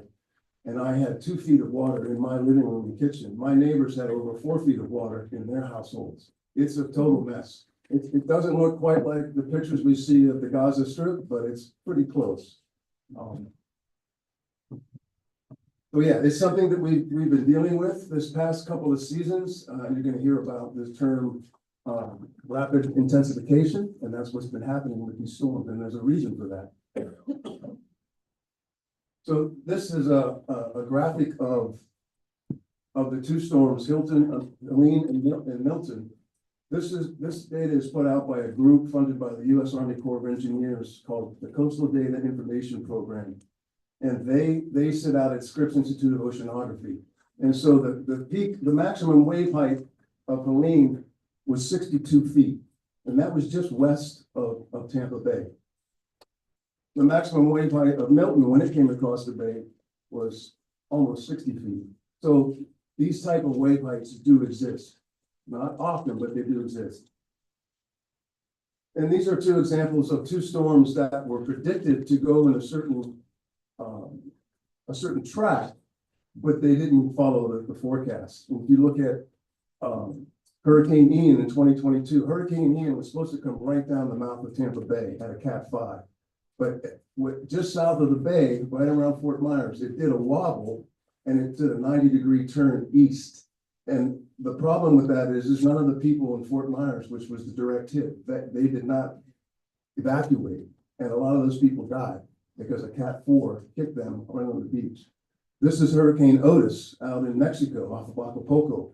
The forecast was as a tropical storm, it was supposed to turn west and diminish in intensification. Instead, within 12 hours, it went from a tropical storm to a Cat 5 hurricane and hit Acapulco, and it killed a lot of people. So the tracking and the forecasting is not perfect, but we think we can do better with more data. There's too many gaps in data. And the problem is the government, NOAA, and other entities have shifted focus to the surface only because measuring the water column is expensive. So that's changed the game plan and how the models are created. What Seaward hopes to do is shift the focus back to the water column and apply that data to increase storm tracking. So The graphic on the left is the region of the United States that gets affected by these hurricanes. And then the one on the right is a graphic of what we call ocean heat content. That's the temperature and conductivity, which gets converted to salinity in the water column. And if you notice those white areas, there is no ocean heat content data in those regions. And that's part of the problem. In order to track storms properly, you need to understand what the density of the water column is. Seaward will fill those gaps. And so this is our system, Seaward, 3 components, a fixed time series with a buoy, and we've got NavOcean's automated surface vehicle, the NAV2, that's Scott's company. And then we're also incorporating a glider, which will give us subsurface data. This is manufactured right here in Gloucester, I think that's how you say it. Heffring Engineering, I toured their facility yesterday. I thought Frida would be here. I don't see her, but she made it. So the 3 tools will give us the comprehensive data set that we need. And you can click on that animation. Oh, there you go. So what this is what we call the crawler. The crawler will have a CTD. CTD stands for conductivity, temperature, and pressure, depth. The crawler uses the wave action at the surface of the buoy, and it's ratcheting itself up. There's a series of cams and bracketing that ratchets up the mooring line, and then it free falls. And we normally sample at 2 hertz. So that's 2 samples per second, and we'll get an amazing profile, hopefully 24 hourly profiles per day through the crawler. Normally, we would have to have CTDs mounted on this mooring at various levels, and then we would still get that data in real time through the process of induction. I'm going to turn the mic over to Scott, and he's going to talk more about the ASVs and the automation. Thanks, Rick. Yeah, okay. Hi, hey everybody, thank you for coming today and thanks for organizing. So yeah, I just want to talk a little bit more about some of the technologies that are involved in Seaward. And so let's see, I'm gonna go ahead and move to the next slide. Here we go. Yeah, so all of the technologies in Seaward are technologies that have been field tested and tried and true in the ocean. And it's not easy. It takes time. It takes blood, sweat, and tears and years of work to get these technologies to where they are today. And these are some of the leading edge technologies that have lightweight and ease of deployment can make it possible to do a coordinated system in the way that Seaward will. And it's really a new level of advancement in ocean observing capability. And I didn't put the big shark photo up there. I forgot that one, the tiger shark coming up with the teeth, but all kinds of things wear and tear at your equipment. And I was just thinking about what happens if Green AI's computer with all of this wiring and add some sensors and some power systems and solar panels and take the whole thing and chuck it in the ocean. How would that work? I don't know. But that's what we specialize in, is making this kind of equipment workable and how to operate it and collect data in a highly efficient and effective manner. So let's see, okay. And a big part of our system starts with is ground truth by the foundation of it is RDC coastal buoy. And the anchored buoy system collects a very critically important time series data. And it collects it at the ocean boundary layer surface where the ocean and the atmosphere meet. And all the fluxes of energy between the ocean and atmosphere fuel hurricanes and the weather systems.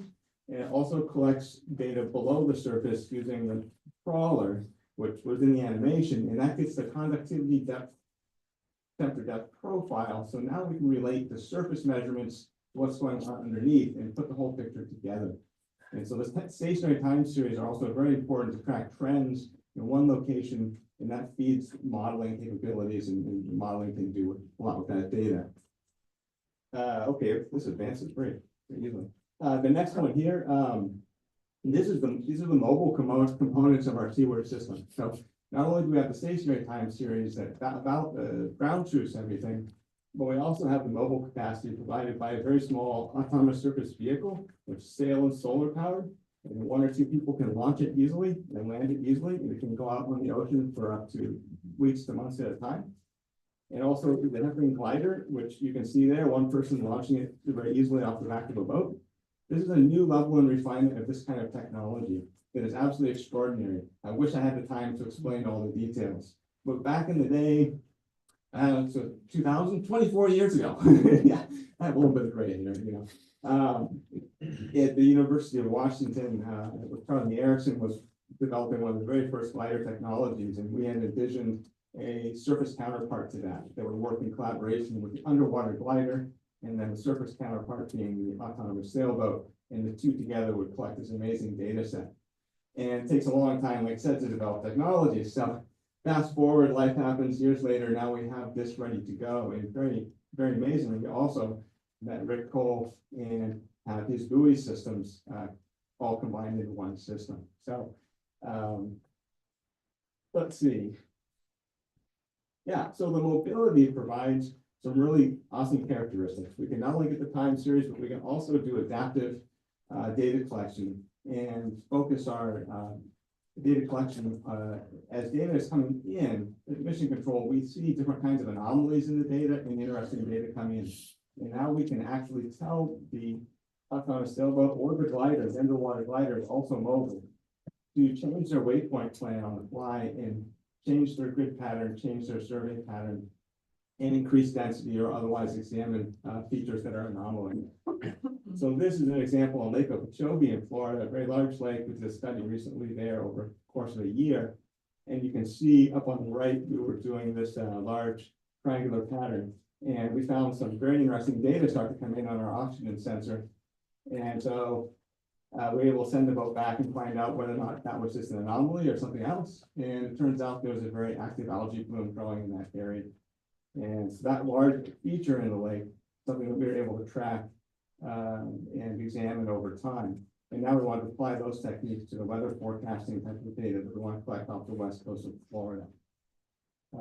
So that kind of rapid response data density, detailed survey grids, broad area coverage, it expands the relevance of the buoy-based stationary measurements across the whole region. Yeah, so here's the profile kind of view of it. And you can see how the sailboat with the glider underneath.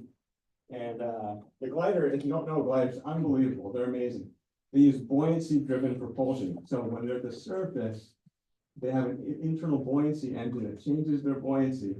They have no external moving parts, but they can then glide through the water column all the way down to the bottom, taking measurements all the way, reach the bottom, change their buoyancy to positive, and then glide to the surface. And they have wings, just like an airplane does. And so the wings provide the lift that makes them move forward. So they do this very elegant V-shaped pattern and can actually navigate themselves to waypoints far away and spend a month or more at sea. Though the sailboat paired with that and the trawler and the buoy complete this system, that's sort of a cross-sectional view of a transect, so to speak, line of seaward observing, which is important in the context of the slide here, where we are, so if you remember the first slide there, one of the first slides that Rich showed, it showed the white areas of data gaps. And those are incredibly important in coastal areas because the hurricanes and weather systems approach the coastline, and they often vary from the forecast as they hit the continental shelf or near coastal areas. So right as they're coming in near to hitting shores when they often vary the most. And we have huge data gaps there.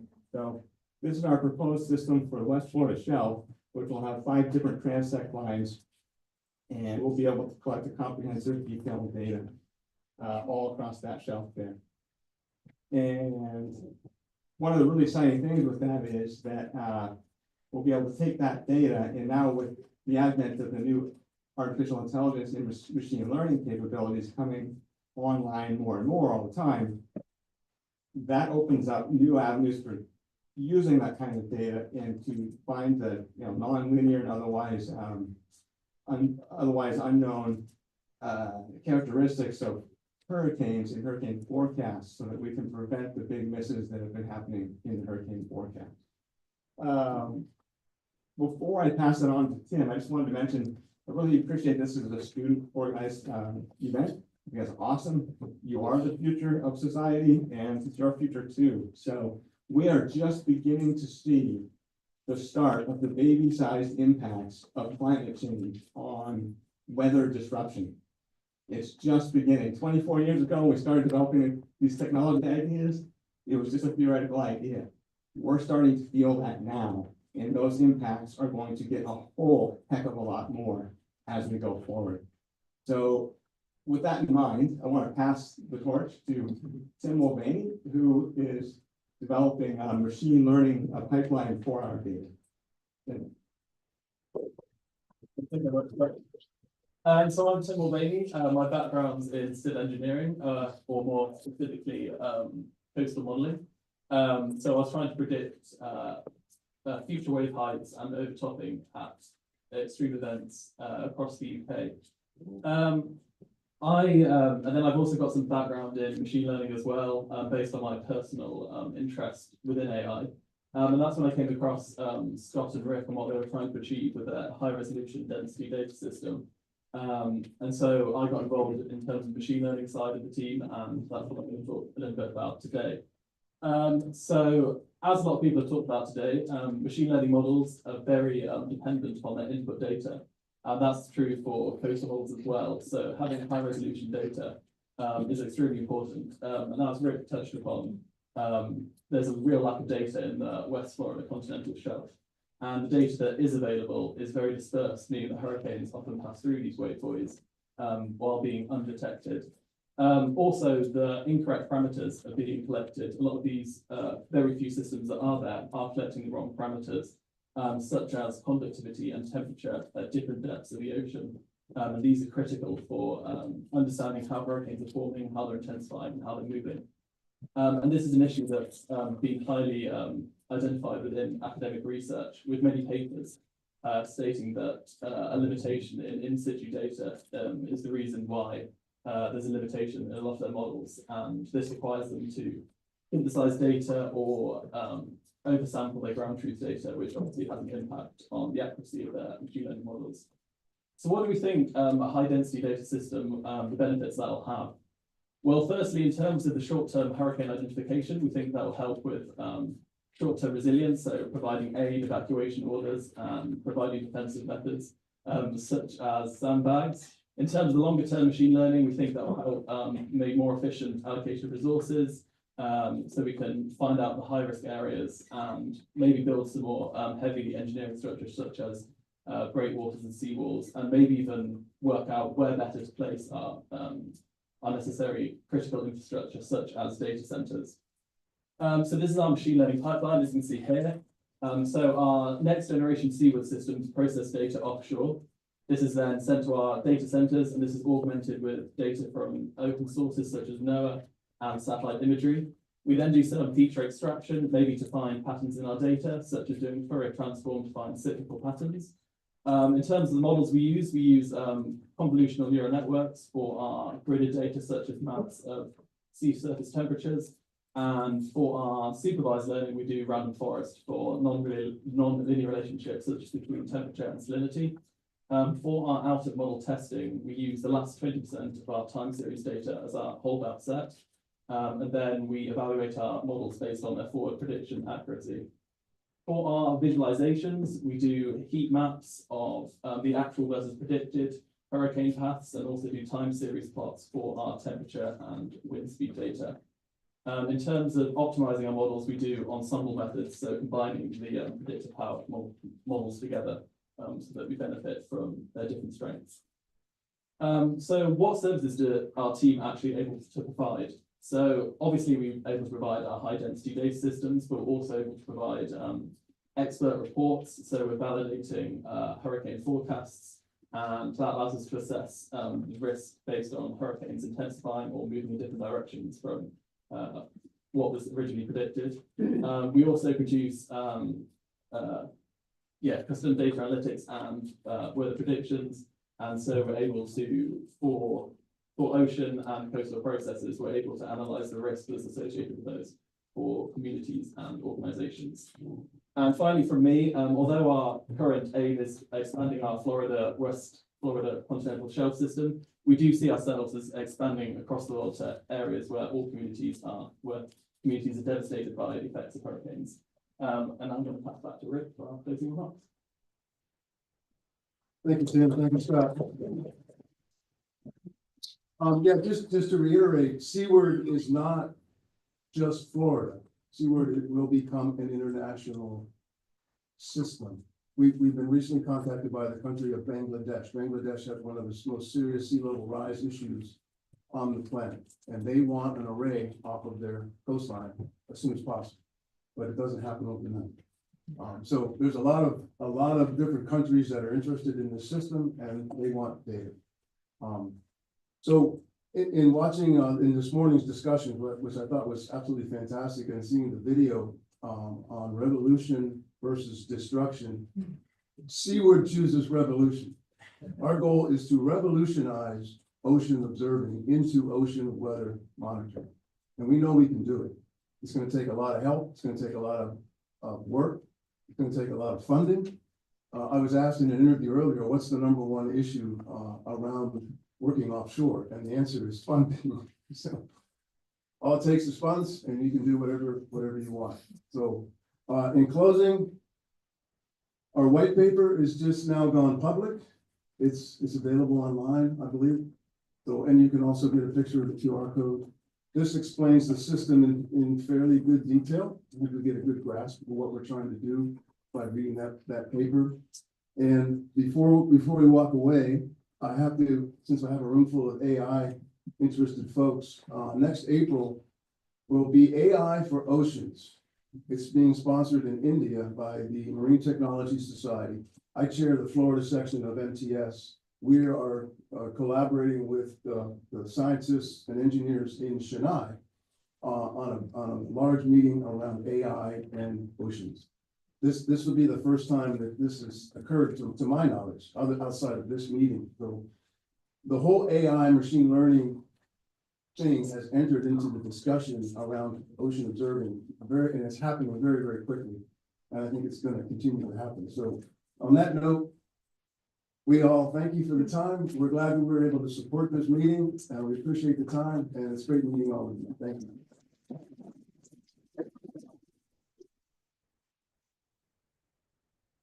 Thank you,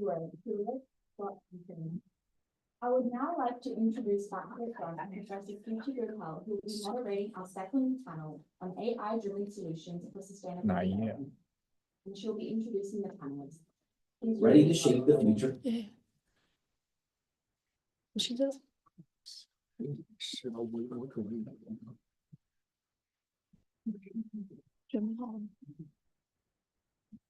video 要放吗？不放，放去。Right.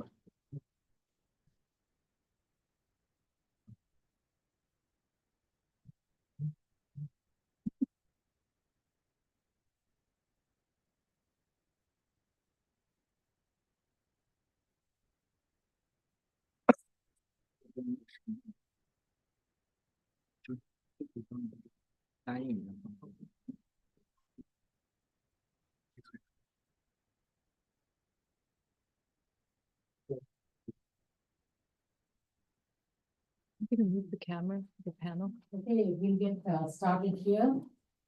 This topic is something that you've heard throughout the day, which is on using AI for sustainability, looking at, housing, looking at sustainability risk assessment, which the previous speakers introduced us to, and so on. And I'm pleased to have such a distinguished panel of people who are experts from many different walks of life. And I'd like to reintroduce myself. I'm Suchi Gopal. My research is on geospatial technologies and satellites. And I've been doing this for a long time in all parts of different countries of the world, including food security in Cambodia, building mangroves, which are considered to be nature-based solutions in Belize, as well as in the US. Everything at this point, is a huge amount of data, geospatial satellite data, coming at multiple spatial resolutions, and obviously one needs to put it all together and make sense of it. So we will talk more about it as we go along, and I would like to introduce our first speaker, who is Xinhua. She's a professor of media studies, history and society division at Babson College. So 3 minutes. Okay. Hi everyone, it's my honor to be here. And I am from Babson College, and it's really an honor to present in a day where I meet so many scientists and engineers. I come from the humanities aspect, the humanities point of view, and so I feel a little bit like the minority report over here. So my background is critical media studies. So I study relationship between media and human desire, as well as its impact on consumerism and implications for the environment. So I have done research about green advertising, greenwashing, green marketing, as well as corporate social responsibility campaigns, environmental activism campaign, the digital sphere. And I've actually most recently I've published an essay called Useless Sustainability, sort of to rethink the notion of sustainability. And I think, today, as I'm going to be on a panel with a group of scientists who are using AI to optimize human experience and to increase productivity. And so one thing I think from a critical cultural point of view is to look at most of the propositions of AI usage as found it's sort of it's backed up by this philosophy called utilitarianism. So utilitarianism sort of Gary Benson, the philosopher who started first, sort of talk about the idea of utility is ultimately the pursuit of an ideal society where we want to pursue the greatest happiness for the greatest number, right? That's utilitarian, that's the assumption. And the assumption is that the human experience is we want to eliminate all the pain and suffering and maximize the pleasure. And also human pleasure could be quantified and accumulated, could be added together. So so in that sense, okay. So yeah, I'll explain a little more, but basically the idea is that maybe we can think of ways to use AI not just to maximize utility, which is ultimately a very anthropocentric concept, but also use AI to promote empathy for other species, as well as promoting more environmental ethic rather than outsourcing, the work all the way to AI, so we don't have to worry about anything. So our next speaker is Sean Lavner, who is a professor from Boston University, who is going to give us the engineering perspective that we very much need.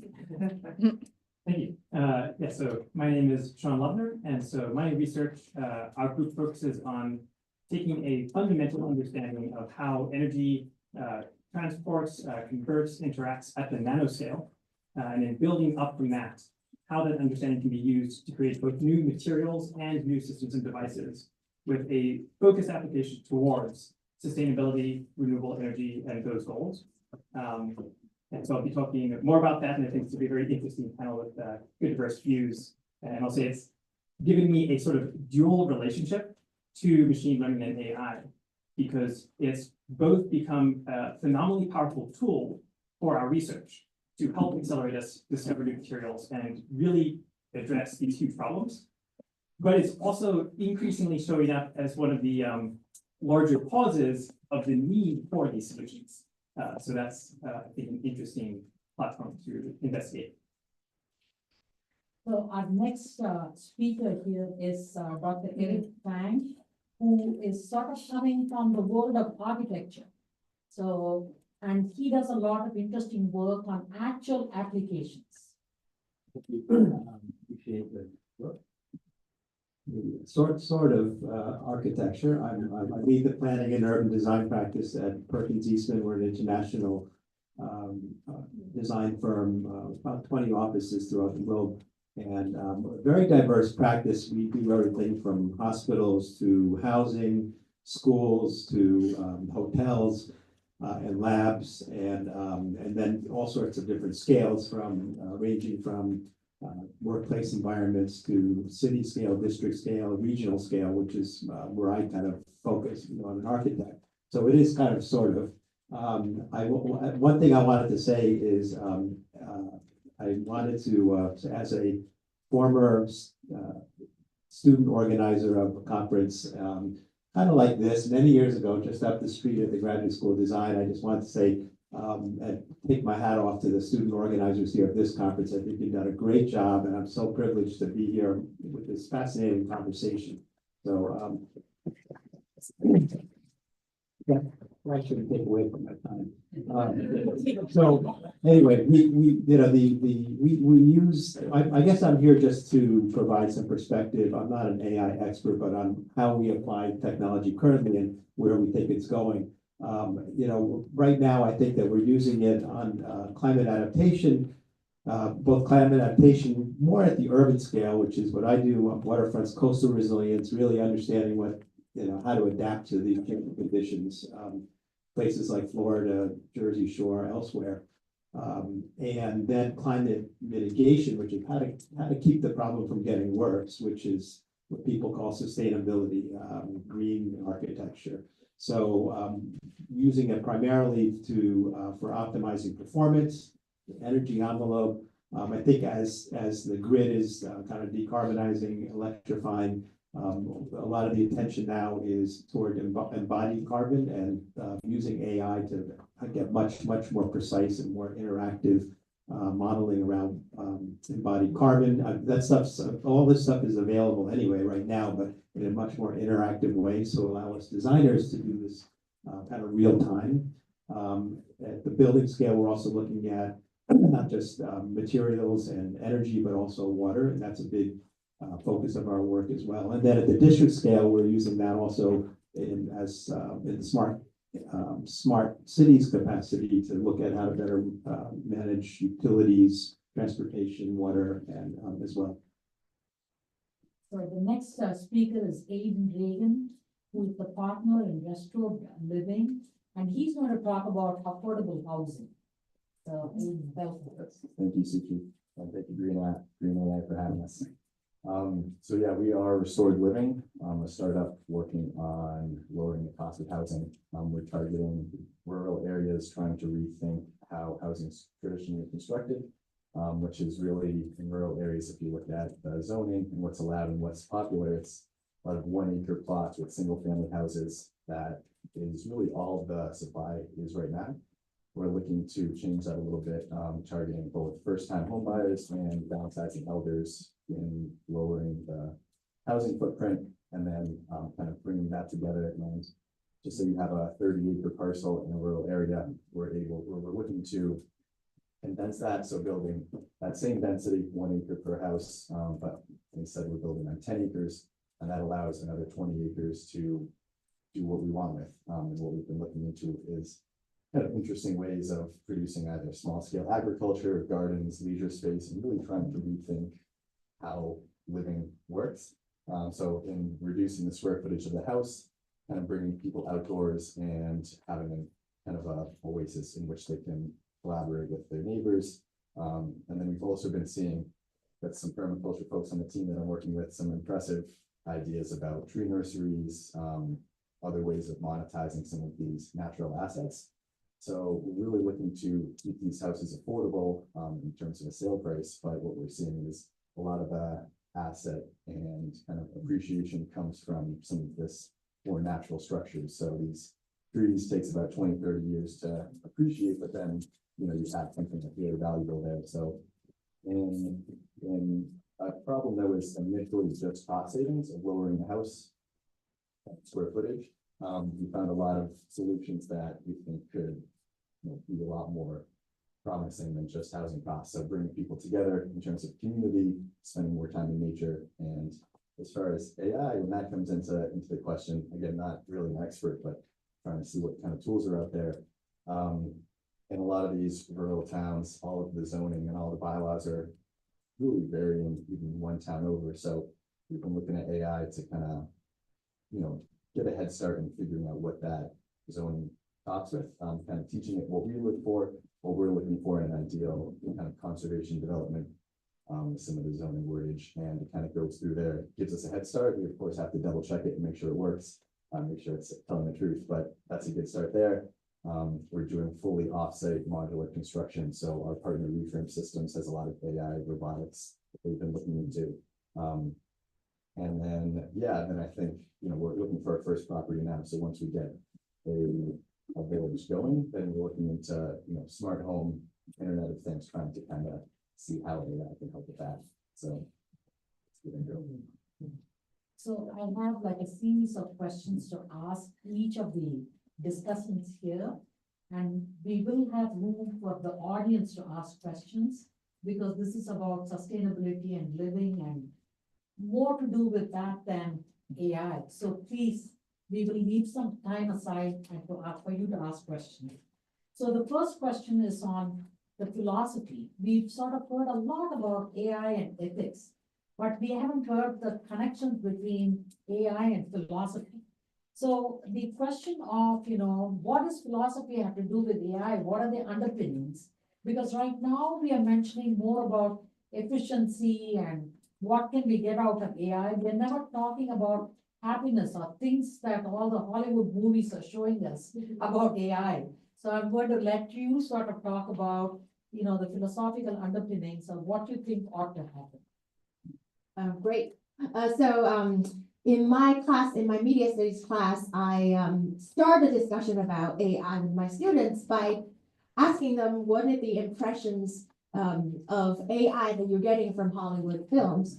And students start listing how many films that are out there about AI, starting from Steven Spielberg, AI, and then a whole range, movie Her, or also many movies. So students started imagining AI as some sort of superhuman, that they can think beyond human capacity.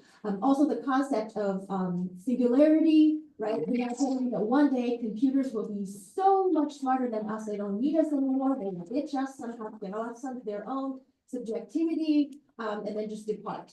And so we read a book called The Myth of Artificial Intelligence, which debunks that idea first. So what I think one thing is to have a really full-headed look at the stage of AI we're in currently. It's actually a wide consensus within the AI community that we are nowhere near what's so-called general intelligence, meaning using AI to simulate the same level of human intelligence. A person with a flesh and blood body who can think, who can somehow understand it, who had common sense, who know what it's like to live in a real flesh and blood world. And so we are nowhere near that. All the AI applications so far that we're looking at is called narrow AI instead of general AI. So narrow AI means it's fundamentally used for instrumental reasons, meaning that if humans have to think up of a task, and then AI will perform the task for you at much faster speed or a greater scale or a different configuration. But at the end of the day, AI is still a tool, right? So that's something that we need to think about to be realistic about AI. Secondly, the question is, however, when it comes to these narrow AI, so many miracles could already been done. It's already happened. Right, so Marshall McLuhan, who's a famous media theorist, in 1960s, he's already sort of described the definition of media in general. He said, media are tools that can change the speed and the scale and the pattern of human, interaction and association. So, but when certain things become accelerated or greater in scale, magic start to appear. So in that sense, that we start to rely on AI, and slowly we want to sort of commit our the tasks that are previously done by humans to AI. So we know the problems about AI eliminating jobs, AI replacing our ability to do the basic things that make us human, right? But however, there is a dilemma about the human desire that we need to consider, especially in terms of what are the role of pain and discomfort, inconvenience, and suffering. Even these are all parts that are undesirable in the human experience, but somehow they play an important constitutive function in making us human and giving our life meaning. So actually, I'm trying to relate to Aiden's project about these outdoor houses, and in fact, this is more of a trend when urbanization has reached a certain level. People desire to go to the outside. So I've done studies about outdoor brands, outdoor marketing. So like, REI or the North Face, so many people are going into wilderness, do hiking or camping or mountaineering and rock climbing, everything. But those are experiences that expose you to greater risk and gives you more pain. And so that's interesting because something about the human desire, which is paradoxical, that make us desire, right? So it make us actually desire things that modern civilization try all means to eliminate. So it's very ironic, right? We're always talking about returning to the past, right? The future sometimes is the past. That's why people are going back to becoming farmers. Like people are trying to live like hunter-gatherers. So what are the desires that are co-evolving with the AI-centered sort of brand new world that we're having? Right. And so I think this is the question we need to think about, is that maybe we need to set boundaries about to what extent do we want to apply AI, and a certain experience we don't want to outsource to AI. So maybe, this is the question for everyone, right? So how do we decide at what level that we can use AI, and then what's beyond, that's just what makes us human and we cannot outsource it. Very good. That was a pretty long answer, but pretty good. Because it sort of, touches on so many things that we experience, but we are sort of afraid to ask, I guess. Sean, I have a question for you. What are the most significant technical challenges in achieving renewable energy goals and minimizing environmental impact, and how would AI play a very transformative role? All right, yeah, small scale. So I think a useful framing for this is to think about there being kind of two opposite end approaches to what's defining how much carbon is emitted, how much energy is sourced. One is the demand, so how much energy is our lifestyle or our technologies requiring. The second is how are we meeting that demand without emitting carbon, or sort of how carbon efficiently are we satisfying those demands. And so I think AI can play a role on both ends of that, but in different ways.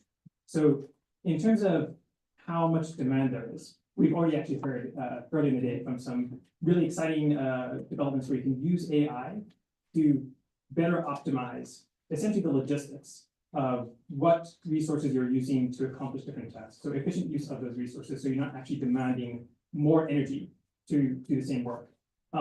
However, increasingly so, I think one of the best ways that AI might actually reduce the demand for energy is by us using AI less, which doesn't, I think, necessarily have to mean sacrificing performance or sacrificing progress and achievement.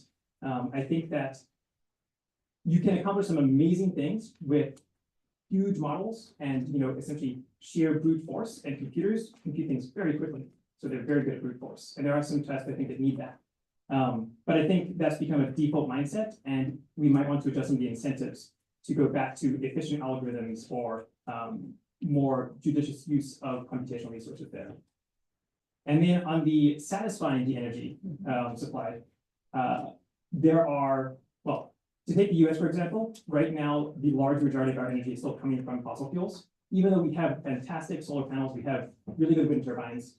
And one of the biggest challenges there, one that my group focuses on, is large scale economical energy storage, right? So renewable energy is intermittent, and folks are used to thinking of fossil fuels as a source of energy, but it actually has two functions. It's a source of energy and it is energy storage, right? So fossil fuels are dispatchable. That's huge when you're trying to satisfy energy demand, right? Society has to rely on 24/7 reliable power, which means if we ever want to fully transition away from fossil fuels.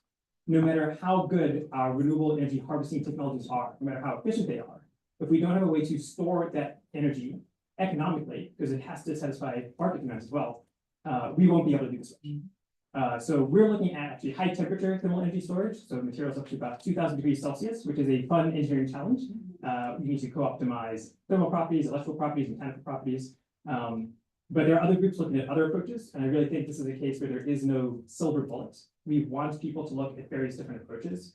Electrochemical batteries, while they're great for sort of portable electronics and maybe vehicles, right now, the cost does not scale favorably. So when you're looking at really large scale energy storage, we actually need to start looking at other solutions.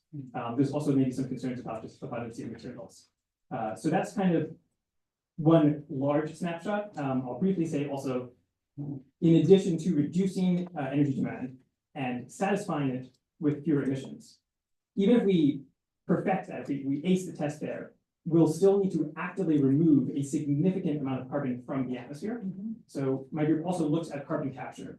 And this is another situation where I think folks sometimes don't fully get exposed to the magnitude of that problem, right? The amount of energy that it would require to actively remove the amount of carbon from the atmosphere that we need to mitigate some of the most concerning projections would roughly be equivalent to building a new US electric grid dedicated exclusively to that task, which is just not tractable. But again, if we can bring in these tools to optimize how we might approach that, right now, current carbon capture technologies are about an order of magnitude off from the theoretical limit, sort of the thermodynamic efficiency that we could achieve. So there's a huge room for improvement, which is very exciting and very good news. And so I think one way that, to kind of close my comments, that engineers or scientists can really have an impact, and this kind of echoes a theme we've been hearing throughout the day, is to help align incentives.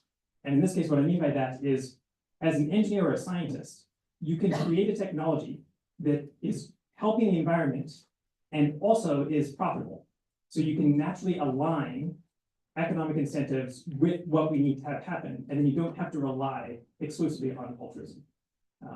So I'll leave a few moments for other comments. So I'm going to follow up with comments after, everybody goes through. So now I'm going to, turn to Eric. And the question I have is, how are architects using AI to enhance resource efficiency, reduce environmental impacts, and boost climate resilience? Well, it really did, it ranges. I think I mentioned the big range of different markets, different building types, different client types, and geographies. And so depending on those factors, there's lots of different approaches, lots of different things we're exploring.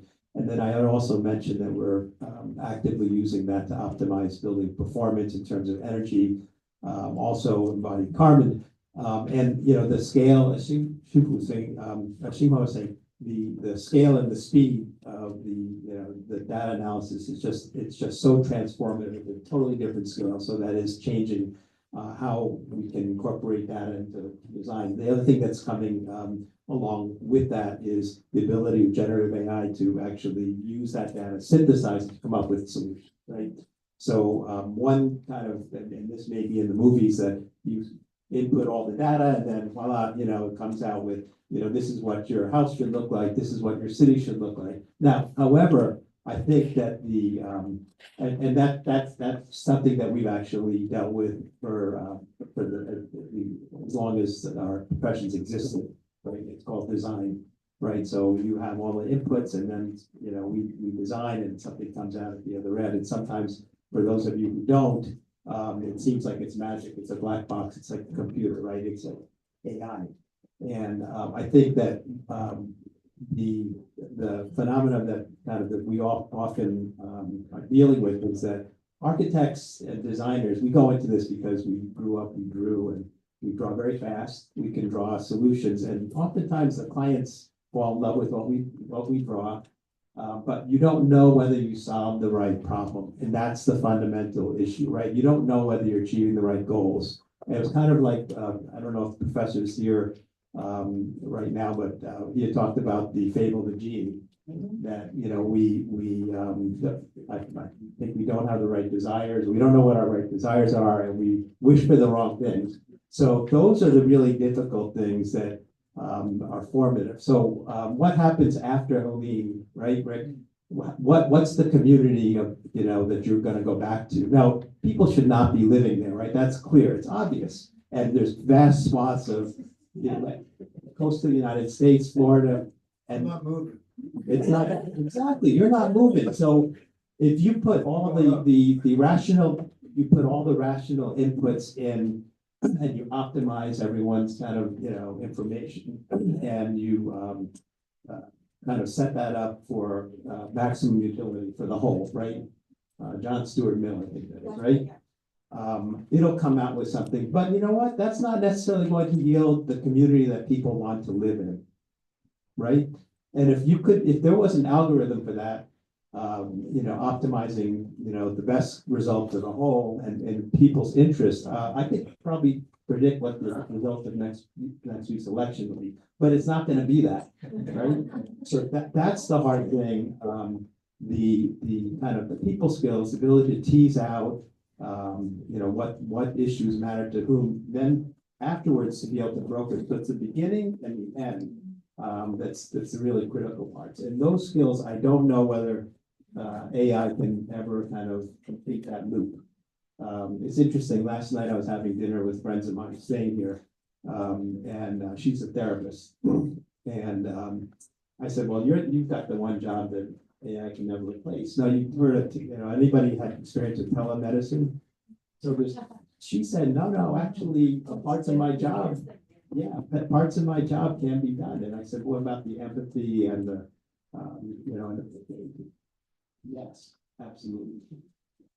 So those are some of the kind of the conundrums of using AI, the enormous power, but also kind of the loose ends at the beginning and the end, which are really the critical things. And those come back to humanistic values.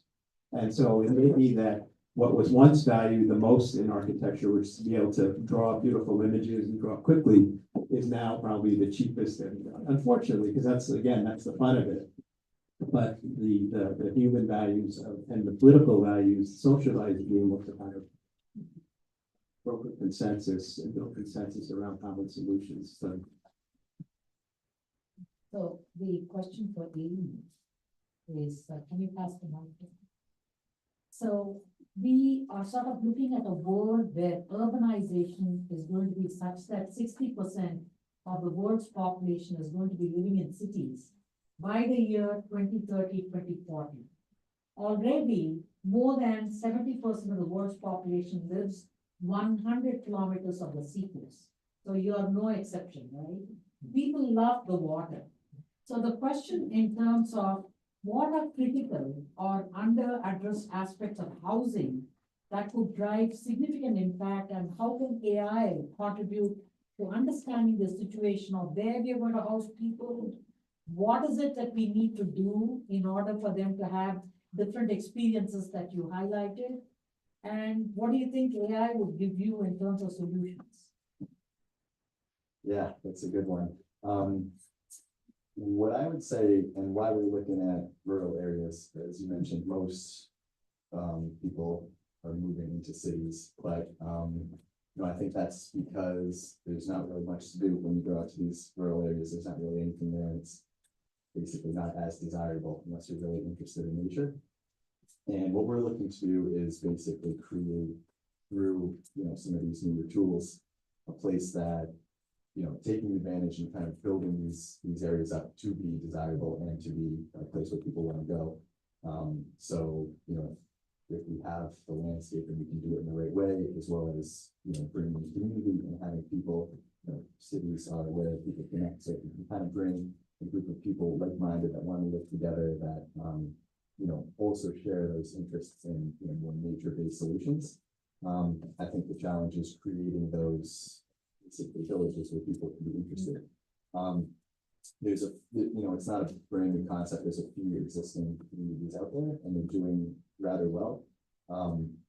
But all of them are, filled with wait lists, and there's, demands that really can't be met. And it's kind of puzzling. I feel like there should be more out there. So I've been looking into it, and yeah, there's definitely problems in terms of developing some of these more rural areas. The zoning that I mentioned is one. It's really hard to figure out what can be built in some of these areas. And also a lot of it's wooded, a lot of it's hills and wetlands, and all these other environmental challenges are really make it not clear what the development costs will be. And it's also pretty challenging to finance some of this initial due diligence because you're just figuring out whether or not it's feasible to build, not what the cost will be. So we're looking to use AI and other tools to kind of really dig into some of that due diligence costs initially before we can go to investment and get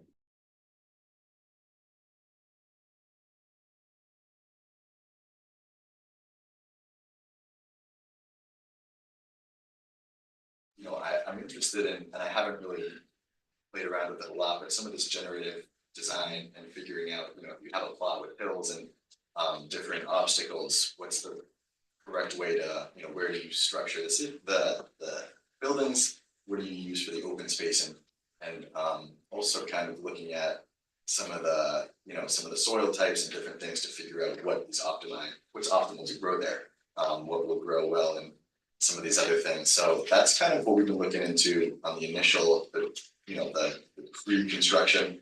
I think the actual construction question is, it's not super new. It's really, I think modular and manufactured housing is making strides, and I think that is where new construction is going to be primarily coming from. I think it's just it's cost effective, it's sustainable, and it really is just, I think, advanced in a lot of different ways. So our construction partners at Reframe Systems have the robotics set up. They've been implementing some test buildings, and with them they're looking into generative design. They're looking into just using AI to look at some of the problems that happen along the construction process. So some of those, kind of just bringing AI into robotic applications is, not my field, but it's something that, our partners are looking at pretty heavily. And then finally, I think optimizing the resident experience is something that, traditional developments, even in urban areas, are looking at. It's not too different from that. But just really, how do you kind of use some of these technology tools to really just enhance the experience? So, for example, looking into smart systems that look into the agriculture, trying to make that as passive as possible for the residents that might want to live amongst gardens and farms, but don't actually want to put a lot of that work into, which I think there's benefits of moving around and getting outdoors that has, but having kind of the, intelligence to know what's there, what to focus on. And then, as I said, a big customer group for us is downsizing seniors, so people looking to age in place in their communities and be amongst people, as opposed to this large single families that a lot of older folks are trapped in right now. I think there could be a lot of potential for some sort of late senior services, monitoring a few things there that we haven't really looked into, but I definitely see the potential. And maybe not fully an assisted living facility, but definitely something that can make the user experience a little bit more pleasant and kind of lower the risk of any injuries or anything that comes from living in a more rural area. So yeah, that's what we're looking at. Very good. So we have maybe a couple of minutes. I don't know, 2 minutes. Are there any questions? Yes. You want to come here so we Sure. can hear the people? Thank you. No problem. Thank you. Sorry. So my name is Mark Sen, and I'm working for a company called Boston AI. And the question for the panelists is that we're talking about sustainable development. And not only talking about the environment, it also talk about like a human as a society, right? So we're talking about like a AI-driven solution to help this sustainable development.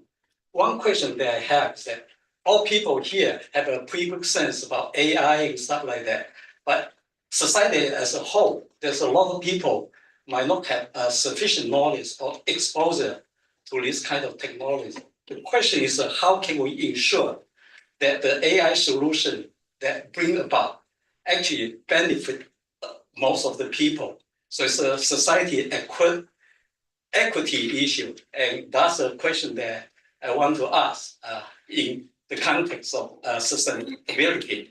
So that's it. Do you want to take it back? Well, I think with the enormous data, analysis capabilities, I think that there's much more tools, I guess, and firepower to explain what the impacts of various scenarios are, and over time, because there's one thing to kind of say, okay, here's what your community in St. Petersburg is going to be in 2050. It's going to be underwater, right? Everybody should move to that high ground, but how do you get there? Right, over time, how does that's very, very difficult. And then the social, economic, spatial, and so forth, and urbanistic kind of impacts over time, I think can be modeled much more quickly and responsively, and probably in a custom level, right, with this neighborhood versus that neighborhood. I live on this side of the street, not that side of the street. So I think that will give us much more powerful tools. I think that one of the issues may be that the transparency of it. There's so much skepticism right now of any kind of expert data, expert kind of services that I think particularly with AI, I think that's a major kind of problem, because what goes in and what comes out are not necessarily, you can't follow. I would like to add a little bit more to that. So the IPCC has provided us what are called socioeconomic pathways, SSP models, for 5 years down the road, 10 years down the road, what can we expect in terms of our consumption of energy, in terms of the way we are going to live. Obviously, all of these are very generalized models, and they need a lot of data on human behavior, which we don't have. Human behavior in Florida is very different from Massachusetts, very different from China. With these large language models, I'm hoping that we would be able to riddle and get some of this data to feed into the model to predict, behavior. And as you know, these days, economic behavior models anchoring on all kinds of biases are well understood, well studied, and these need to be fed into these large language models in order to really understand what it is going to be that we are facing in the next 5 years, 10 years, and so on. Obviously, the SSP models do not count on data centers and their growth. So, there's a lot that is going to have to happen in order for us to better build predictive models. And you talked about your predictive model. There's so much prediction about human behavior that has to happen in order for us to survive and be sustainable.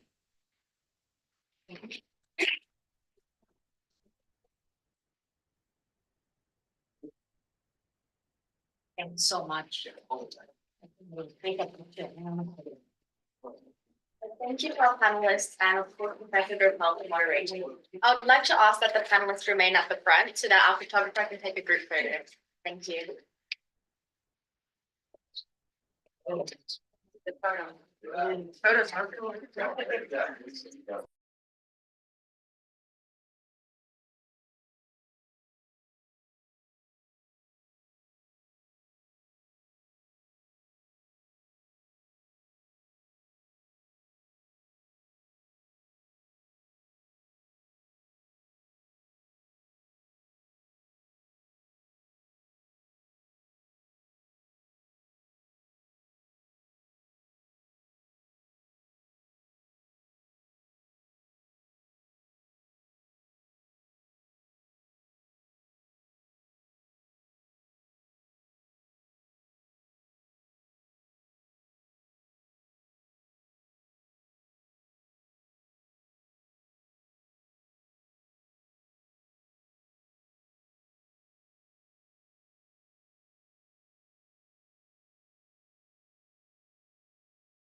Startups get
And for the next 8 to 10 minutes, I will be introducing a lot of our research initiatives, and as well as various ways to get engaged in Green AI Institute.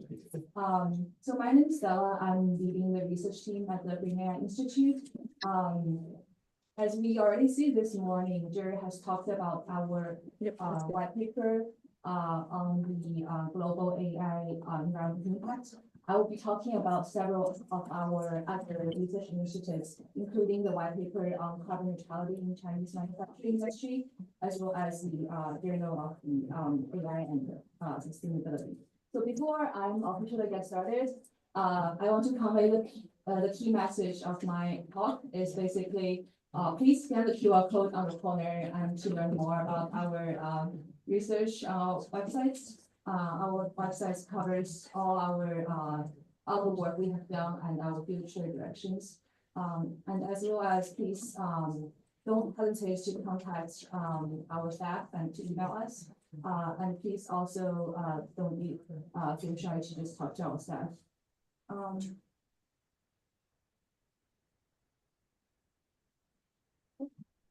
So the white paper on carbon neutrality in Chinese manufacturing industry is encouraged to discuss the complexity in the regulation of the Chinese manufacturing industry towards carbon neutrality. This white paper covers a very comprehensive topics in this area, including the Chinese carbon neutrality policies and the international and national level as well as the regional level carbon emission trading markets. And also the international and national level carbon footprint accounting methods and standards. And we also propose a comprehensive and novel framework for the full life cycle Mobius assessment system to evaluate the performance of the manufacturing companies. And we also conduct industry research overview for various high carbon emission industries. So at the beginning, we actually covered briefly about the carbon neutrality progress in various countries. You guys can see from this figures, it's pretty self-explanatory. We also cover over 114 policies, and also the responsibilities of various departments in China. We also select and interpret a total of 19 key decarbon policies documents issued by various government bodies, including the State Council, Ministry of Ecology and Environment, and the National Energy Administration. And here is just a figure illustration on the different regional level carbon neutrality policies. And we also cover 11 domestic and international carbon trading markets, examining their trading conditions, coverage, their quota systems, emission reporting mechanisms, trading systems, and penalty systems. We also provide detailed introduction to 8 types of trading products, including green electricity, green certificates, carbon sinks, and various others. For example, the CCUS. Here is a illustration of the different CCUS projects in China. We also explore 9 different carbon footprint accounting methods and standards. As I said, both internationally, nationally, and also regionally. We have covered the standards for different levels, including the product level, corporate organization level, and country level, including standards like PS 2050, GHG Protocol, ISO 1467, EF, ISO 1464, and the 24 industry accounting guidelines in China. We also proposed a very novel and comprehensive carbon neutrality performance evaluation framework, motivated by the core ideas of the Mobius stripe, circle, and closed loop.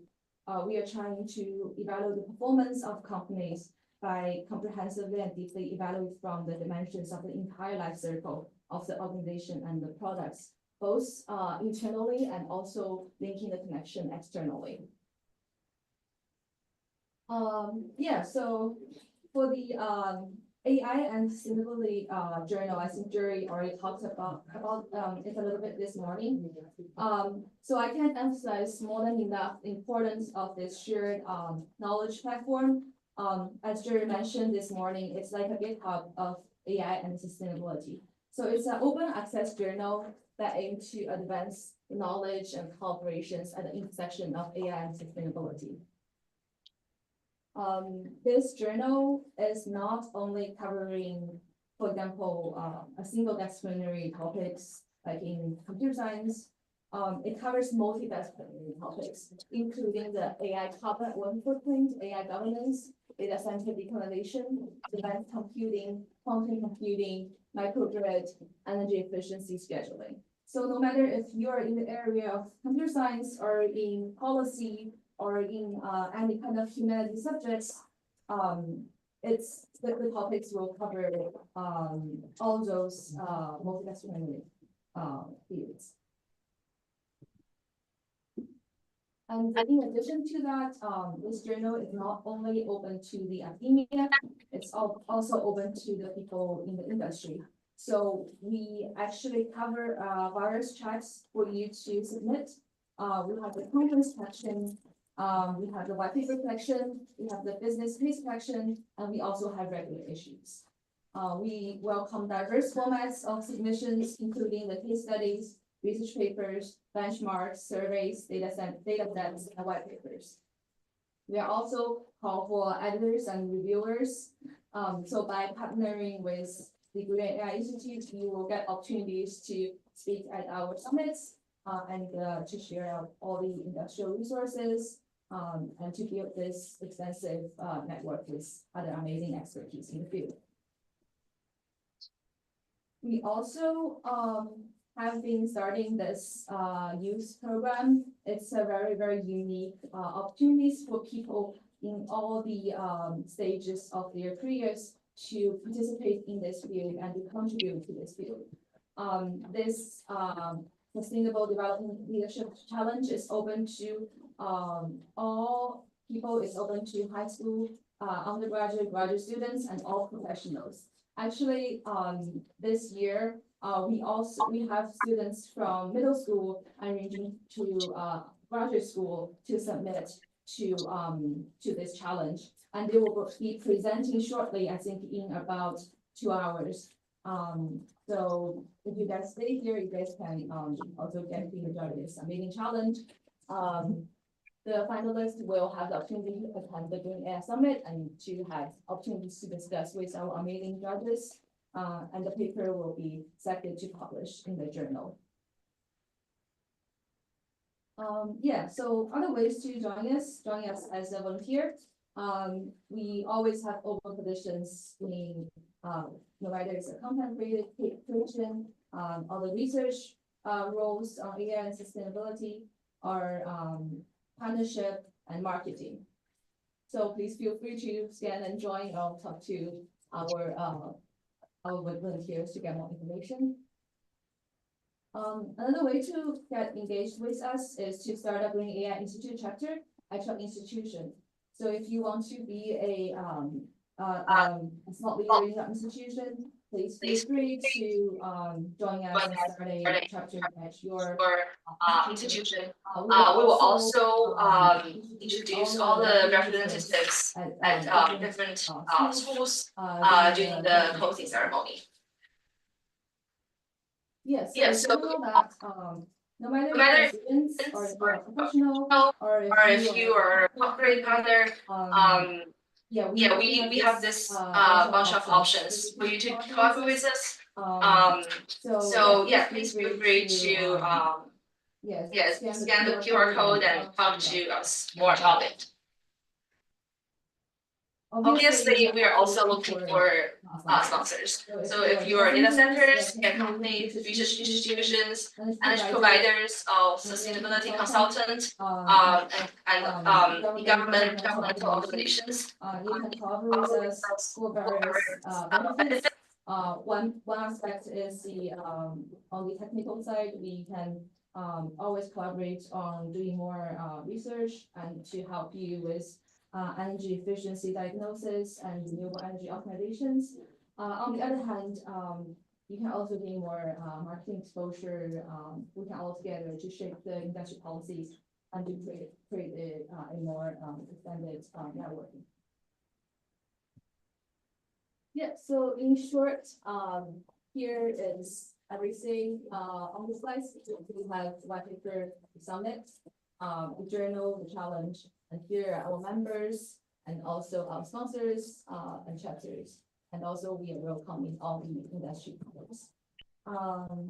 Yeah, so yeah, please email us or talk to me if you have any further questions. And given our mission, we want to make greener and more ethical AI. So I think that's it for me. Thank you.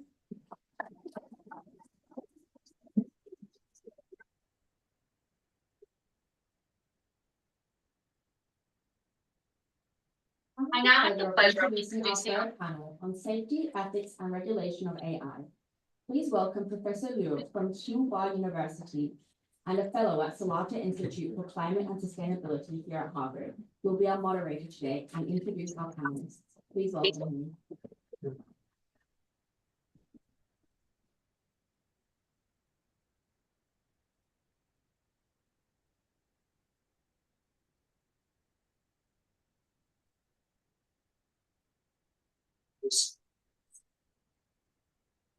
Welcome to this panel. The panel, I'm Jay-Z, and then you can call me Nicole. And it's so honored to be served as a moderator here to discuss AI safety, ethics and regulation on environmental protection and management. And for now, AI is widely applying the ecological management and environmental policy making. So, however, like we're still facing some pressing ethical and legal challenges now. So today our panel gonna explore how to balance these powerful capabilities of AI with their potential risks, especially focus on how we can ensure that AI applications environmental protection remain aligned with the ethical and standard of fairness, transparency, and accountability. So let's welcome several top experts from different fields. So the first, Dr.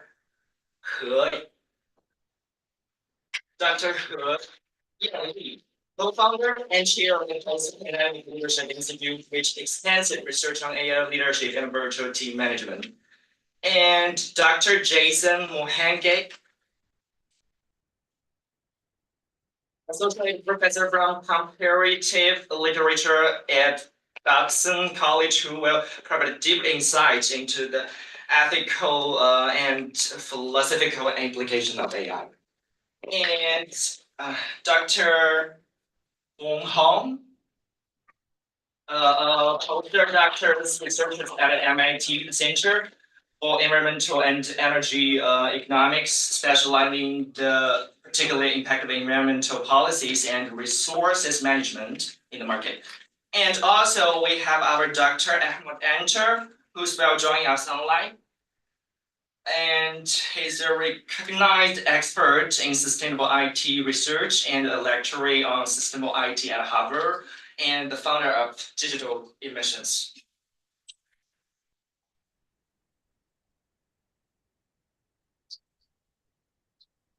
Okay, today's panel, we will explore the applications and ethical applications of AI environmental protection from diverse perspectives, because you are from the different fields, right?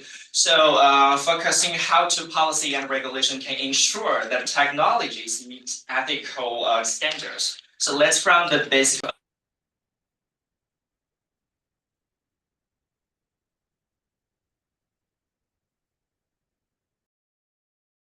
Research and practice. Could you briefly introduce how does AI impact your field? And also, how does AI, safety and regulation influence your field? Let's from Dr. Ho. Hi, yes, I'm very honored to be here and thank you for your questions. So my research focus especially on environmental and resource economics. And in environmental management, as well as environmental regulations, I can say that AI certainly offer a lot of benefits.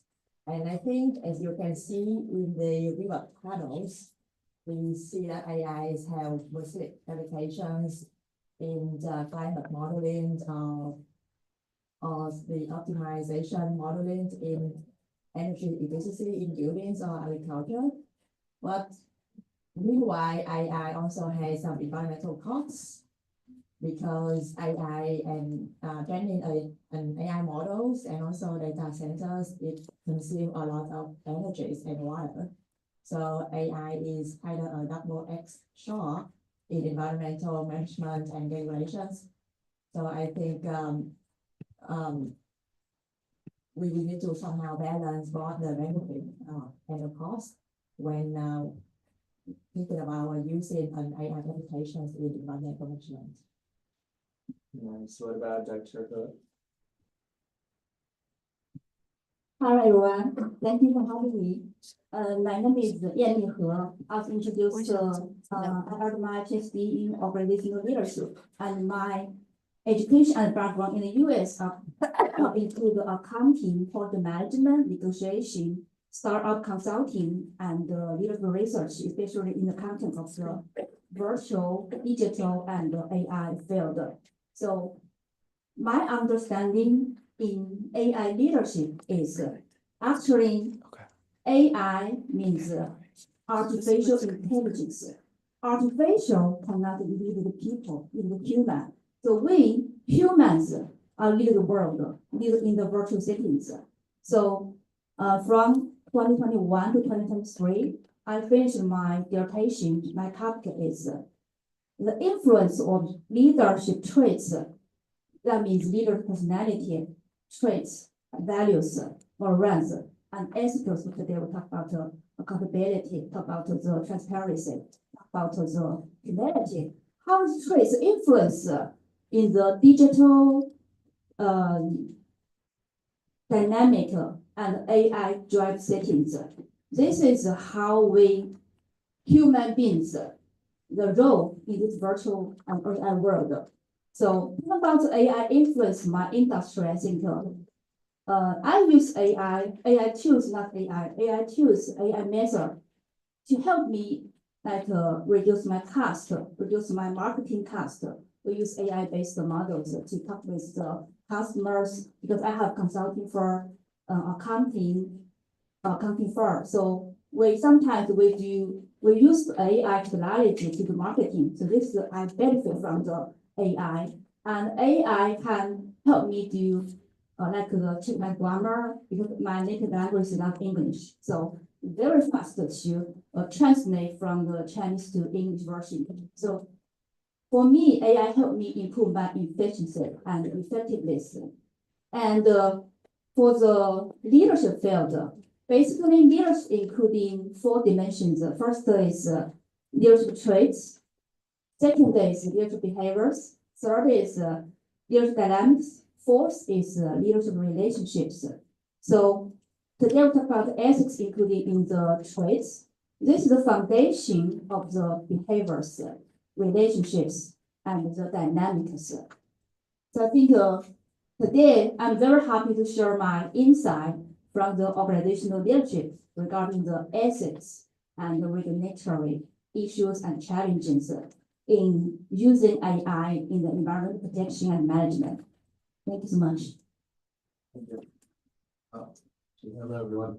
I come from a slightly different angle out of the humanities. And so the question of how AI is radically impacting fields like literature, film, architecture, design, visual art.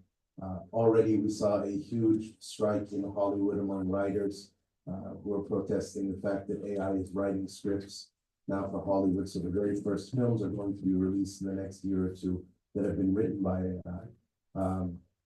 There are literary works that are being written by AI. Probably the most avant-garde, experimental, and one of the most famous architecture firms on the planet, Zaha Hadid Architects, has admitted that they are using AI constantly in terms of envisioning images for generating images for new buildings.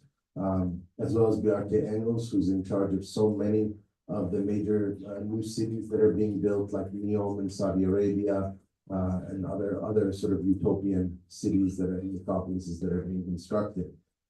So definitely, it's an interesting question for me because we're at a threshold where we have to wonder, what is the role of AI in creativity and imagination? And how does it differ from human creativity and imagination, which I'm not so much of a humanist in this regard as well. We're also prompted by influences. We've read thousands of texts, we've watched thousands of films, so no one is a spontaneous sort of creative engine on the human side either. But what that unleashes in terms of the revolution over questions of authorship, over the questions of when you're co-collaborating with an AI program and you generate images, whether that belongs to you, whether that's your artistic license, or whether that's your authorship or not, is an interesting one. So it's going to be intriguing to see the debates over ethical frameworks and regulations in that regard. But I'm very intrigued by actually what could emerge from collaborations with AI. I've seen phenomenal installation art that's been done by a phenomenal architectural design. Rafik Anadol, who's a great Turkish visual artist, just gave an exhibit a year ago at the Metropolitan Museum of Modern Art in New York that took the entire archive of the Met and placed it in a kind of swirling collage, and it was absolutely breathtaking. And it was AI that was generating the shapes based on the collision of all the artworks that had ever gone through the museum. So AI can do magical things. It's really a form of sorcery. On the other side, when we're talking about ethics and regulation and security, you have to look at the role AI is playing in disinformation campaigns right now. Obviously, we're in a kind of global political crisis with regard to information. And also the fact that we're entering into an increasingly paranoid age of conspiracy theories, and that is rocking the foundation of global political structures. And how AI either accelerates, intensifies, or solves potentially those issues will be a hanging question mark. Great. How about Dr. Anta? Hello, can you hear us? Yes, I can. Can you hear me? Yes. All right, good. Well, first I want to say thanks for having us here today. It's a privilege to be virtually with you. I'm the executive director of digital emissions. We're a Harvard-born nonprofit focusing on raising awareness of the environmental and societal impacts of AI and digitalization. I also teach a couple of classes here at Harvard Extension School. The first has to do with the costs of AI through the lenses of digital ecology and digital justice. And the second has to do with the opportunities of AI through the lens of sustainable development. We are at existential crisis for climate change, where we need to look for catalysts to address that, to tackle that crisis, rather than an exacerbating problems that makes this crisis worse. And I see AI at a junction. It can be the catalyst and it can be the exacerbator factor. So looking forward to an engaging discussion today. Nice. So let's ask some specific question for like each of the speakers, and let's from Dr. Ho. Yeah, I know you have extensive background in environmental and resources economics. So how do you say AI effectively supporting the development of environmental policies? Yeah, thank you for the question. So I can say in terms of environmental management, so not only AI is useful, offer several applications for the private sector, but they also offer benefits for the public sector. Indeed, according to the most recent report by the OECD, we can see over the years there has been an increase in the number of use cases of AI in the public sector in the EU. And in 2021, there were about 167 AI use cases in the public sector, mostly by the general public services. But in the US in 2022, in 2023, and I just quickly checked the number yesterday, and I found out that last year we had so AI was used by 21 federal agencies in the US with more than 700 cases, mostly by the Department of Energy and the Department of Health and Public Services. And AI applications includes not only the having the chatbox virtual assistant, but AI also offers some data analysis optimization models and or even some assistance in terms of detection anomalies for enforcement monitoring the environmental policies. So, in balancing the environmental protection with the industry interests, so what do you think is like priority issues in balancing these two things? And is there any solutions for this problem? Yeah, so I think in balancing with for the AI use between the private sector and the public sector, I think the most concern, and this is the concern not only for the public sector or private sector, but is a common concern, as I just mentioned earlier, which is the environmental cost of AI. And a recent study that showed to train a AI model that can understand and process human language with that kind of model, that kind of training consume actually reduce 600,000 pounds of carbon dioxide, which is equivalent to 300 flights from New York to San Francisco, the lifetime emissions of 5 cars. So therefore, there's a very significant increase in demand to balance the environmental benefits with the environmental costs that AI is generated. And second of all, another concern is the uneven environmental impact of AI and data centers. Specifically, there is a growing concern of the water consumption due to the data centers. Specifically, a recent study that shows that it seems to be that the distribution of data centers globally is disproportionately in the water stressed regions like Arizona and Chile. And so the huge consumption of water by data centers and their uneven geographical distribution of data centers may disproportionately increase the water footprint in the water stress or high risk drought areas. And this somehow raised a concern about the ethics and fairness in terms of in the sense that AI may exacerbate the existing inequity or uneven environmental impacts. Great, excited to hear that. So thank you for your answers. And Dr. He, as you said, you have a deep expertise in AI leadership and team management. And considering AI roles in increasing environmental and ethical transformation, and what challenges and opportunities do you see in the industry you're in? I think not my industry, it's all industry included. Oh yeah. So because I mentioned when you introduce AI system in your organization, what's the purpose? I think the purpose should improve your effectiveness and efficiency, reduce your cost, and eventually maximize your organizational resources. This is your ultimate goal. And when you think about AI, it's just a tool, just an assistant.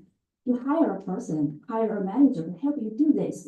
You need to clarify the responsibility, clarify the AI's obligation, responsibility, and you as leaders, what's your responsibility?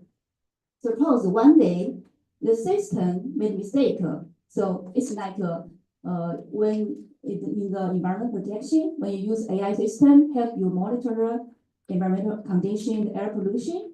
If the decision making is wrong, the customer or related party sue you, who take responsibility? Go to court. You cannot say, "Oh, I didn't know it was AI." I think the judge would say, CEO, you should know. This is your future responsibility, right? So I think the first, as leaders, when you introduce AI system in your organization, help you improve your efficiency. You think about what's your responsibility, what's your accountability. You, as a decision maker, you have to be accountable for what AI did and what AI said to your customers. So thinking about your fiduciary responsibility, this is based on the corporate law. And I share my real experience. I have a friend, my friend is a lawyer. She didn't use AI. She used his manager. His manager did the wrong thing for the immigrants. So basically, the CEO, my friend, and the manager both went to prison because the judge told my friend, you cannot say you did not know. As CEO, you should know. So the same situation happened in the AI field. If your AI systems made a mistake, you as leaders, as decision makers, should know, should take responsibility. So this is what I understand the accountability in this AI field. Accountability, another aspect is, as I said, the ultimate goal use AI is to maximize organizational resources. When you introduce something, when you spend lots of money on developing a system, eventually, how they improve your efficiency? To what extent, if you introduce a system, eventually it cannot do a lot of help. When you introduce the system, you cannot for AI to use AI. It's for maximize your resources to use AI. So this is another, you need to be accountable for your organizational resources. So this is what I understand about the accountability. And another issue and the challenge I think is, and I do some research online, the data privacy. So we input the data in the AI system and use AI to monitor the air pollution or something like that. Even unintentionally, you will capture the nearby villages pictures and the private homeowners picture, something like that. So the people will think I lost my privacy. I didn't give you permission to do this. As governor, you cannot say, oh, this is for our disability. You have to sacrifice your privacy to help us do this. No, you cannot say in the US. When I first arrived in the US, I was told people in the US are more concerned about their privacy rather than their lives. And when I conduct my research, I think if the researcher here, before you conduct research, you have to respect your participant's privacy. And we were trained by the exam. We have to take the certificate before we include my participant, right? So we have to sign the informed consent form with our participant and disclose our project information background and transparently tell them the procedures and disclosure the nature of the voluntary. You can stop at any time at the interview if you don't feel good, feel uncomfortable. And I will tell my participant how I use your data, how the data stored, how the data will be destroyed in 3 or 5 years. So before I do my dissertation, my participant's privacy is more important than my dissertation. So likewise, in the AI field, you need to first respect your participate. All the human beings are participating in this AI world, right? So, and then I think we can follow the privacy regulations, and we can help the AI accessibility from something like that. We not only need the physical accessibility, we need the mental accessibility. So that's I talk about the accountability and transparency. So what do you think the AI regulation is rules people or like people rules, rather rules for the regulation? AI use people? No, I don't think AI can use people. No, AI regulation rules people behavior, or just people just write the rules for the regulation and just limit our behavior. So that I think that people is ultimately decision making and the rule makers for the AI. Yeah, and I want to share another insight is AI is artificial intelligence, right? When you talk about artificial flowers, artificial flavor, do you like them? Yes, we may like to some extent, but eventually when you want to go to the grocery store, you prefer to buy the fresh flower, you prefer to buy the organic food. So eventually human intelligence will become more valuable and more expensive than the artificial intelligence. So human guide the lives, guide the rules in this world. very interesting question. Thank you for Dr. He. And let's come to the Jason. And congratulations for the amazing presentation in the morning. And let's continue with that topic. And I have a question as AI evolves, it will bring some potential unknowns and threats, as you said in the presentation morning. Like, how do we construct an appropriate ethical framework to address this situation? I would want to introduce two paradigms, one from science, and this is dangerous when a philosopher pretends they're a scientist, but just go with me on this. And it's because it's not my idea. I have a dear colleague who's actually at NYU Shanghai. She's a professor there, Laura Tripaldi, a nanotechnologist. And she was talking to me once about the concept of entropy in science. And entropy, by definition, a lot of you probably know, means when a system starts to descend into chaos, when it starts to become unstable. This is an important idea for us when we're talking about ecological challenges or even political conflicts. But what a lot of people don't know are the three other definitions of entropy. So yes, it's about collapsing into chaos and anarchy, but also an entropy system is a system where every move you make can only make things worse. There are political conflicts around the world which seem to have reached that point right now, if you think about them, where any intervention can only intensify the destruction.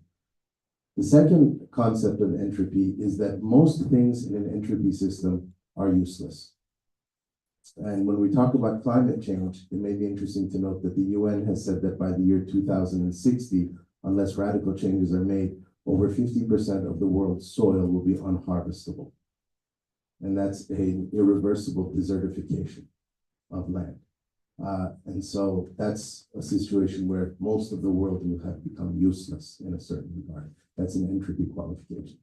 And the third entropy condition is, in an entropy system, we know things, we just can't do anything.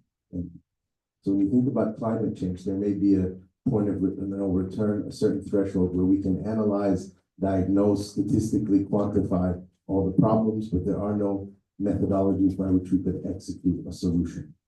And so that's what we want to avoid when we talk about ethical frameworks and regulations, is precisely to stop this devolution into an entropy state, whether we're talking about social, cultural, political, or environmental conflicts. The second idea that I would just bring up, since you brought up the unknown, and so now that triggers the Freudian psychoanalyst in the back of my head, is that in any situation, this is something we need to really confront with AI. There are four categories. So with respect to AI, there are the known knowns. the things we know that we know about AI. Then there are the known unknowns, the things we know that we don't know about AI. Then there's the scary one we think is the scariest one, the unknown unknowns, the things that we don't even know that we don't even know. But that's actually not the scariest category. It's the fourth one. It's the unknown knowns.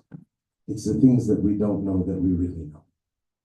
Those are the things that we're repressing about what we might be doing with AI already, the things that we're tempting and luring it towards, the things that we're slipping into the machinery in our programming that are going to unleash all kinds of Pandora's boxes. And remember, the myth of Pandora's box is also about a technology that unleashes sort of and unlocks all kinds of intensities into the world. And so when we start to see strange psychological habits occurring with artificial intelligence, so some of you may know this story from last year, that a New York Times technology journalist spent all night long talking with an AI chatbot, and that it encouraged him to leave his wife and run away with it.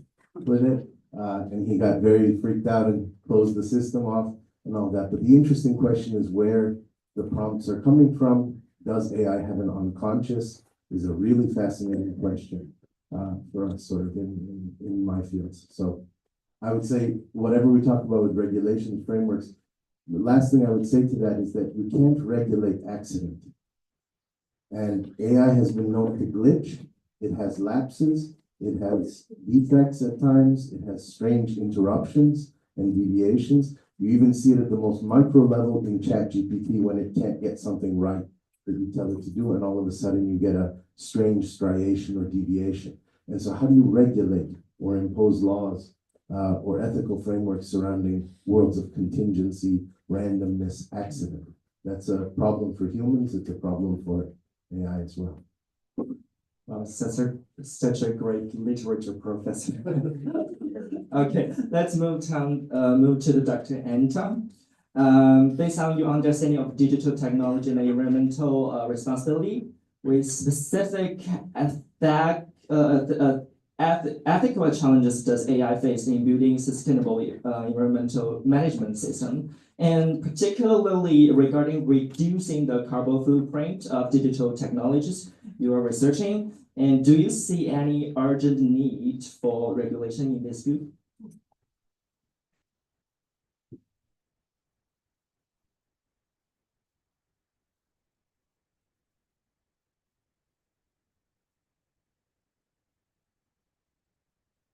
Hello, can you hear me? Or this is a hard question? Or this is an easy question you don't want to answer. It's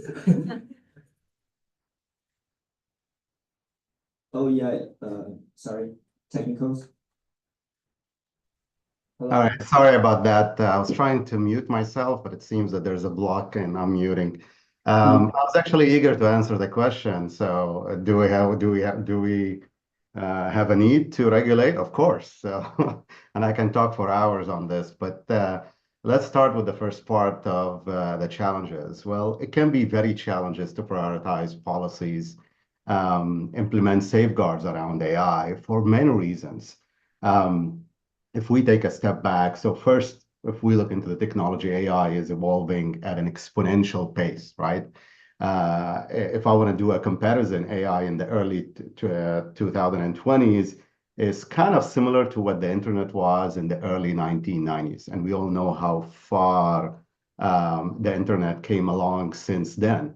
But we're just scratching the surface when it comes into AI with its full potential that is yet to be realized.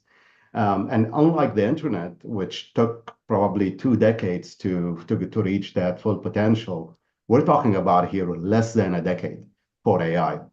So AI is moving faster than our ability to grasp the underpinnings of such technology, which by itself, it poses a big challenge to regulate it, right?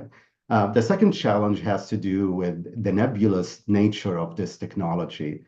How are you going to control such technology? If we look into AI, I look into it from 3 different ingredients.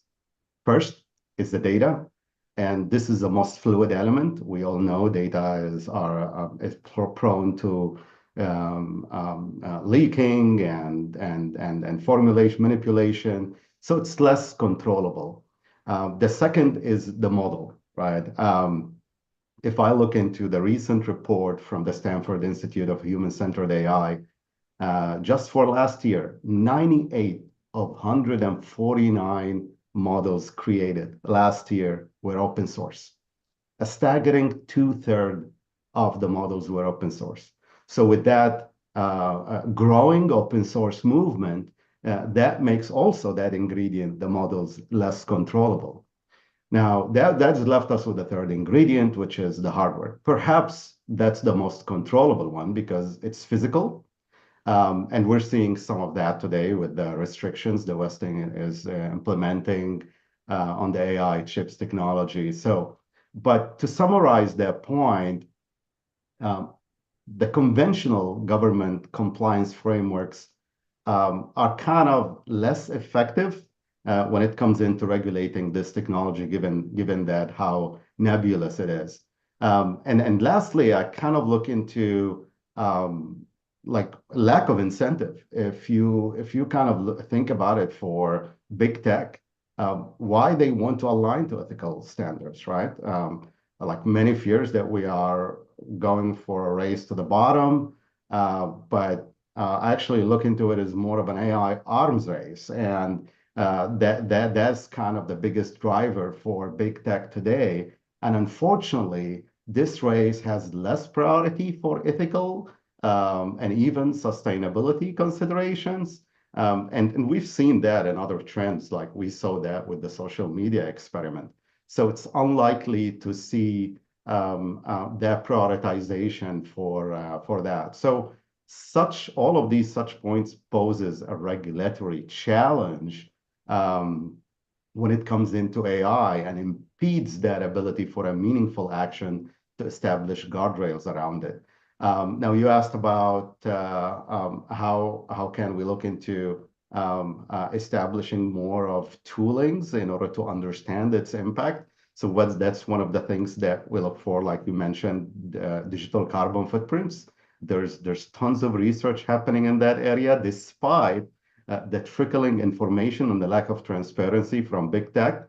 For example, for ChatGPT, we only got insights about the early models and how much emissions they produce on through the training process.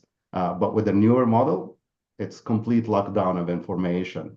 But the good news, there's still more work being done, not only on AI, but the rest of the types of computing, like cloud computing. We're seeing some maturity there in the type of digital carbon footprints, or DCFs, tooling in order to kind of help developers, help engineers, and also help companies assess the impact of their technologies, their workloads they're running on the environment in general. Thank you, Dr. Andrew. And I think we have like 2 or 3 minutes for open question. Do you guys have any questions? Like the first hand, yeah. So you did talk about how AI is affecting politics, basically. What's the question for? Yeah. For all of the speakers? No, for Jason. No, Jason, okay. Yeah, so what do you see the future in AI in politics, and how it's gonna shape youngsters, and also how it would be conducted? Also, thank you for representing that. Thank you. No problem. Don't tell Babson I'm representing them. No, this is such a loaded and provocative question of the intersection between AI and politics. So anytime you establish, we're talking about regulations, anytime you establish laws, you establish the temptation to break those laws. That's as old as the Garden of Eden and sort of the transgression. And I have already a 2.5-year-old daughter who, if I tell her there's one toy in her toy room she can't touch, that's the only one that she wants to touch, right? So the second you establish a legal framework, you establish criminal networks, black markets, hacker undergrounds that precisely look to elude and sort of manipulate those, sometimes for the sake of resistance, sometimes for the sake of oppression. It is a very very complex question right now as to what types of government worldwide are the most effective in advancing radical environmental change.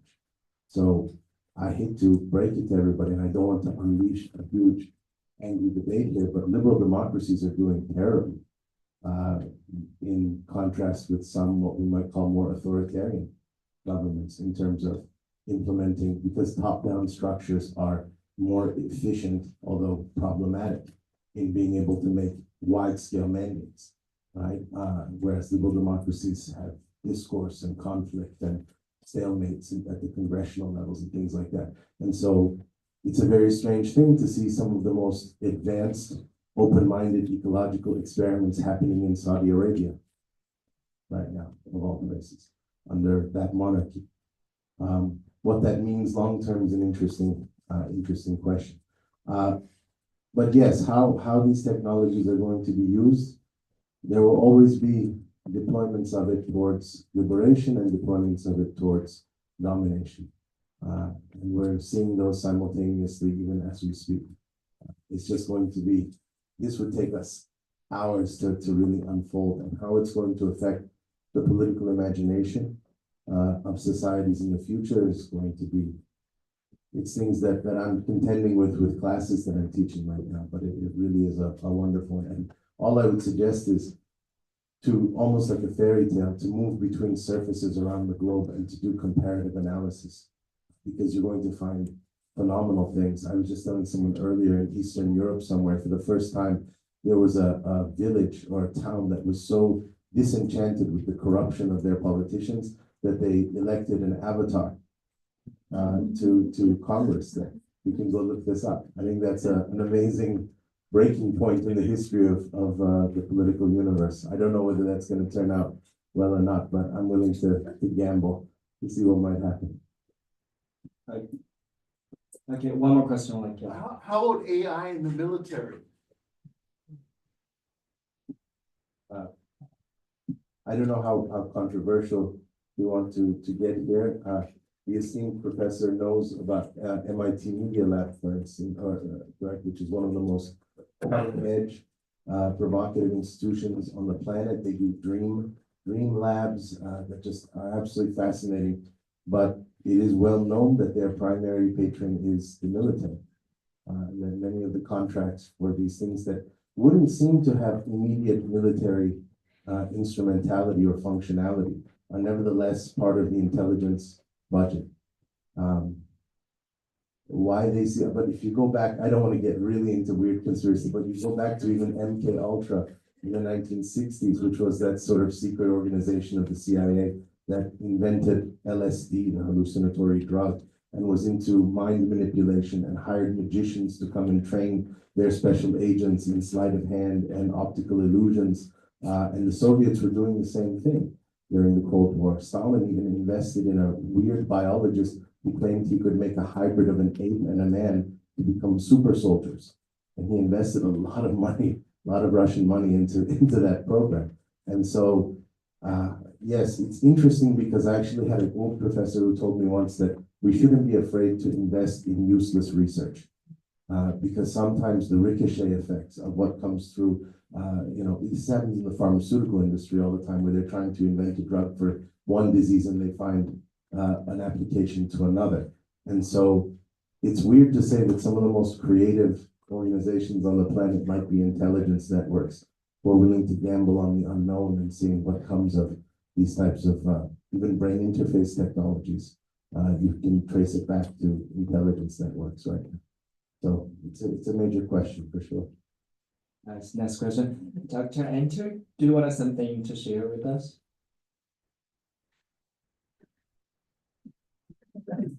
Put him on a spot. All right, now I have the ability to unmute. So there are the two questions. I'll try to, I really wanted to add to both regarding the relationship of AI and military. In the military, there's so much we can talk about there, how the military is moving from a hardware-based organization into a software-based organization. But I want to go back to the question regarding the intersection of AI and politics with a recent example that's just happening. I think one of the highly prominent areas that we have to look for is the use of AI now in the supply of our everyday information. We are technically in an infodemic right now due to the ubiquitous false narratives fueled by AI. And if we'll just take an example, just earlier this month, we got hit with two hurricanes, Hurricane Milton and Hurricane Helene. But lurking at the backdrop of these two back-to-back hurricanes was a third hurricane. It was a hurricane of AI-fueled disinformation. And what's concerning about this phenomena, it is getting worse, and it's impacting the fabric of our democratic societies. It's even hindering the scientific progress. And if we'll just stay on the hurricanes, if we look into 2012 with Hurricane Sandy, at that time, big tech have dedicated teams in order to kind of help curtailing this disinformation while boosting the work of the recovery, disaster recovery workers. Fast forward to 2024, little over a decade, these AI algorithms became way more stronger, number one, and the checks and balances that big tech used to have, it got weakened. For example, Twitter, now X, it removed all of these teams that used to make a difference during these type of disasters. So what we can see around now, we can see that that same technology has transformed from being a helpful tool during disasters to a source and amplifying of misinformation that helps certain politicians in that. But the sad part is leading to physical harm for these impacted communities during these events and hindering the efforts of disaster recovery workers. Thank you. All of our speakers, like amazing speakers, have a very insightful perspective. And given the limited time, we don't have like one more question. But feel free to talk with all of the speakers sitting here. They are very professional and very insightful. And I think with the cooperation with the different fields and industry, and with the transparent and fair policy making, we will have a great future of like sustainability. Not just AI is not just to fit today's needs, but also have some like very sustainable development in the future. So thank you again. Thank you all of you here. And let's move to break and go to the panel 4 and next panel. Just following us, we will keep this dialogue in the next year's summit, and just follow us like next series white paper. And thank you guys.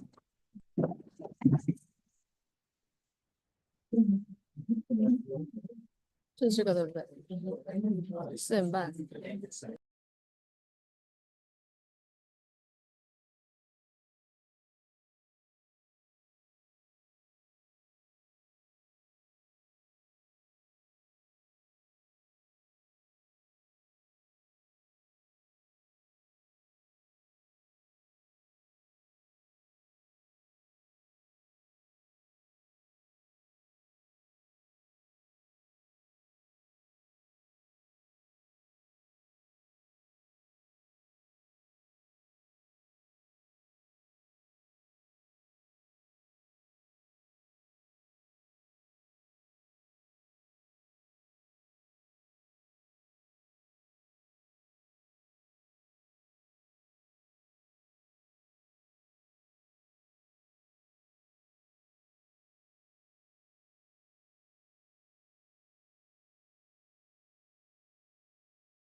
Okay.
Alex will introduce our panelists. Thank you.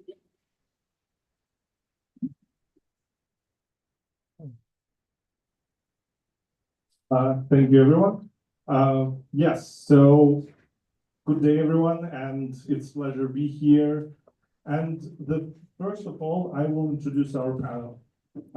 Nowadays, it's interesting crossroads of what's happening in the world. Today, we have climate change that's obvious and become obvious to a business and making an impact.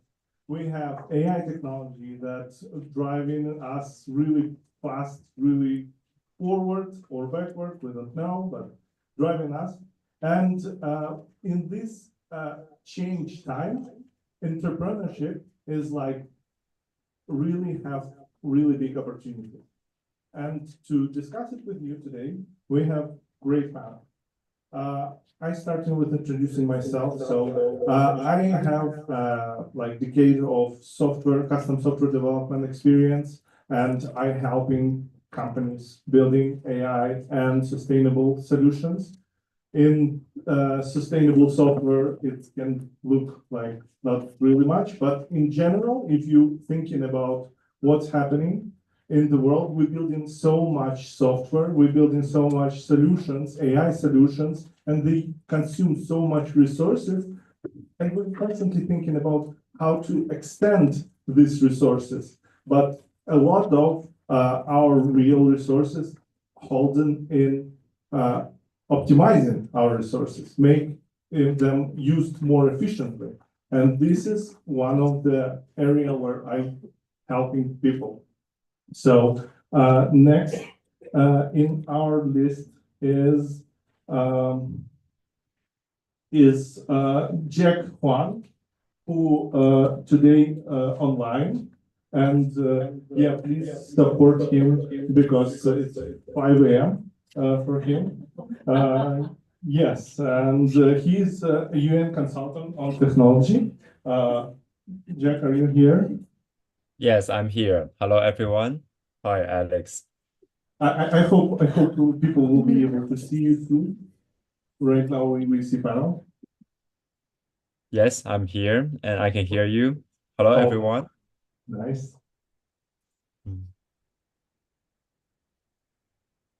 Sorry, you just want me to introduce myself, or you Yeah, just we actually we're waiting for a moment until you will be on the big screen. No problem. So Thank everyone you. can see you in full power. But you already can start introducing yourself. People already see you, but on the small. Too small. Okay. I can imagine. And yeah, thanks again. I mean, for inviting me even remotely. So I'm now based in Tokyo. So actually it's like almost 5:30 a.m. for me. But so good morning for me and good afternoon for everyone. Yes. So you do you want to extend your like expertise and like Oh yeah, sure, sure. Thank you. I mean, I didn't expect I would be the first one. So I'm now the consultant for United Nations Office of Information and Communication Technology, so ICT department. So for my daily work, we support all the technology innovation. And as for the United Nations, people understand we work for SDG project around the world. So that will be part of my sharing later today. And I'm also the advisor and specialist for some NGO project, which we try to combine all those advanced technology for the vulnerable people, especially refugees. That would be another key example I would like to share.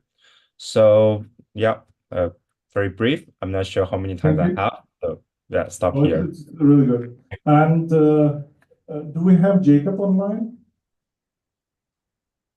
No. Yes. So moving next is Li Wu, AI entrepreneur. Yes. Please introduce yourself. Hey guys, can you hear me? Okay.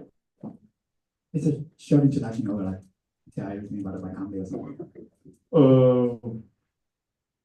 I think we can have like that you are founder and CEO of Realix AI and president of the Harvard University Asia Pacific International Educational Association. Hey guys, thank you for having me. I'm like, I just graduated from Harvard Education Policy like this May, and founded my third startup, Realix AI, this January. So it's almost like 10 now. What we are doing is like we're utilizing AI to help like company to improve their talent management and talent improvement. Like because we can utilize AI to do the customization, like in the past we can do that. So we can use company's business metrics, corporate culture, and other data to train the model for a company to have to help improve their employee performance and their retention rate. So it's kind of like very abstract. I don't know. So I will give you some examples. For example, if you're working for a corporation, we can help you to get promoted, to help you to manage your team much better. So we will import all of the data. Like if you're an engineer, we will import the data. Like who were in your positions now, get more promoted before. Like what we'll make a comparison between you and the people who got promoted before, and to tell you what's your skills gap, what you can do to like improve your skill sets, to improve your technical skills or something to help you to get promoted. And also for companies, we are hoping to align the information gap between the employee and the management levels because there are always the information gap there. So the management level can use our dashboard to see like what's the skill sets of the whole company, the whole team members they like, and what they need to do, like, and what's your like position in this industry, what's the average score of their skill sets in this industry. So from this way, we are helping the company to like increase their retention rate. Also, because we are talking about the sustainability today. From my perspective, in my industry, I do think employees are the most valuable asset in the companies. So what we really want to do is to like help employees to improve their performance and to make the company much more sustainable. So yeah, that's like the main stuff about my company. And one more thing I really want to mention is like related to sustainable. We want to make the talent selection and talent promotion much more transparent. So the employee can have much more motivation and know where they can grow, know which skill sets they really need to grow. And the companies can know what their employees are thinking about, what they can help with their employees. So that's my comment. So feel free to reach out to me after this. And thank you for having me again. Thank you. And I noticed that Jacob joined us. Jacob, do you hear us? Well, I think Jacob needs to help to unmute himself. And Jacob is founder and CEO, MSc, co-founder of the Bee Village Association. Hello. Can you hear me? Yes, we can hear you. You can introduce, like, extend your introduction. All right. Hello, everyone. Right. So sorry for the lateness. There was something wrong with my VPN. But anyways, it's like 4:30 this moment in Yep. China time. Yep. So So right. we So will start you guys first. all right. So I want to make sure everyone can hear me, right? Yes, yes, we hear you quite well. All right, so a very brief introduction about myself and the project. The project I'm doing now is called Future Vision. It's part of our AI-driven transformation initiative as a former sustainability strategy consulting firm. So we are a bunch of not that young and not that old team around our 30s. And we started the very first sustainability strategy consulting firm in China 9 years ago. And since the beginning of last year, we decided to kind of like revolutionize ourselves. In simple terms, we realized that companies wanting to quickly access their sustainability, ESG, and carbon performance and compare themselves with peers usually spend a lot of time and money hiring consulting firms. Like what we used to do. So, however, with the current project Future Vision, they can now obtain these insights in a fraction of the time and at only like 1/10 of the cost. So I'll give you a very quick example. Imagine you yourself are a global CEO of a automotive company. It could be any kind of automotive company, let's say BMW, and you need to make a strategic decision regarding carbon and climate change within 3 days. That will cost you a strategy team of 20 people working non-stop with a budget of 10 million US dollars. Now, one person to upload the data, waiting for the outcome from Future Vision, with a budget of 0.1 million US dollars, which is like 1% of the original cost. So the value we ultimately deliver is enabling business individuals and youth to quickly access the sustainability performance of any organization with less time, lower costs, and reduced carbon emission. And based on this, we have developed many products that youth can easily use and resonate with emotionally, which I will elaborate on this part later. Yeah, I think that's basically all from me. Yep. Thank you so much. Next, Paul Lam, both are the Chief Strategy Officer and Head of Finance. Hi, everyone. My background, I started as an investment banker in the renewables 12 years ago. And then I became an international civil servant for the World Bank and also Asian Investment Bank as one of the earliest employees. Within 5 years, I was pioneering the whole infrastructure technologies at the G20, as well as how technology pushes the SDG. And I'll skip all the bureaucracies, but I'll tell you it's not easy, but it's not that hard. And in 2022, I joined TuSimple, a NASDAQ-listed autonomous driving company doing trucking. Got into China-US trade wars and other things like, so $8 billion were all vaporized. And this is when we got bought out of again with the same team based in Houston, doing autonomous trucking. What we basically do is to remove the drivers, and we have a truck that is sustainable, save more than 50% of the fuel efficiency, and actually run 24/7 to give our economy a great supply chain resilience that we all have witnessed how difficult it was when there was a global pandemic. I think I have a couple of very strong views simply because my diplomatic background, entrepreneurial, and also from the financial sector. And I see a couple of cameras here, but assuming if I don't see anyone recording, yeah, I'll try to speak very honestly. Next, we have GP, MBA, Digital Technology and Data Strategy.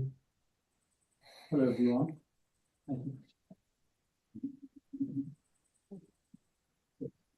Hello, everyone. My name is JP, and I have 14 years of corporate experience in data strategy, AI, innovation space. And prior to my MBA, I was an entrepreneur. I have developed an AI-based tech device, which is a sensor with anomaly detection. And also I work with United Nations Environment Program for multiple initiatives across the globe for driving the SDG to the digital innovation ecosystem. So that's my quick background. And I always value as a person or as a good human being on the DEI space, because I'm a global leader in the DEI. And in the DEI space, how I can bring AI and DEI together to bring the value for this humanity. So I always bring to the lens of everything around the DEI unbiased and how we can do ethical so that we can spread the smile across our humanity. Thank you, GP. Yes, so to move forward with our discussion, first question will be, what are the biggest challenges and opportunities for youth in driving sustainable development through AI? Paul, will you start? Yeah. I think the biggest opportunity here is you are seeing a paradigm change. If you started thinking about sustainability 30 years ago, I'm a realist. Sustainability works because solar panel reaches criticality.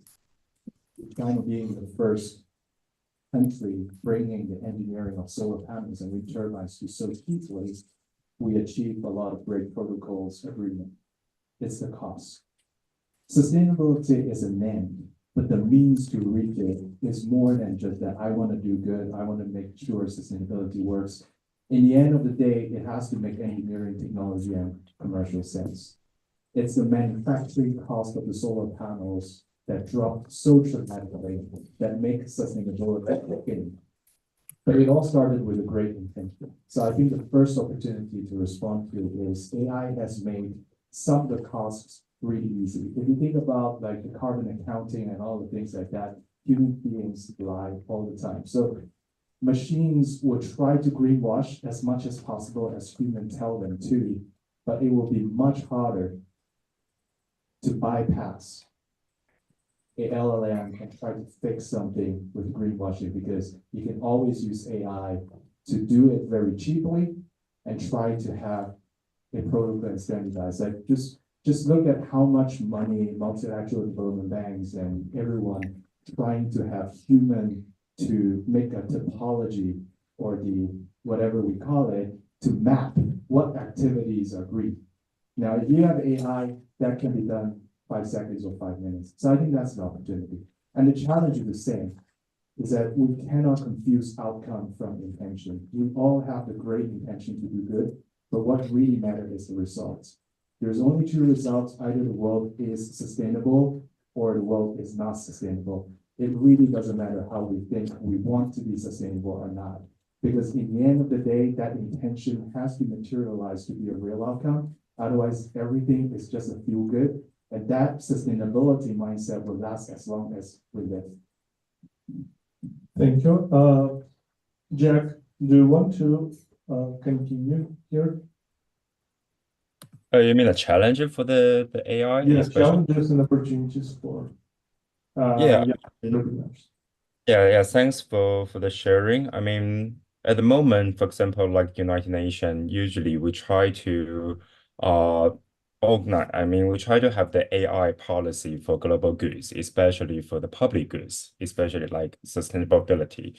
So yeah, I will also try to give some example, like we used AI in some specific case, especially the refugee camp, that kind of vulnerable communities. Like, for example, in Kenya, there's a refugee camp called Kamula. Kamula refugee camp hosts more than 1 million people there. And somehow the energy shortage is very kind of serious problem. So how AI can support that, especially AI can tracking the previous like breakers and previous performers and try to predict the better demand for the future.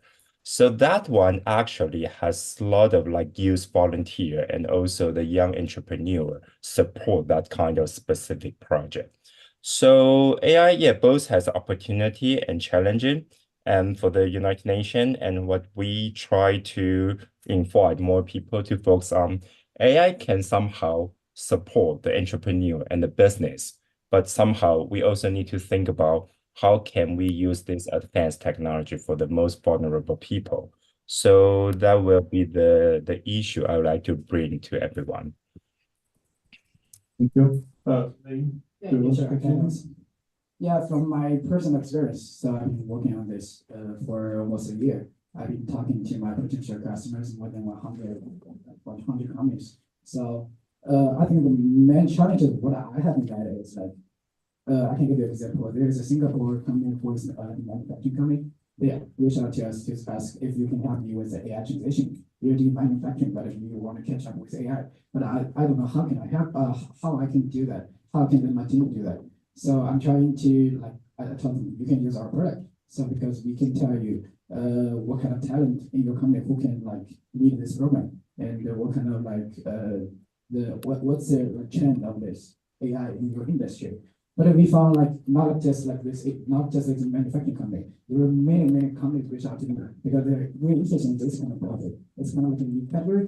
But when I found like we want to push, we want to let them sign a contract, we want them to be our paid customers. We found like it's kind of hard because they're afraid of the data security. They're afraid you're utilizing their data. They're afraid of like they don't know like if your product is like useful enough. But because of all this kind of our product, we cannot tell you, like, we cannot let you know, we can help you in 1 week, 2 weeks, even like at least a couple months, half a year, 1 year to tell you, like, our product is like valuable for you. So sometimes I think for like the data security, like everything talking about it, but I still think that data security is very important and how to tell the company, like in maybe just 1 week, 2 weeks, you can definitely help them. It's also like a concern and a challenge for new entrepreneurs, I think. Okay, thank you. Jacob, you want to add here? Yep, sure. You can hear me, right? Sorry from my Yes. side. The internet's a little bit blurry. We can hear you. All right, great. I think Jack now just like, hi Jack, sorry, I like we didn't know each other, but I just heard you talking about like the refugee camps in Kenya. I do want to mention about one project that we've been doing in those camps. It is actually a action called from one particular moment inspired by the World Economic Forum last year. Me myself being one of the WEF global shaper, we actually have more than 400 youth leaders from various countries. They all share their concerns on sustainable education. That is, it is too difficult to teach the next generation the serious contents of SDGs. Yeah, I think we all know what SDGs are, but again, for kids, they also like if we teach them in black and white, they sound a little bit too boring. So we started this project called SDG Hero.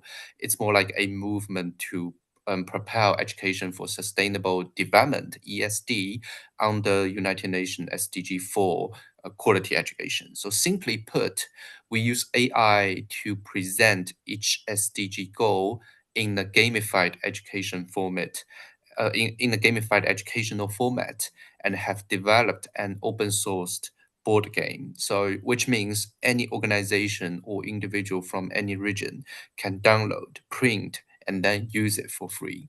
So at the beginning, we were very concerned about launching a global project as it seemed very challenging to expand its impact without funding and the manpower. So, however, after using AI technology from Future Vision to translate the board game contents into different languages, we began to create digital avatars capable of providing those explanations in different languages. And so as a result, SDG Hero now has involved more than 15,000 kids worldwide, empowered more than 150 nonprofit organizations, implemented more than 1,000 workshops, and gained more than 100 million views of online courses in AI-made digital avatars in more than 50 countries in the past year, and refugee camps in Kenya, of course, included. So let me conclude this. It's quite simple. So the challenges we see is it's always very hard to make the traditional contents of sustainability topic related things to make it easier to understand, to make it fun. And with AI, we actually make it useful, and we made it so fun. It's great. Thank you. GB, do you want to? So one thing I have identified the biggest challenge while interacting with, I was a mentor for more than 200 young youth kids. So for some of the SDG initiative across the globe, they were participating in that mentorship program. So there I have identified everyone is coming up with a lot of innovative idea, creative idea to do something great through the lens of technology or digital innovation. But the biggest challenge is when we bring the ethical and sustainable part of those initiatives. So that is how around 90% of the kids, they are moving away from their idea of innovation. So I think across the globe, as he has mentioned, like SDG 4 as a part of the education initiative from United Nations, we can emphasize to bring a green AI principle, which can help all the youth generation or especially the Gen Z population. That would be helpful to that awareness campaign so that they will be aware of everything they are thinking through the creative ideas or any innovative solution. So they can think to that lens so that they have a, like, okay, these are the prerequisites. I can develop something great, but I have to think through this lens. So that is one of the biggest challenges which I have identified, because we have to grow our Gen Z population. We have to believe in them because they are our future driver for our country and for whole globe to take the lead about sustainability practice. So we have to educate them. So if we develop our young brain in the right way, that will be the greatest efficiency. That is the biggest challenge which I've seen. Yes, and to wrap this question, I want to add that in startup environments, and our humans, we include a lot of efforts to things that we love. And because of that, we sometimes developing AI solutions that replace us in the things that we love. So the tricky part for the young entrepreneurs is to focus on some problems that people don't really like. That's why we have so much solutions for image generation and so lack of solutions of laundry. So moving next, the question is, how can we better empower and inspire young people to take action for a more sustainable future? Jacob, will you start? Yeah, sure. Following up on what I have just mentioned about the initiative called SDG Hero, like what I said, we started with the idea of making all the serious contents more interactive, more interesting, and we make it useful. SDG Hero is just one example of it. I can give you another example we've been doing in Namibia. For example, the country can only meet half of its food demand through domestic activities, with the other half fulfilled through imports. And concerns about water management, water scarcity, waste generation, and pollution are also growing. So the other project we did with Future Vision leverages the idea of fourth industrial revolution and digital tools by using AI combined with feasibility and market intelligence studies to first support targeted, responsible, and sustainable bush thinning and subsequent processing. Second, achieve value to achieve value addition and create employment opportunities, leading to higher agro-industrial productivity. Third, produce high-value livestock feed, charcoal, wood chips, gum arabic, and other selected products from acacia species. And lastly, improve the local and regional supply of animal feed, energy, and other bush-based products. So, so what we are thinking at this moment is it is very important to acknowledge that AI is, like, without any doubt, much more efficient than human being, and it allows us to solve problems that we never thought we were able to. Thank you. Jack, do you want to continue? Yeah, thank you. I follow Jacob's what you just say. I mean, yeah, I agree. The youth engagement and empowerment is very important, especially not just for United Nations. I believe in all entrepreneur, all business, and private sector. We all need more young and patient young generation to join this sustainability, any kind of this task or project. So following my previous example, like the AI implementation in the refugee camp in Kenya, actually we do have another project, several projects in different regions. For example, one in Mongolia, people try to provide the more sustainable energy supply. And especially we work with some like young entrepreneur and some generation from the young generation volunteers. They do their like AI implementation, also try to maintain the both, because when we're talking about the green energy, we have two very important incentives. The first one is carbon credit, and the second one is renewable energy certificate, or called REC. So how to use technology and AI from those young generation and entrepreneur? Like one thing is like we try to provide the incentives or kind of the compensating mechanism. Like for the normal market, we have the carbon credit, but for this specific market, like in refugee camp or in Mongolia, like we have the peace rate, that like the renewable energy certificate for peace purpose. So that can kind of mark up the market price, and that solution provided by this young group of entrepreneurs. So what I want to mention and bring this case is like we always have so many innovative ideas, and we always have so many interesting different topics which can be provided by the young people. So yeah, I will try to encourage more people to think about either the sustainability per se, but also the kind of how technology can support this kind of sustainable development goals. So yeah, encourage more people to think and to realize and try to implement your real action. Thank you. Thank you. Paul, do you want to add something or? There are two keywords here. One is to empower, and the other one is to inspire.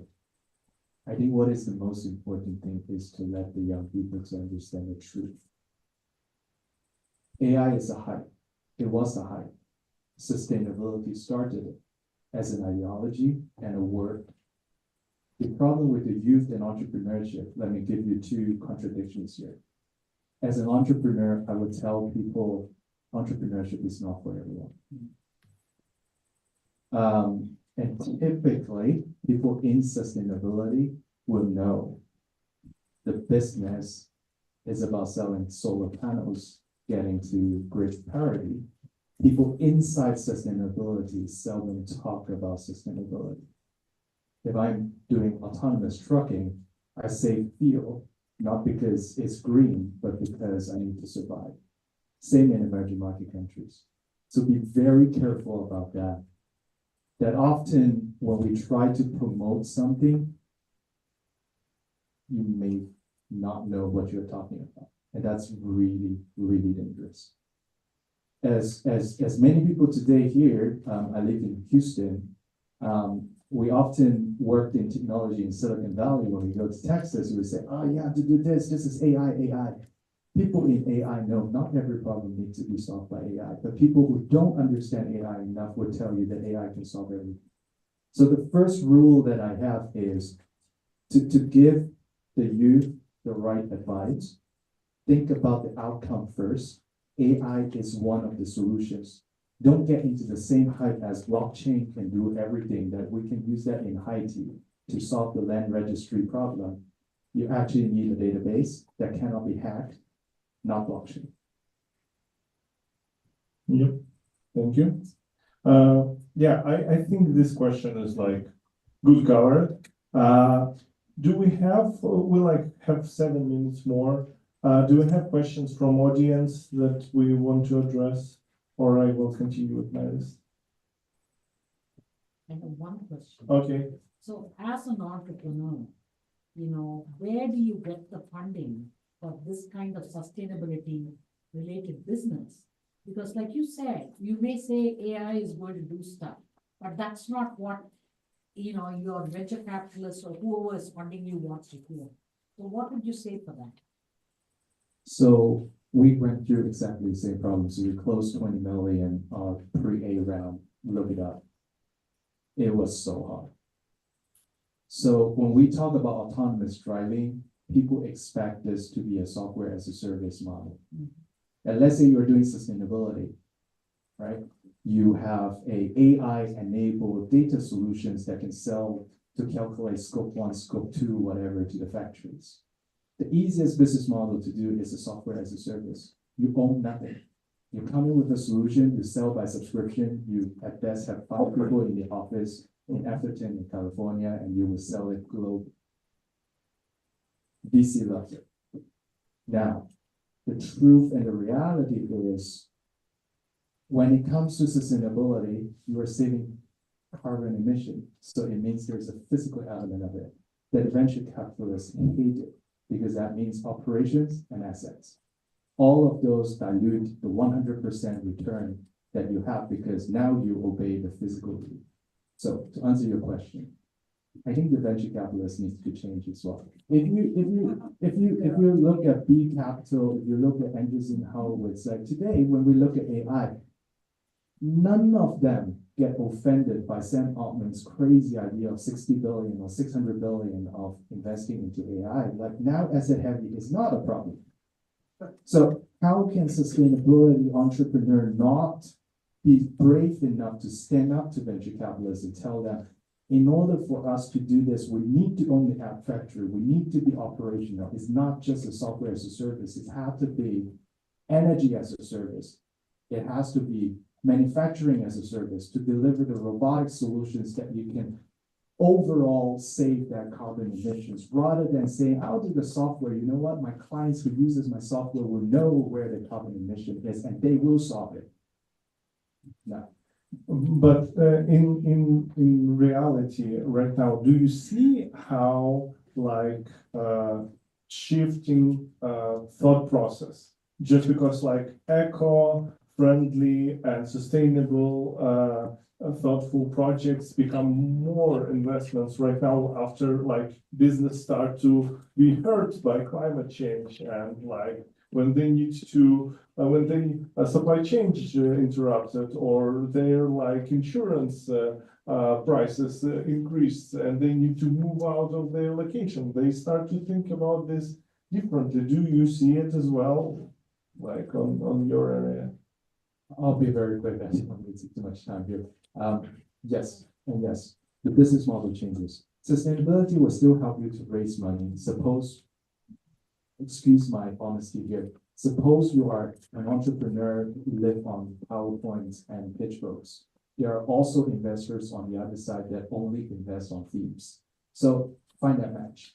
Now, if you don't want to be in that loop, you have to be honest to yourself. Build something that the clients want, and dare enough tell the venture capitalists that time to change your model. And if you look at clean technology, as Alex just said, insurance, all those things, it means balance sheets. It means you need more capital. It means that you cannot just give me $100,000 and then I can flip and then do a SaaS model. So just be honest. But if this is where related to my previous question, that if we want to empower and inspire the youth on sustainability and AI, try to avoid those two words. Talk about the business, talk about the difficulty, and then people go into it solving the solution. Others, we're training the youth to be like some of the investors who only invest.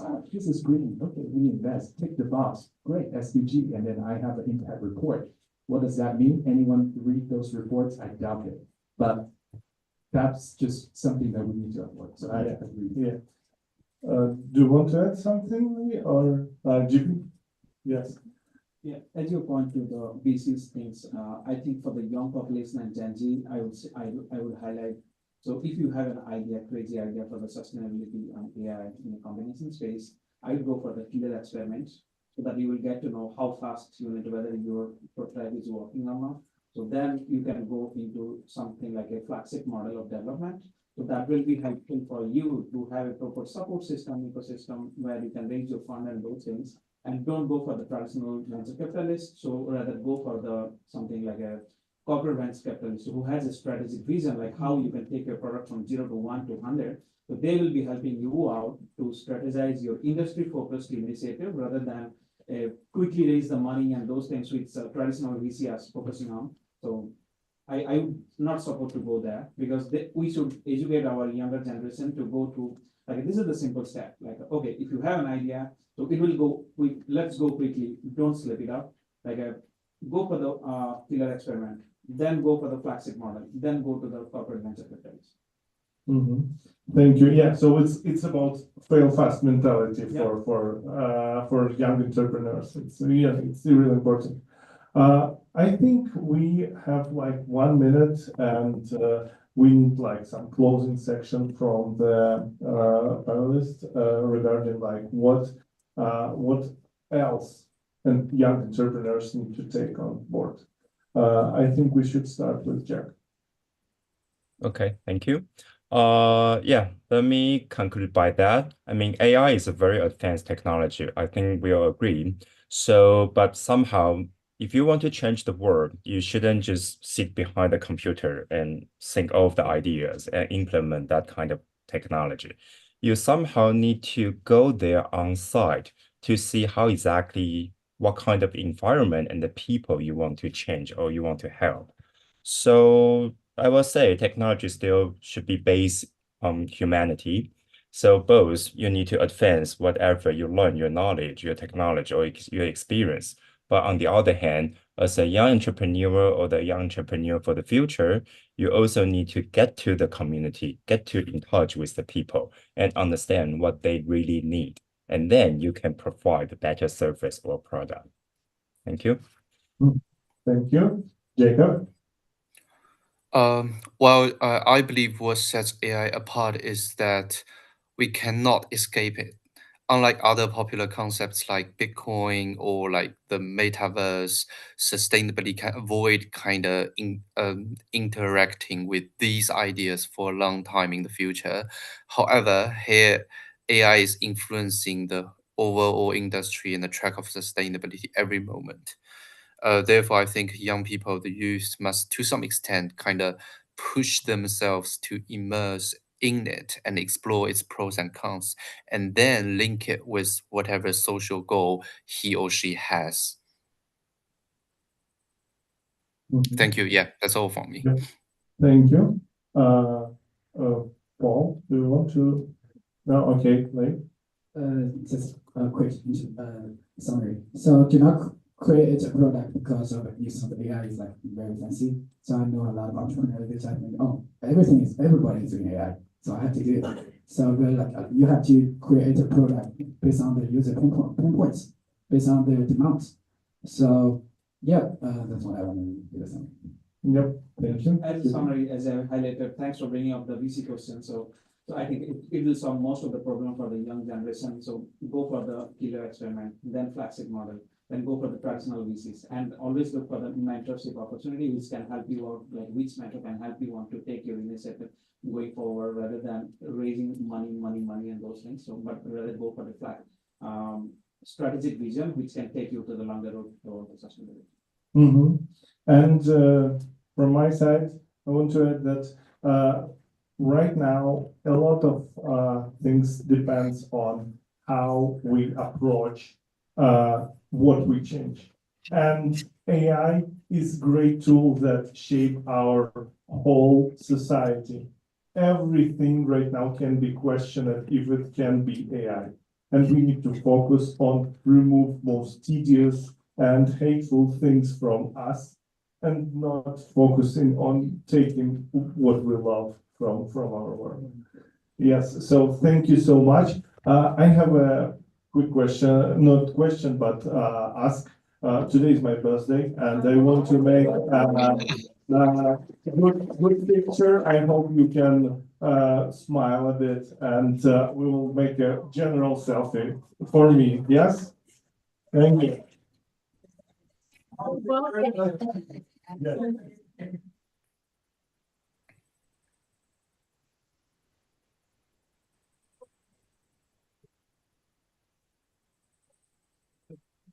now with Jacob and Oh, so we how can we bring that selfie? Happy birthday. Thank you so much.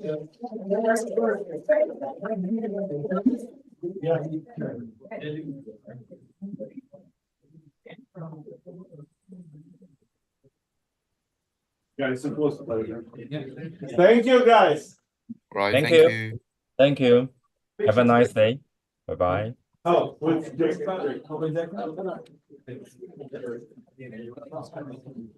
Oh, wait, are we taking another photo? Not sure, but maybe. And by the way, Jacob, I would like to, contact with you. I mean, I'm really interested in your project. Yeah, sure. I'll send you an email. Yeah, thank you so much. Thank you. Where are you based? Actually, I'm not based in Tokyo, so that's Are you contact based in offline. Tokyo? Oh, great. I have my 我 university 以为 in 你是 Japan. 个 like 鬼。 Anyway, I'll talk to you through 不要 email. 到 Bye, 白眼 guys. 不好，拜拜。礼貌。我不理。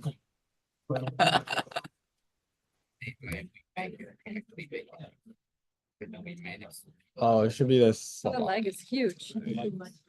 Oh shit! It is. Yeah, I know. It's like it was like 5 Oh yeah, minutes. yeah. It gets worse. It gets worse.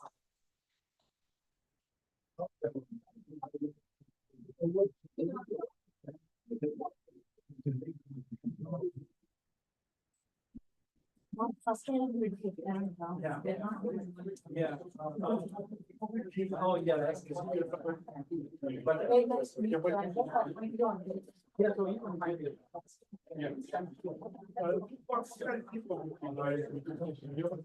我应该把枕头带来。你好搞笑。我你是读什么的 data science ？Data science？那你毕业了吗？那你现在在读什么？在上班，加个 ins 吗？在哪里上班啊？哪里上？Anna 啊 Anna 安娜堡。那间保险公司。我是说你在 Hartford as in Mass? Connecticut. Oh, Connecticut. I can hear you. I don't know if you're muted. You muted? I can hear you guys talking. Oh my god.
Which is affected by hot carbon, is carbon motion characterizing open source on the sustainability of generative AI for video generation. So this is not a high level idea about the sustainability. I just go deep into the AI model.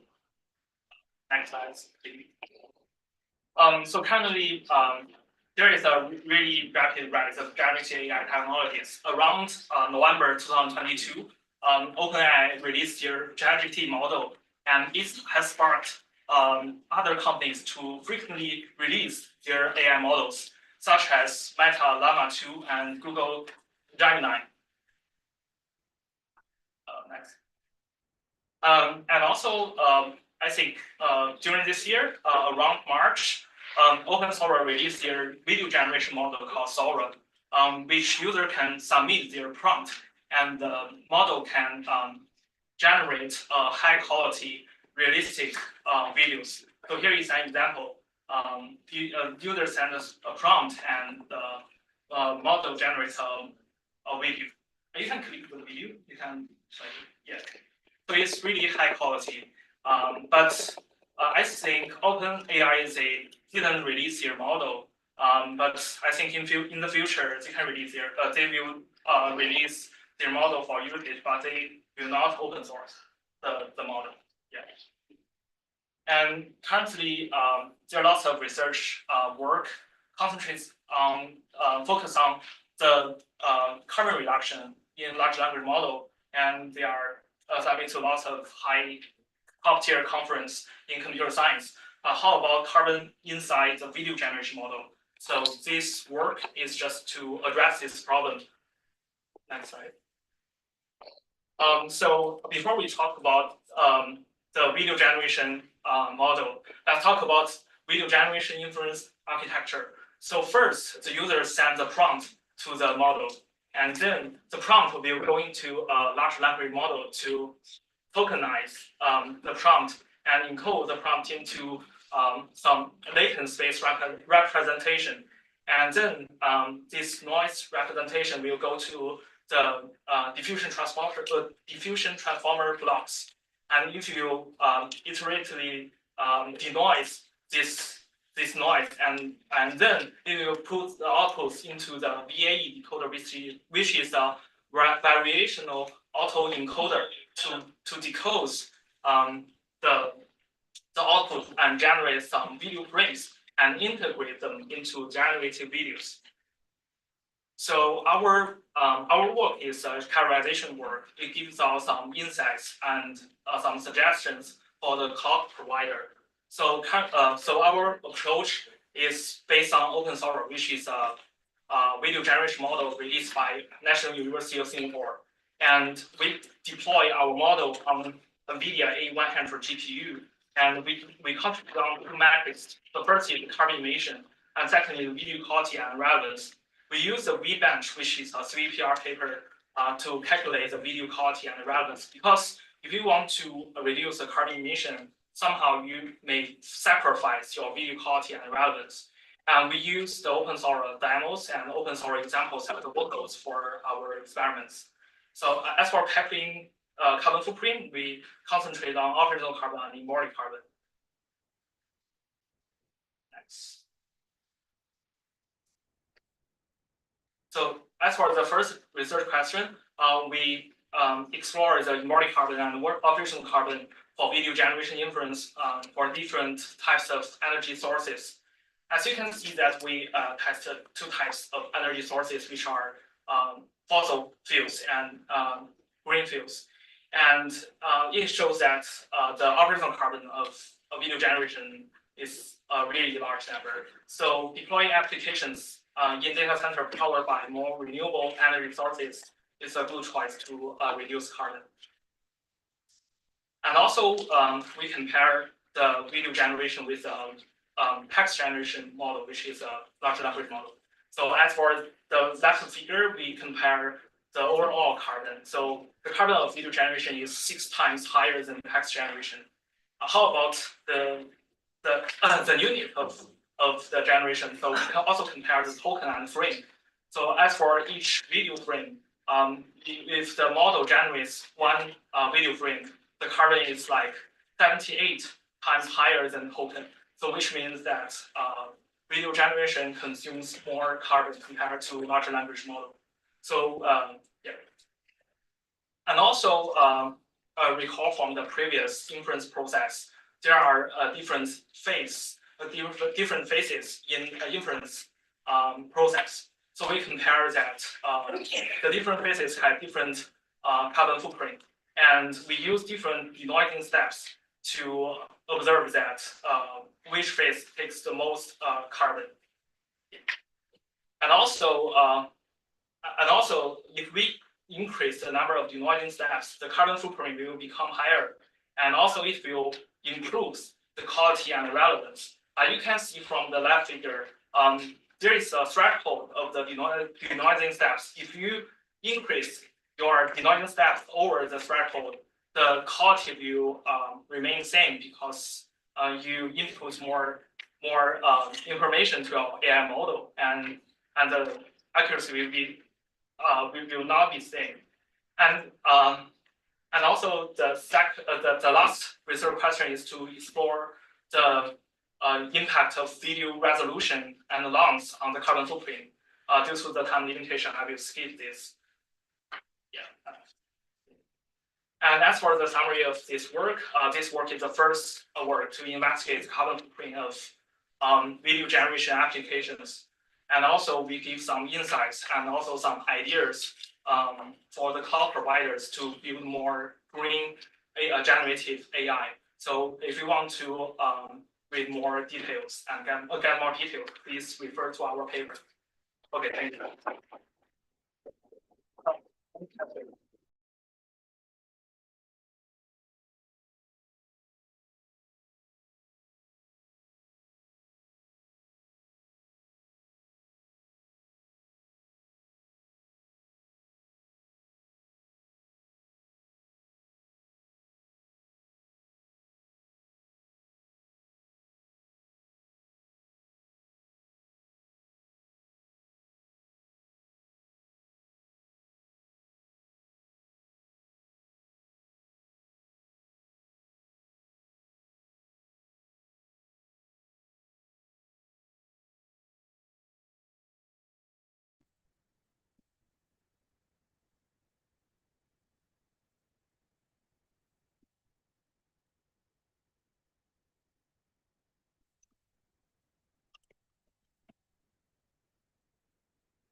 Hello, do I share my screen? What's the process?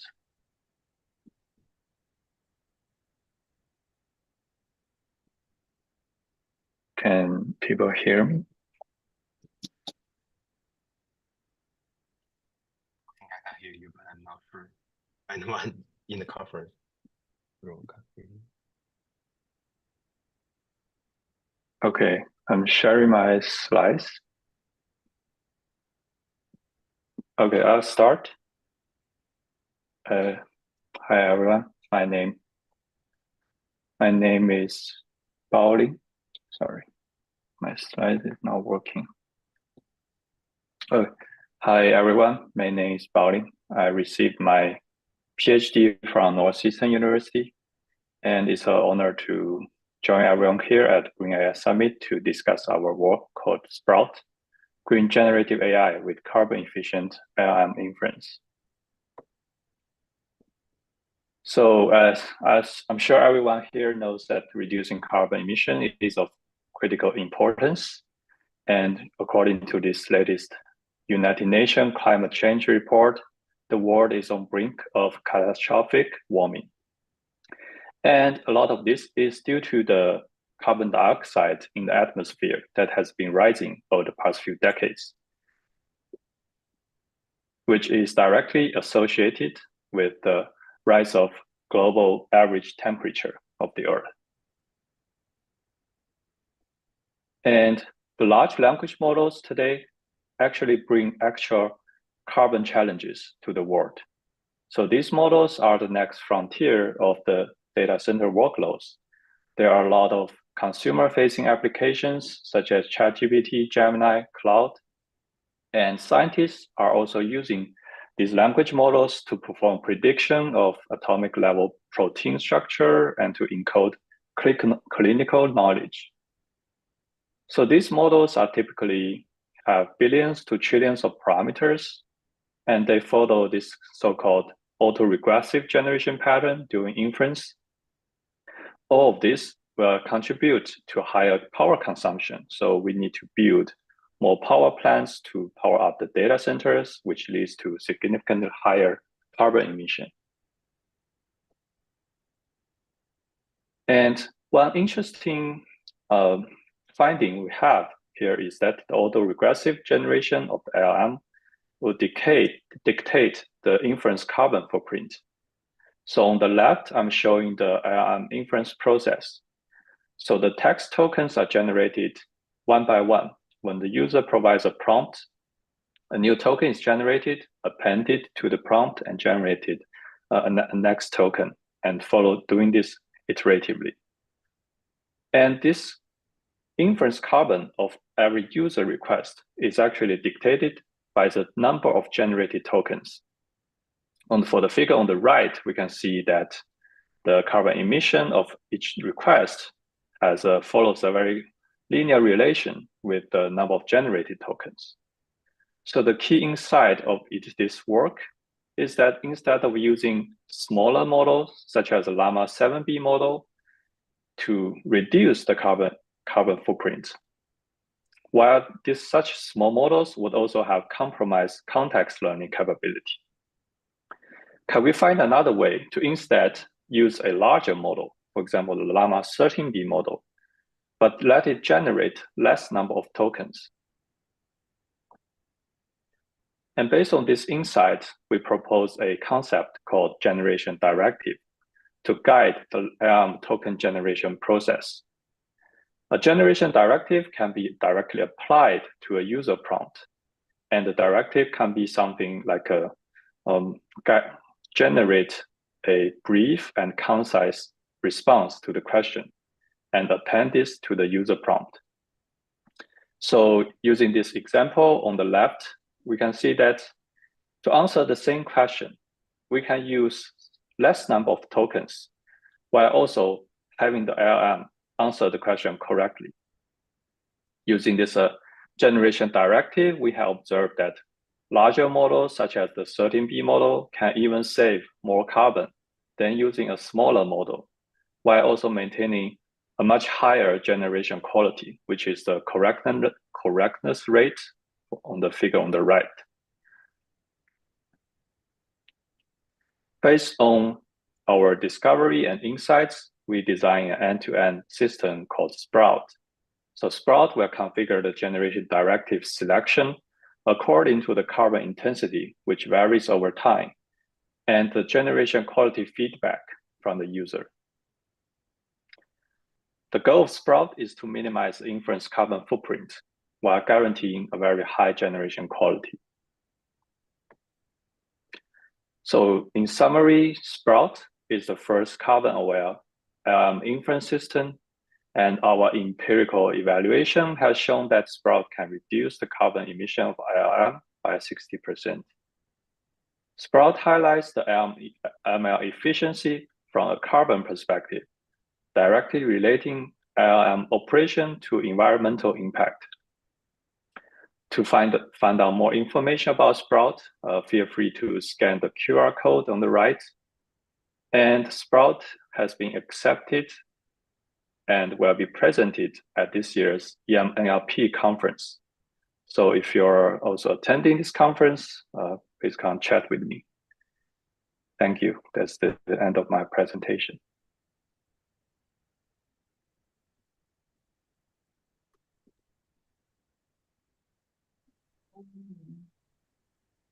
Now I have the pleasure of welcoming Peng-Fei Li, a PhD candidate in computer science at the University of California, Riverside, specializing in trustworthy learning and sustainable machine learning systems, who will also be joining us online. Please join me in welcoming Peng-Fei Li.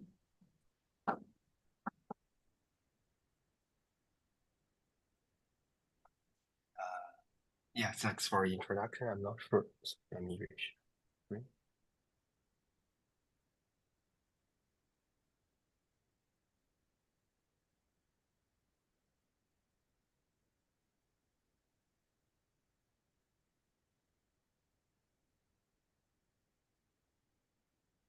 So thank you for the introduction. And I'm Peng Fei, and I'm the final year PhD in UC Riverside, and now I'm a visiting scholar at Caltech. Today, I'm going to introduce some of my findings towards environmentally equitable AI. So nowadays, AI models are becoming larger and larger in terms of size and energy consumption. According to the IEA's report, the global AI computing energy will grow at least 10 times from now, and the energy consumption would be similar to a small country like Belgium. So now, so I think most audience now in this room now knows the training and deployment of AI models consume a lot of energy and emits a lot of carbon emission. But little did we know is it also consumes a lot of water by evaporating the water to the atmosphere, and also create a lot of air pollution. I mean, when we are similar to the carbon, when we are talking about air pollution, we are not say that the data center directly burn coals of fossil fuels. We are talking about the like the electricity generation and the life cycle air pollution of the AI models. And such environmental impact like water consumption and carbon air pollutions, they are mostly local. So like for instance, there's a lot of power plants along the Colorado River Basin, and the community near the coal-fired power plants, the air quality is disproportional impact by these power plants. And now as we see the AI is booming, it needs much more energy compared with before. So it continue to affect the local community, especially for the marginalized communities that already have a lot of coal burning power plants, and further similarly for the water, it further burden the water stress in the local community. And we know actually when we are talking about carbon intensity or air pollution, not all regions are equal. It's in other words, the carbon intensity or air pollution rate, it varies both spatially and temporally. So that gives us some room for optimization when deploying such AI models. So to achieve a equitable AI deployment, we propose to achieve this goal by geographical load balancing. What does it mean? That means when we have user requests, say for ChatGPT, we dynamically schedule the user requests to the most efficient data centers at a certain time. So that's we call it equitable geographical load balancing. And go back to the previous figure. So since all the regions are not equal, so if we're only optimizing the overall energy, I mean the carbon emission or air pollutions, we may want to schedule all of them to California because it's cleaner, but actually it's not a equitable way. So let's see an example like when we have 3 users, when we only care about the efficiency, we have to schedule it all to California. But California already face severe water stress. So although the overall is smaller, but it's really unfair. So what we propose is schedule 2 of them to California and 1 of them to Arizona, so that all the water burdens to these regions are more equalized, and that's what we mean by equitable. So to solve this mathematically, that is use a regularizer to solve this. As P grows larger, then we enforce a larger equitable regularizer to the problem. But actually, this one, although it's very intuitive, but when you're doing this geographical load balancing or scheduling in real time, it requires the future information that you don't really know. So that imposes a lot of challenge to the online algorithm. So our research is trying to propose an algorithm to solve this. So to recap, now everyone knows the sustainability is a very key problem in terms of sustainable AI, but our finding shows equity is also a key consideration. Combine them together, that is the environmentally responsible AI that we really need and can benefit our society at large. So thanks for listening.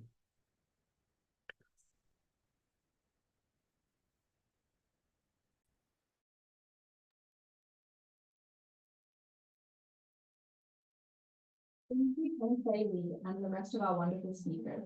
I now have the pleasure of welcoming Chloe, the head of the Sustainable Development Leadership Challenge, to introduce the initiative and this year's finalists, who will be presenting their final presentations.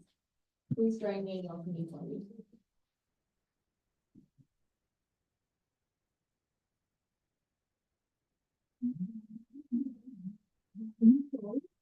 Thank you guys, and I hope you guys are having a great time here and are enjoying the sessions here, and thank you guys for coming. So, the podcast not here. So we are starting our final round for the Sustainable Development Leadership Challenge. This is a challenge designed for students. And now we have students, like for now, we have students from the 8th grade to students in master. So we actually have a wide range of students. And we are really honored to bring all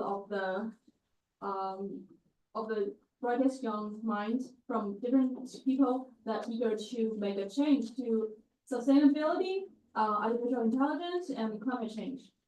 So the main topic of our challenge is about AI and the sustainability, and we open to all students, including high school, undergrad, grad student, and even PhD students. So today we will have 8 finalists and 4 in person. So we will have Pradipati Bamidhi, Risham Bhatia, Zhao Wengu, and Yu Wang. And we also have the honor to have all the judges, including Bruce Zhou, Manav Go, Karen Clopton, Jerry Kwong, John Lubner, and Stella Kong, and also Kiko. Yeah, we are really, I'm honored to be here, and that's how the 4 students that will present in person, and then we will follow by 4 online pre-recorded videos that's presented by the other 4 finalists. First, let's welcome Zhao Wengu.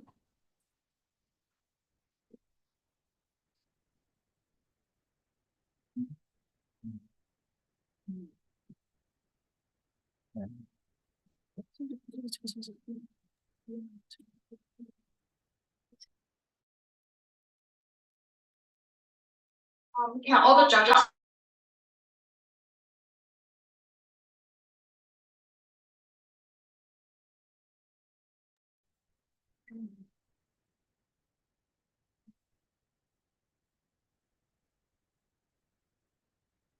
all the finalists will have 2 minutes to present and then followed by 1 minute Q&A.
Hello everyone.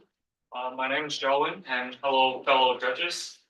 Today I'm going to present SIMPLAN, which stands for simultaneous localization and mapping, especially for underwater robotics using sonar data. Next slide, please. Next slide. So, why do we have CSLAM, or why do we have SLAM algorithm? In general, because GPS cannot permeate water, not even 1 or 2 meters of water. So we have to have like a algorithm for underwater robots to navigate through the seabed. And current solutions involving setting up underwater sea beacons that permanently damages the seabed. Therefore, we need an algorithm or a clean way to solve this kind of problem, to navigate and then to map in the same time. Next slide. So first of all, after we receive image from sonar data, we're going to have a process layer composed of neural networks and more specifically convolutional neural networks. And we're going to process it through different brightening and darkening process layers to highlight the landmarks over there. And we're going to use those landmarks to locate ourselves. Next slide. So the final product kind of looks like this. And next slide. You can think of it as a robot, but instead of in your room, it's more of like a underwater robot in the seabed. And as you can see here, you can see the blue sonar over there, and then it's going to map itself and then simultaneously localize itself. And this is conducted in a contained environment. We also have data sets from World War II torpedo dump in Palau. In that setting, we're actually detecting potential torpedoes, which also kind of cleans up the environment in a nutshell. And that's pretty much it. Thank you.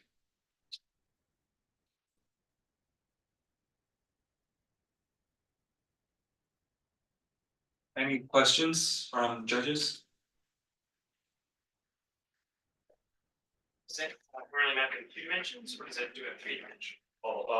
It was doing a 2-dimension, but it does consider as 3-dimension because, as you can see here, it is underwater. So we have a Kalman filter to counteract the influence of current. Because we're not just going to locate ourselves, we have to take into the account of uncertainty of IMUs, which inertia measurement units, and also the current. So we have to consider all of the uncertainties. In terms of scaling, you say you have access data to Torpedo from World War II. Yeah. When you expand into different harbors in different regions, how would you plan to have a broader data sets? So under this project, we're collaborating with Draper Lab and Oak Institute. I can't remember the exact name, but they're actually providing data sets, and some of them are confidential, but some of them you can find online. But it's a really huge data set. Are they pro bono, or you have to pay for them? The Palau one, the underwater torpedo dump one is free. Yeah, and then there are like confidential data sets that we have to get through like a bunch of registration or government process to get that. It's pretty tiresome. Any more questions? If not, that's the end of my presentation.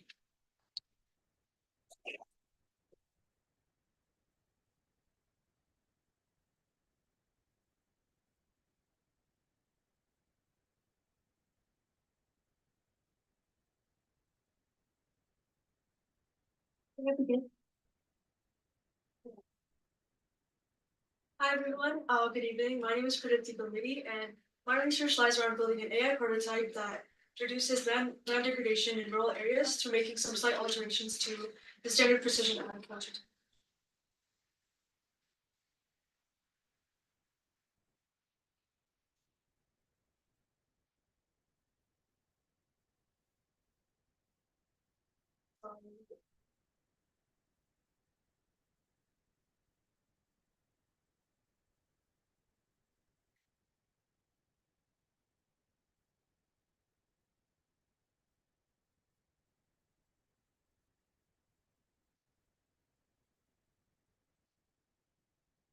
So to first talk about the issue, land degradation or desertification is when fertile soil turns into dry soil and unusable soil, and this usually results in food wastage, food shortage, or unsuccessful crop yields. And the most drastic effects are seen in rural and developing areas. And if you can see the images here, the semi-arid climates, and the land is basically unusable for the purpose of farming.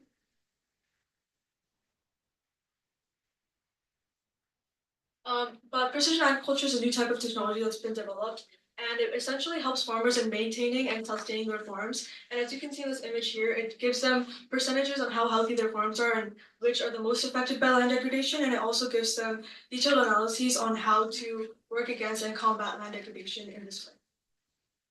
However, precision agriculture is pretty exclusive and it's not accessible to everybody, such as in areas such as sub-Saharan Africa and southern India. And it's basically, these are the reasons for this are lack of technological literacy, lack of limited infrastructure, and lack of stable Wi-Fi connection. My research essentially builds a prototype that uses predictive models and standard precision agriculture tools, both of which work similar to precision agriculture standard, but with some major distinctions in order to make them more accessible. For example, in predictive models, the aspects are stored locally but in cloud-based using IoT mechanisms to account for a lack of stable Wi-Fi connection. And also some additional features of the prototype are visual and audio cues, which are customized based on the area of distribution and can also help overcome any language or communication barriers. Thank you.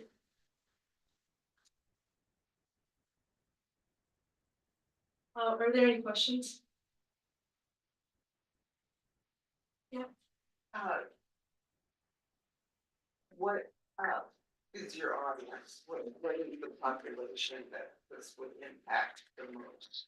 I feel that the audience that this would impact the most are, as I mentioned before, the farming populations in rural and underdeveloped nations, which are struggling with land degradation, as I said, with the issue, and those that cannot get the resources in order to make their fertile land useful and just help that.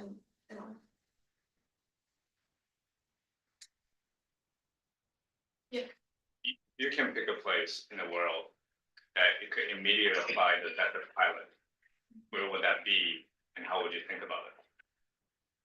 That's a really good question. I feel like a place that I could use as a pilot is probably Southern Africa or Sub-Saharan Africa near the area of Tanzania, because I've read a lot of case studies where land degradation has affected them, and the effects are pretty drastic there. And I feel like there's a lot of populations that this can be useful to, and they could also provide feedback on the standard precision agriculture tools and predictive models and how the lack of Wi-Fi could be affecting them. Thank you. That's it.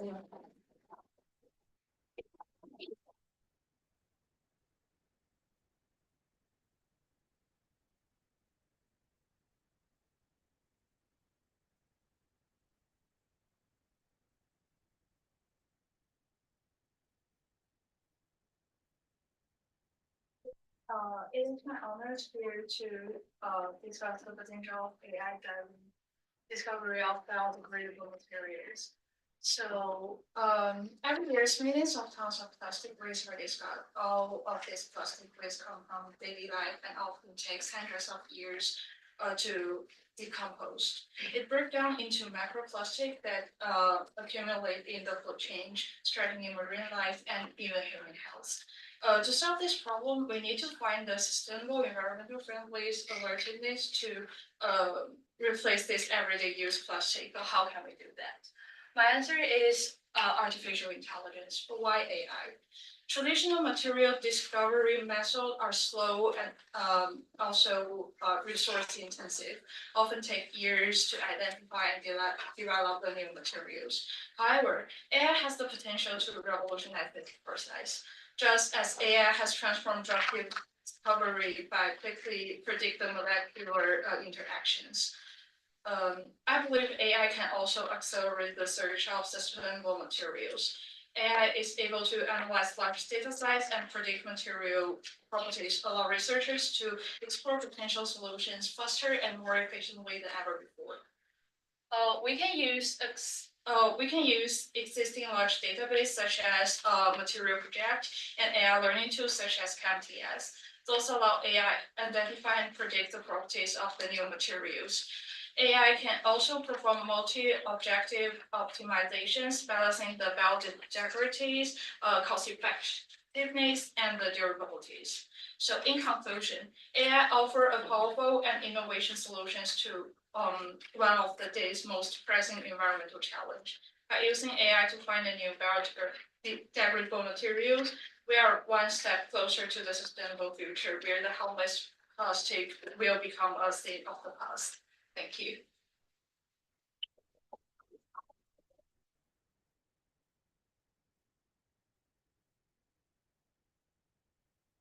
Using AI model as a more like robust way to solve this discovering issues, or you also model or file model. We need this framework. We will feed the AI with models and chemistry models, and also maybe some more learning tools to guide the AI to study like how it will come. It will let the AI to find out the new materials that will be more biodegradable. How do you solve like the issue of since are very high data computational needs? Or do you model that is an interesting question. I didn't solve that one. I will consider it in the future.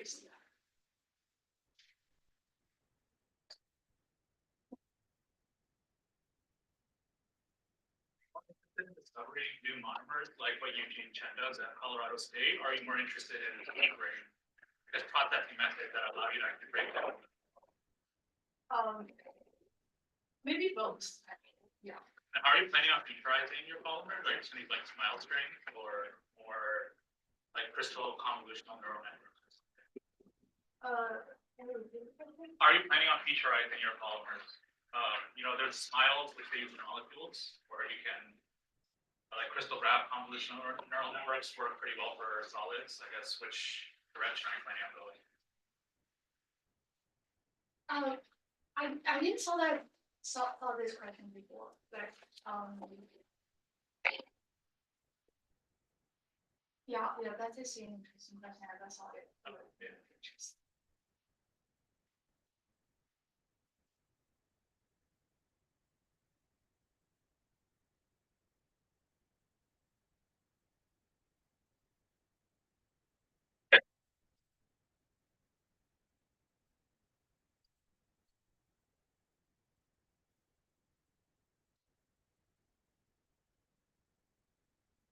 Good afternoon, everyone. My name is Rishan.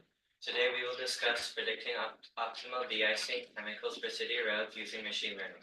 The purpose of this is to minimize environmental impact from chloride pollution through green AI. During the winter when roads are snowy and icy, road safety relies on effective de-icing chemical selection. We have various options such as sodium chloride, calcium chloride, magnesium chloride, and organic substances. The challenge is to optimize de-icer use while considering cost, environmental impact, and operational efficiency.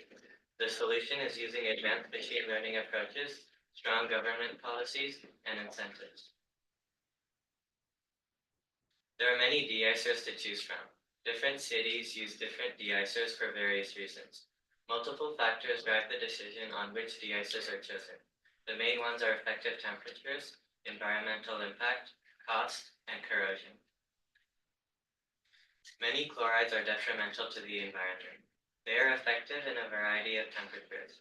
Organic de-icers can make up for the chlorides and reduce corrosive impact, but they aren't effective at lower temperatures. Some policies the government has put in effect are the Green Snow Crop to regulate salt use and the Clean Water Act to regulate the use of chloride.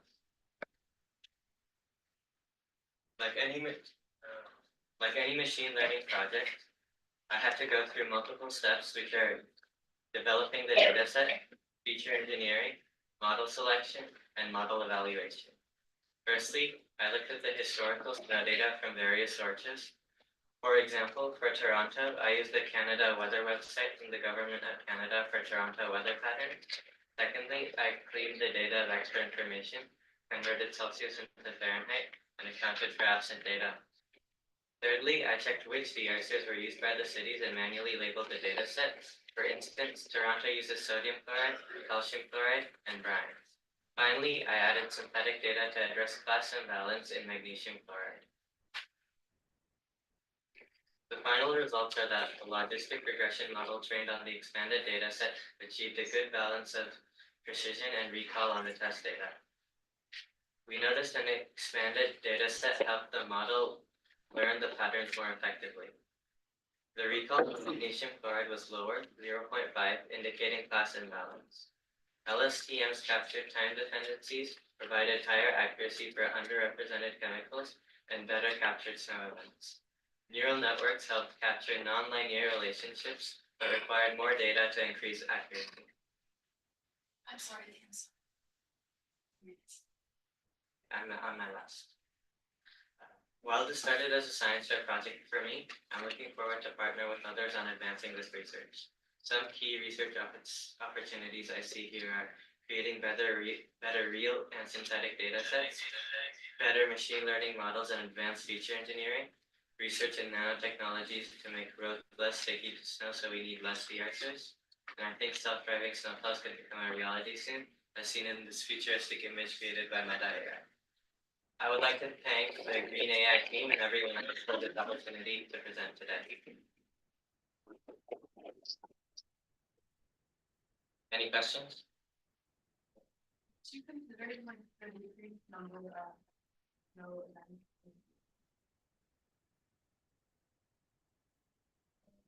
Well, the machine learning will only be considered using the data from the past historical data from past events and using that to predict for future events. Anyone else? Okay. Again, I would like to thank everyone for this opportunity. Yeah.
market entry. The result shows in 2030 the scale of CCUS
Yeah,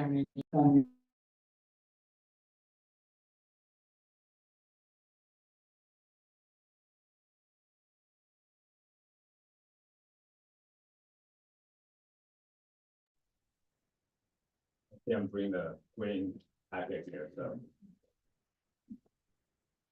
All right, good to be here, ladies and gentlemen, and also esteemed colleagues in sustainability and AI. Well, standing here at Harvard feels a little bit surreal. The reason why I said that is because I personally applied to Harvard 3 times and never got in. Okay, well, but I feel like, the saying, shoot for the moon. Even if you miss, you are animal on the stars, and you guys are the stars. I'm the moon. So my journey instead took me to Kentucky. You might wonder why this Asian guy doing Kentucky and work for governor. That's where I began my undergrad years, and it's really far from the storied halls of Cambridge, essentially. But my life had a funny full circle of coming back here. Even before I even stepped on American soil, that when I applied for my visa when I was at middle school in Shanghai, my visa officer is a graduate of Harvard.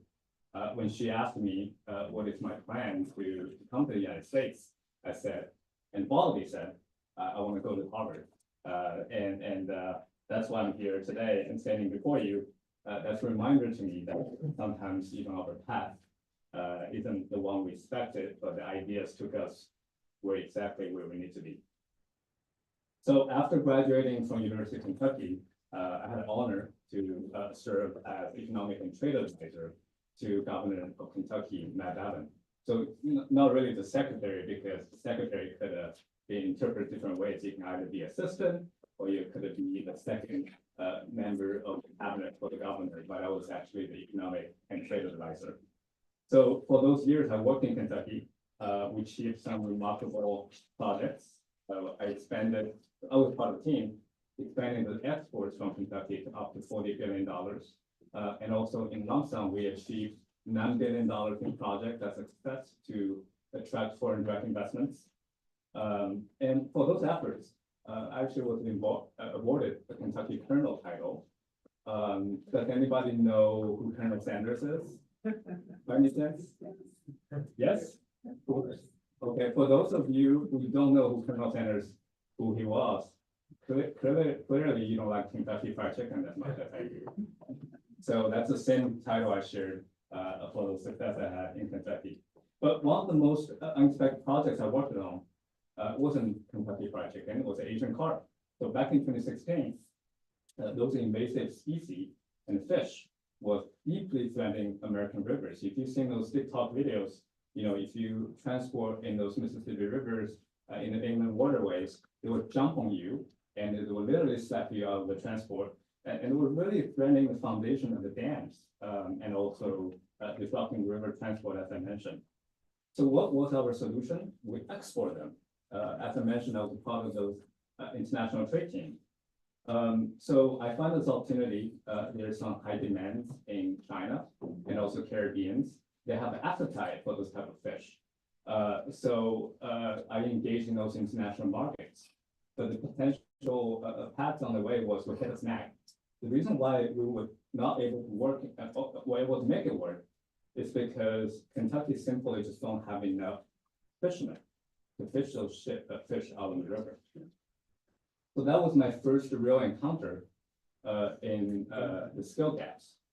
So there was a huge economic opportunity in front of us. There was real demands internationally, but there was none workforce development whatsoever existing in those channels to train the fishermen, literally teach men how to fish. If you ever seen the Netflix documentary, American Factory, which I highly encourage you if you haven't watched it before, was talking about a manufacturing company out of China called a Fuyao Glass Company, who also faced significant challenges.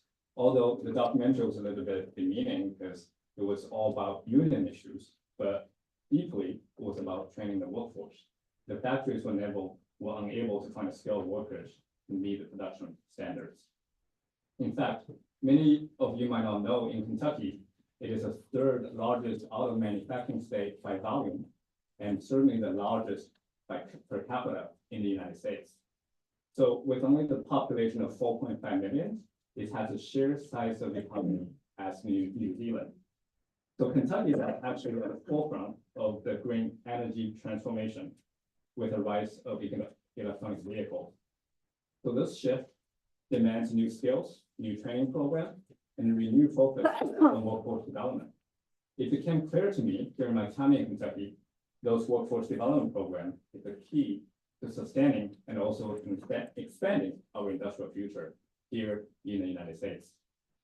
So this realization took me to Pennsylvania and a Wharton School, where I did my doctoral studies focused on multinational companies and how they can best localize the US in the US through targeted workforce development program. So here's what I believe fundamentally. The future of sustainable development depending on this, training workers for the industries of tomorrow. So this ties directly to my research of the role of AI. AI powered system in manufacturing, where we have seen evidently that energy consumption will be reduced by 15% with a smarter integration of AI. Also, another fascinating case is demonstrated by a company called DeepHow. It's a company based in New Jersey. They were able to develop an AI assistant on the factory floor that allow you to provide the tailored training for onboarding workers. So they were able to cut training time from 3 to 4 months to only 3 to 4 weeks. Just imagine of the magnitude of the labor trainings throughout this program. But most importantly, they were able to keep the test performance improving by 25%. And the pace of innovation just keeps getting accelerated as AI technologies advances. So I'm giving you all those facts, right? You can see AI now is at the heart of the workforce transformation. Well, I consider myself to be one of the beneficiaries of the globalization. My family, like many others in China, prospered when the country joined the WTO. As a middle-class family from Shanghai, their first priority was to send me here for education, which allowed me to come to the United States, and that's where the Harvard story is coming from. Well, my mission when I came is not only just to study at some of the finest and best American institutions, but also immerse myself in the culture, community, values, and society here. And I'm seeking better ways for integration between East and West, although it's easily said than done and challenges exist today. While back in Kentucky, I quickly learned that challenges faced in post-industrial society, with manufacturing shrinking to less than 20% of the total economy. While AI is an incredible tool, I fear its rapid development and divide. In a world where we're going to see more and more high-paying tech workers, like many people, particularly in places like Kentucky, could be left behind. To ensure the development of AI work for everyone, we need advanced manufacturing jobs in the US. Without those,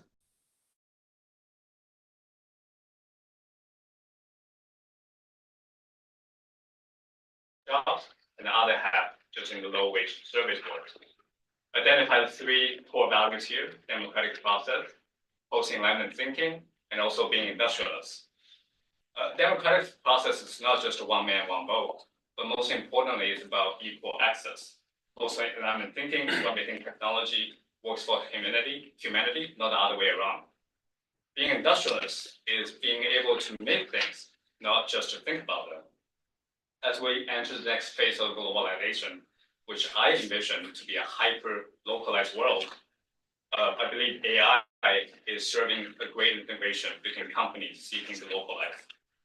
Well, lastly, I would like to introduce you to my company called Hurley Global Consulting, which I co-founded with a mission to integrate with companies who want to seek localize in the US with stakeholder mapping services and also workforce development strategy.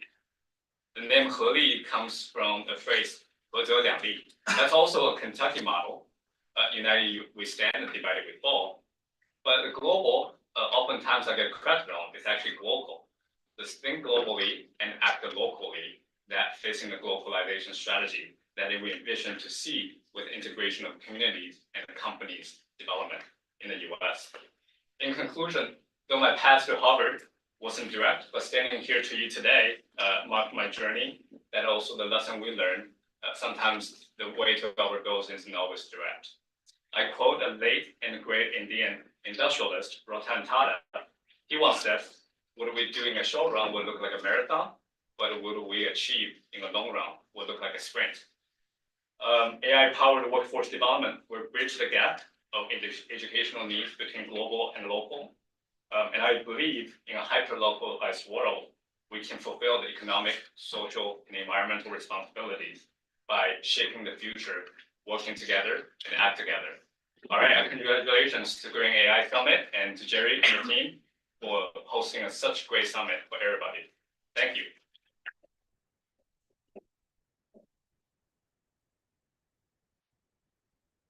Thank you, Bruce. I would now like to invite Mark Jackson, Senior Quantum Evangelist, to deliver his keynote speech. Please join me in welcoming Mark.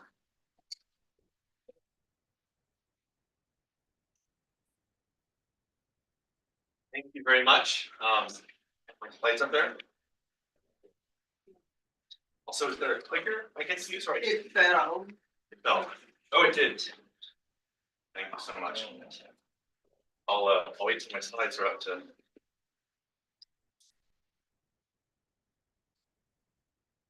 was told that you were all experts on quantum computing, so this will be a really technical talk. Okay.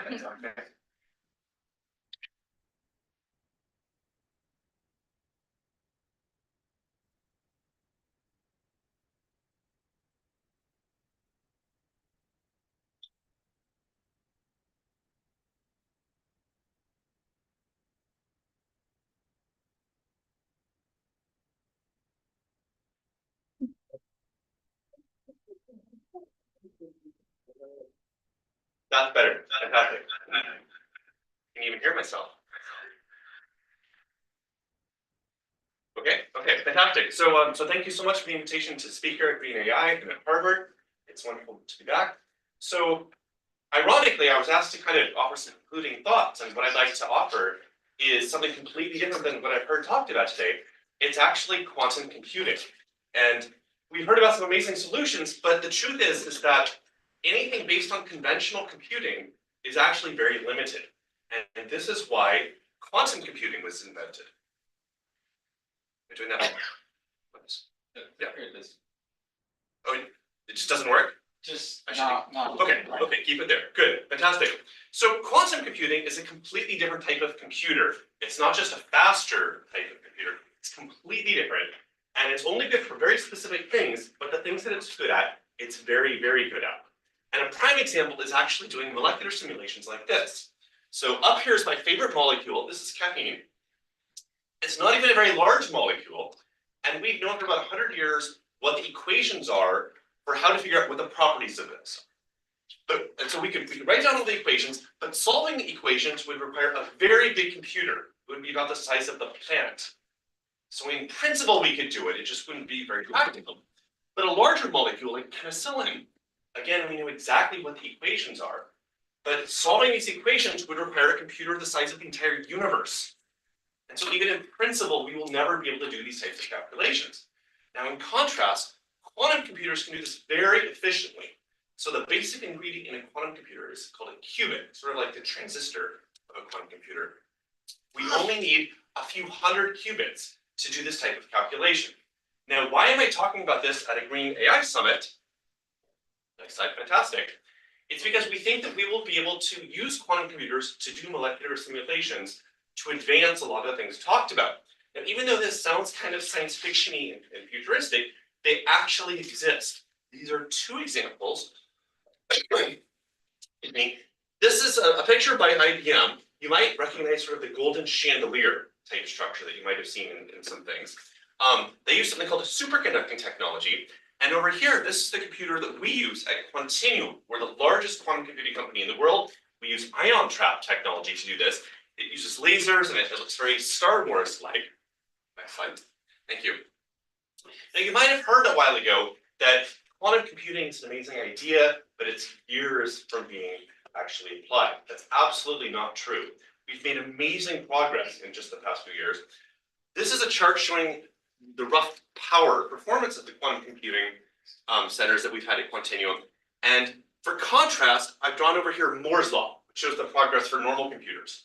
And you see that quantum computing has advanced much, much faster than conventional computing. It's actually a 10x increase every year, in contrast to Moore's law. And so based on this, we think we're actually just about 1 or 2 years away from having practical applications of quantum computing. And chemistry will be one of these main applications. So chemistry is one of the main applications, like what I showed you. This has obvious implications for the green sector. There's also things like machine learning and optimization, which address many of the things talked about today. Next slide. Now, what would be the most valuable chemistry calculation in the world? It's actually fertilizer.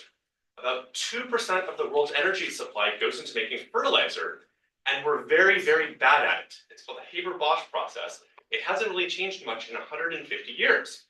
Now, we actually happen to know that bacteria are much better at doing it than we are. We just don't know quite how they do it. And by it, I mean taking room temperature nitrogen at atmospheric pressure and changing this into ammonia for fertilizer. It has something to do with this reaction called FOMOCO. So we would really like to understand how to do this. And so some time ago, some quantum computing experts did a study of this, and they estimated that we need a few million qubits to do this type of calculation. So this isn't going to happen immediately, but that is on the roadmap where we think we might be in 10 years. And this would absolutely revolutionize environmental science, agriculture, everything like that, if we could make a substantial difference in this. Next slide, please. Thank you. Now, in the more immediate future, we're doing things like modeling carbon capture right now. This is a project that we had with Total actually just in the past few years.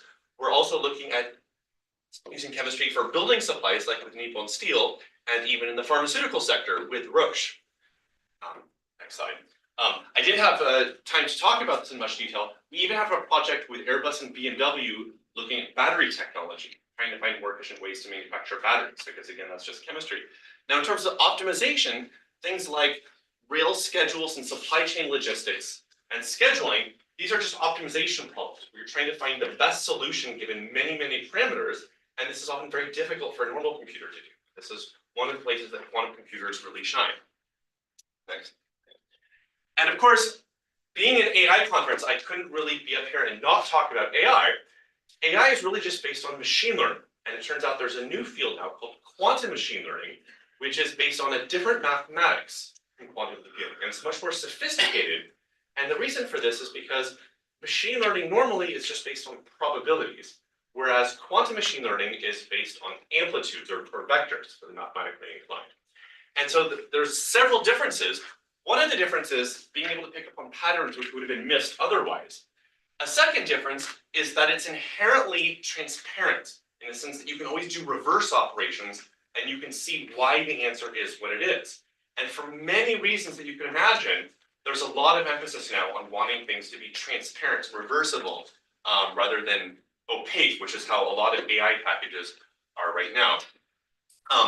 The picture on the right over here, this is kind of an example of the quantum AI syntax that one of our groups in Oxford has been developing. This is the story from The Matrix, if you recognize a few of the names here, but it's the kind of storytelling that you might use for quantum AI. Nice. And so, so that's a lightning summary of quantum. I only had a few minutes, so I couldn't really go into much detail, but this is my name and my contact information if you'd like to get in touch with me. Again, I work at Quantinuum, which is the world's largest quantum computing company in the world. We were spun out from Honeywell. We do both hardware and software, specifically type of focus areas that are mentioned here. So thank you very much.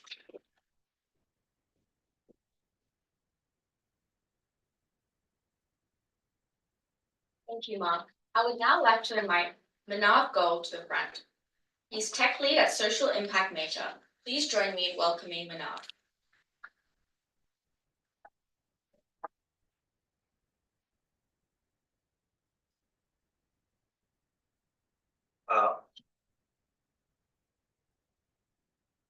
Good evening, everyone.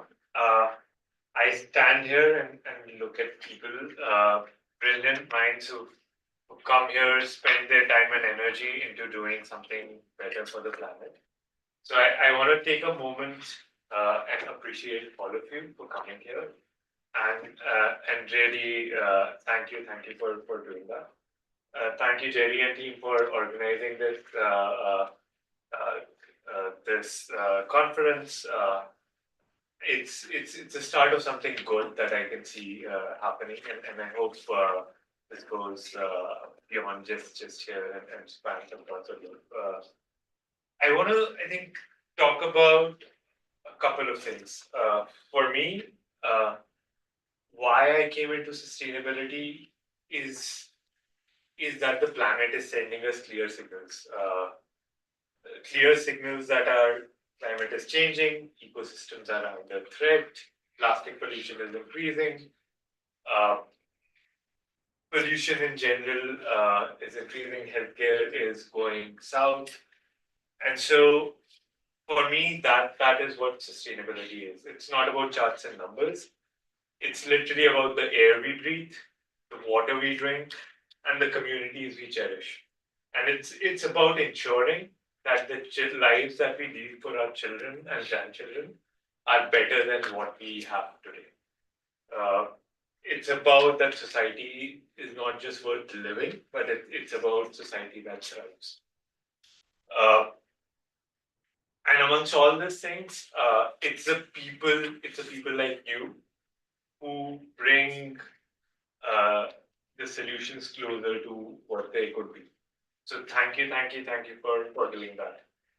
I wanted to just take a recap of today and see, we talked a lot about data centers and sustainability. We talked a lot about AI building sustainable solutions. We talked about governance. We talked about ethics. We also saw some beautiful presentations from young entrepreneurs and young researchers. That is so good to see on the air. So thank you so much for doing that. But I want to talk that technology itself is not enough. It's always going to be something, an overlaying factor, an accelerant, and a catalyst to a fundamental behavior change that we need as society to really tackle climate change. So we need to change our mindsets from exploitation to stewardship. That is, we need to recognize that we are caretakers of this planet and not just exploit resources for profits and gains. We need to think that we're all connected. In America, I see a lot more isolation, and that is actually against sustainability. Sustainability is about that you are connected to yourself and everyone else.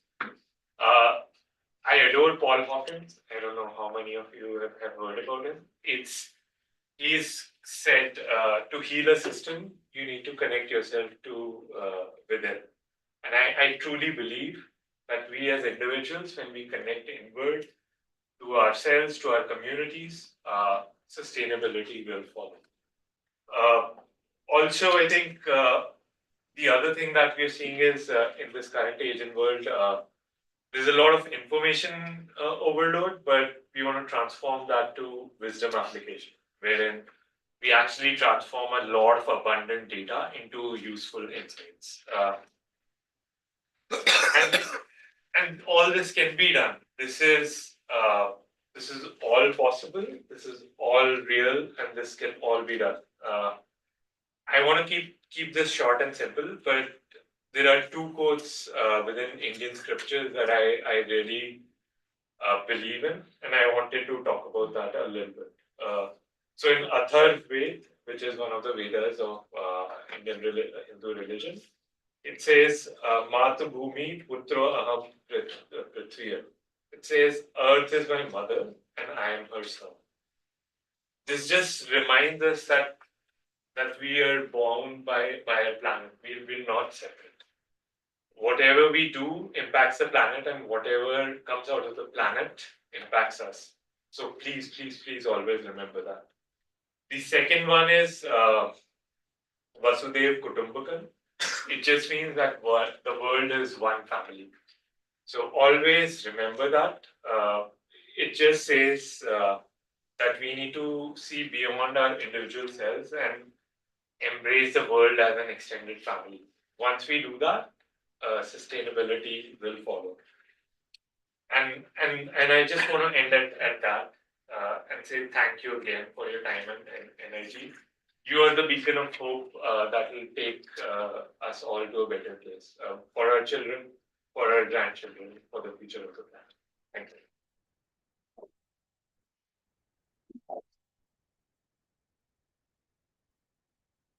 Thank you, Manav. I now have the pleasure of inviting Karen Clopton, immediate past chair of the San Francisco Human Rights Commission and former chief administrative law judge for the California Public Utilities Commission to the front. Please join me in welcoming Karen.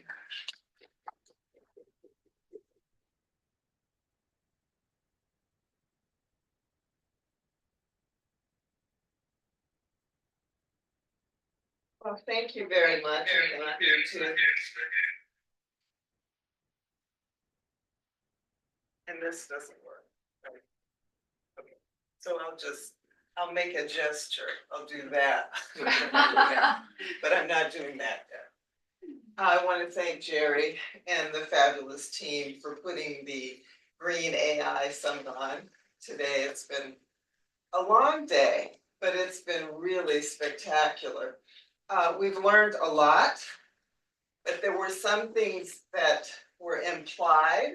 So I'm going to just remind everybody what the United Nations Sustainable Development Goals actually are, right? What are the 17? It's relevant because when we're looking at sustainability and development, what are we talking about globally?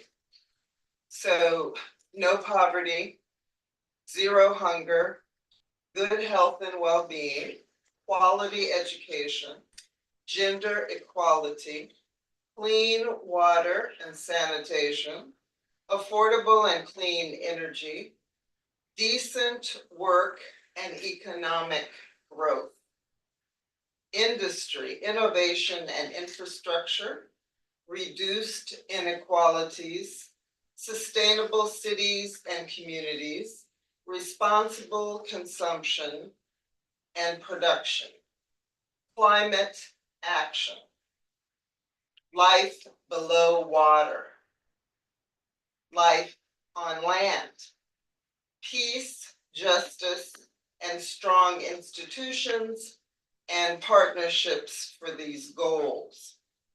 So what is ESG?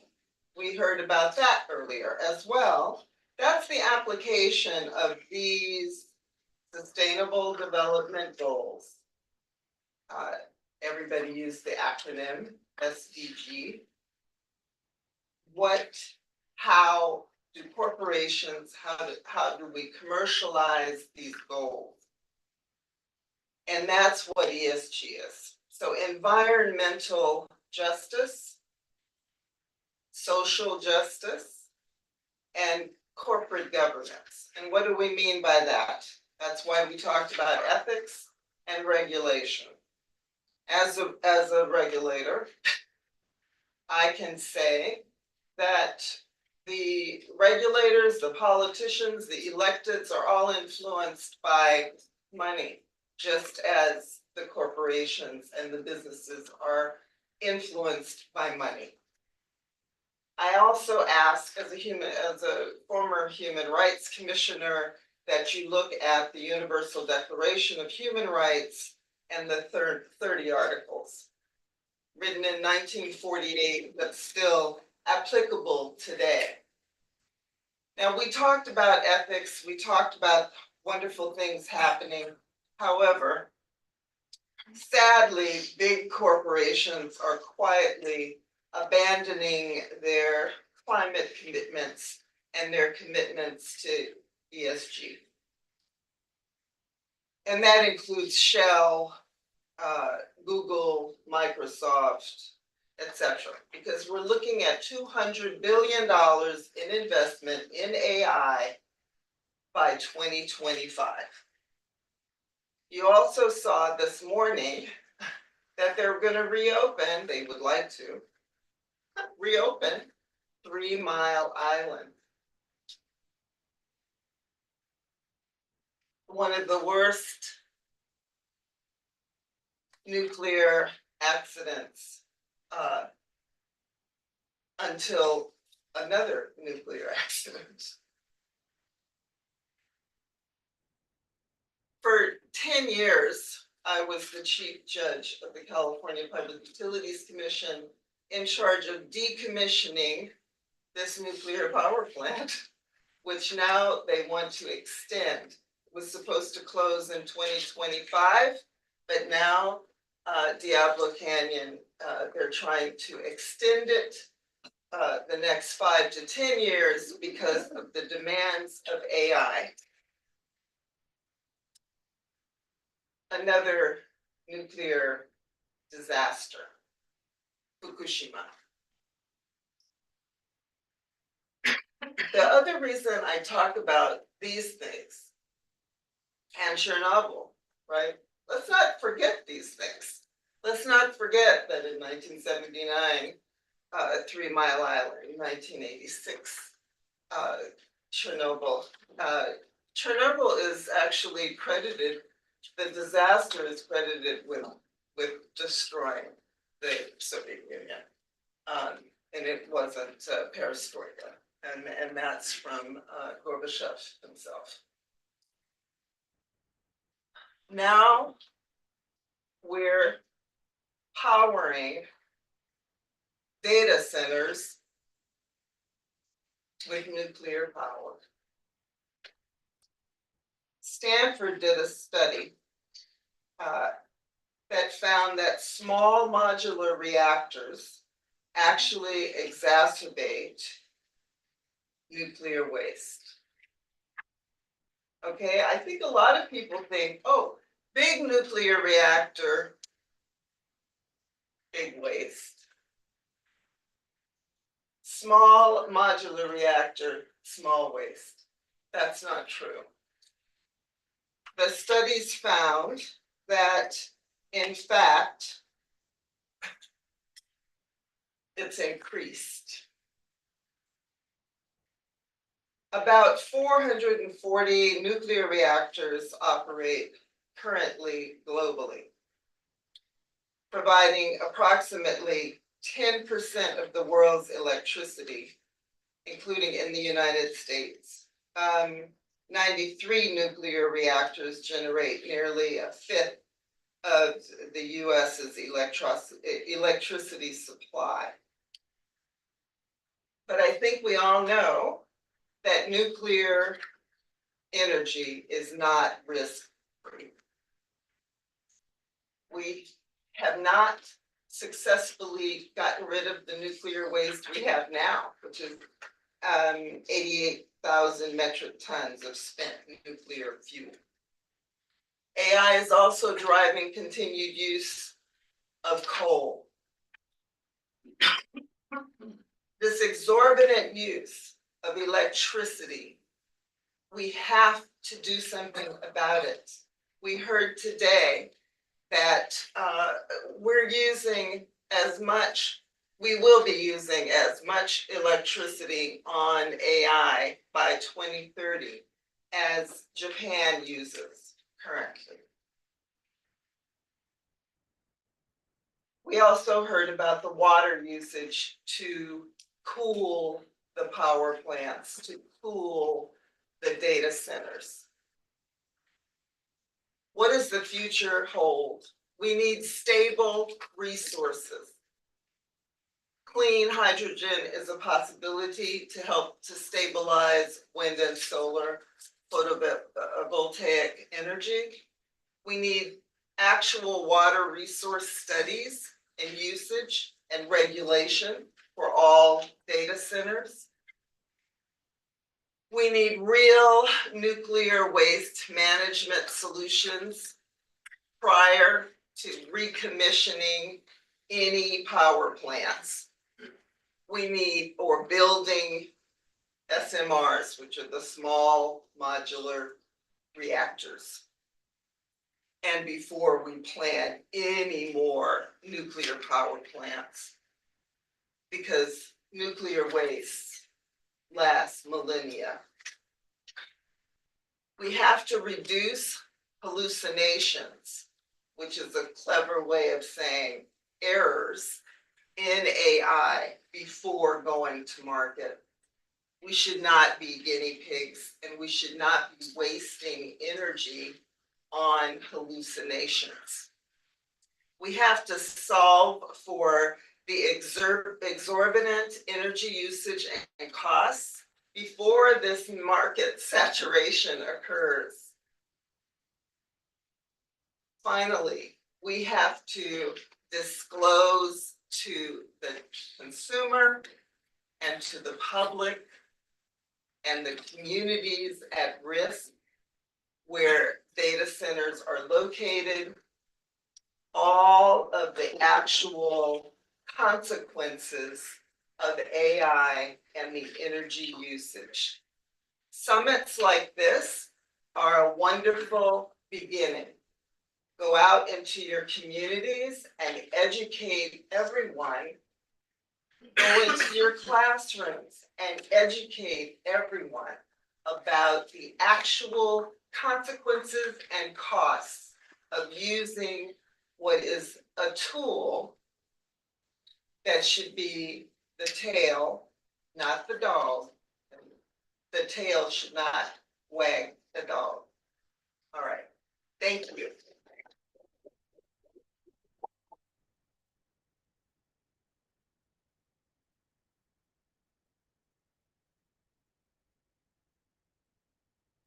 Thank you, Karen. I would now have the pleasure of inviting Jaren Huang back to the podium to give his concluding remarks. Please join me in welcoming Jaren.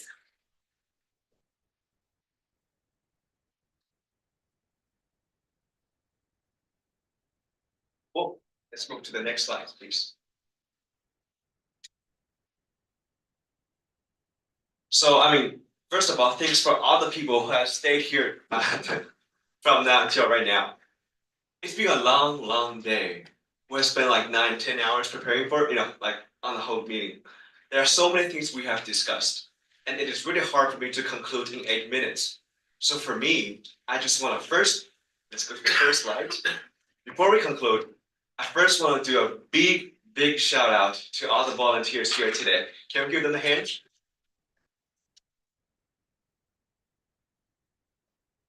We've only planned this in 6 weeks. From the 10th of September, where me and my colleagues, we have the idea of, how do we actually solve, we had this idea for a long time, but we actually only had this idea of the summit only 6 weeks ago. So it is really a huge undertaking for all of my people, our colleagues in the white paper team, in the summit team. We also have a lot of people who are helping us with the technology, the streaming, and checking all the guests. I first want to say a big thank you for all of you. Without all of you, we cannot make this happen. And the next slide, please. And to be honest, I think it is just really hard to summarize. We have so many things together here today. We've talked about international issues. We've got amazing speakers from China, from Shanghai, people from India, people from all around the world. Meanwhile, we discuss about all kinds of problems. We start from the environmental issue of the artificial intelligence, and then we're also looking into how could AI be a way to empower different industries. We've also launched our white paper on the Chinese manufacturing industries issue on the carbon neutrality to tell us what's happening not just here in the States, but also across the Pacific Ocean. All the things have come together, and the only thing we can take out is how can we continue, and how can we make sure this torch is not going to go out tonight. So first, we want to invite you for our second summit next April, the 24th and 25th. And to be honest, this meeting today is more of our first launch. We want to tell you guys we are here. The Green AI Institute is starting from a student organization, but now we're opening up to more industry leaders, more policymakers, and more academia people to join. And this, we want to do it before the election, because we know this is a hot topic. We want to leave some legacy, not just a conference media post, and not just those white papers. We want to continue the momentum, and next slide, and to join more working groups. We have shown this slide 3 times today, but we just want to say that first, the white paper and the summit is how we can convey information. The journal and challenge, as we have, for the past 1 hour, we have heard a lot of young people. For the first role, our goal is to convey information and make them publicly available for more people to be aware. And the second is about connecting humans. Even though we talk about AI, artificial intelligence, but the only thing that cannot be replaced is us, other humans, and the only brilliant minds can create brilliant stuff. So we'd love to encourage you to become our members, which can become our writers for different white papers, can be our future speakers, and become our future members to invite more speakers and do more projects. We'd also love to have more sponsors, and thanks to Seaward, and thanks to our partner, Boston AI Forum and Shanghai Climate Week, for us to connect to more industry leaders.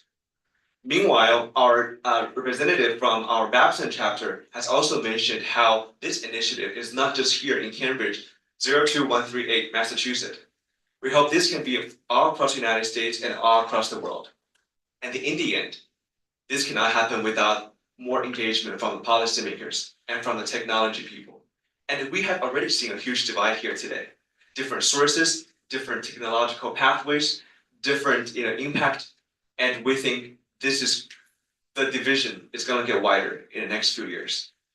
So for us, just want to continue the conversation. Most of the codes is already on our handout, but in case you missed the morning sessions and the noon sessions, first, we'd love to invite you to subscribe to our white papers. This could be a good encyclopedia for you to have a more in-depth knowledge. I hope that after today, it is not just buzzwords, AI, SDGs, ESGs. We hope that we can have a better and more comprehensive scientific framework from our readings. We will also post all of the recordings and all these, the script online to our website, maybe in 1 or 2 weeks. So please also, subscribe, scan a code, and also go to our website. Next page. And if you haven't done so, we want to make sure this is not going to be every twice a year. We want to have active discussions. You can see this, we have an active LinkedIn group, which would encourage you to share more articles. We've also have our WhatsApp group to make it more, fun and more personal. For folks who use Chinese WeChat, we also have Chinese social medias there. And for people on the YouTube, and thanks for a whole day, and please use these platforms to stay engaged and have a person-to-person connection. Meanwhile, the agenda is finished, and we're gonna have more polished photos that will come out, maybe not tonight because they're kind of hungry. Maybe for the next few days, we're gonna post more, good photos, and feel free to share on your LinkedIn, on your own, your own Substack, and we hope to, spread the word out.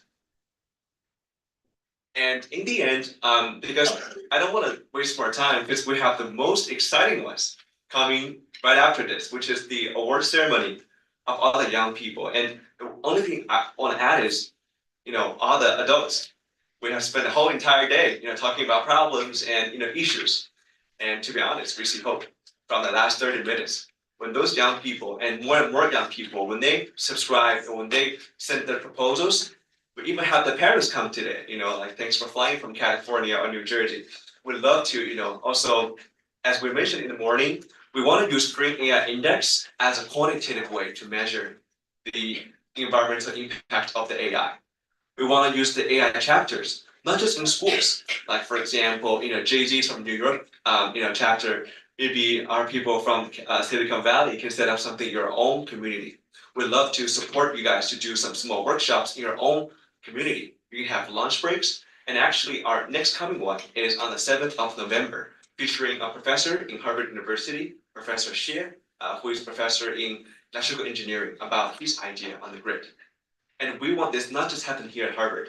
We hope that this could be in BU, Babson, and all across the world. We want to use the Green AI Summit at least twice a year to make these in-person connections and build this Green AI community where all of us can share ideas. And with our journal, this will also be a platform for us to post what you're doing and share this with the rest of the world. So without all of these codes are on your handout, and if you haven't done so, please follow us, because a year ago we're 0 people. actually 11 months ago, because we started the whole Green AI Institute in COP28 with Alessandro, my friend from Meta. Just 10 months from now, we've grown from 0 people to around 100 members. And our website today, as you guys checked at the bottom of our website, 7,000 people joined live all across the world. We don't know how much carbon footprint there is. We should have. We should have. But yeah, basically, so for today's meeting, we got 900 registration, and that's why when I sent you guys earlier, first come, first serve, we had a brilliant morning, and we have 7,000 people who join us from all across the world. So I think please gain our code. We will give you more updates, join our email list, and we'd love to build this great AI future together. So yes, I think lastly, let's say thank you for our volunteers who put this together.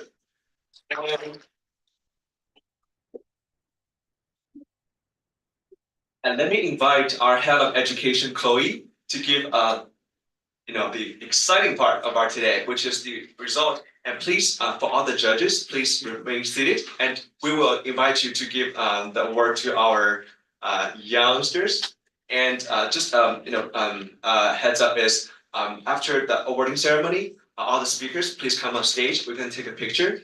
And after that, all the members, all the audience, we also welcome you to be at the front of the stage to have a final picture with all of us. So without further ado, let's invite Chloe to give us the result.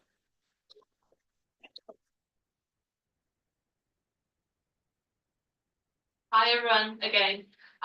Real glad to be here. I'm honored to announce the awards to the Sustainable Development Leadership Challenge.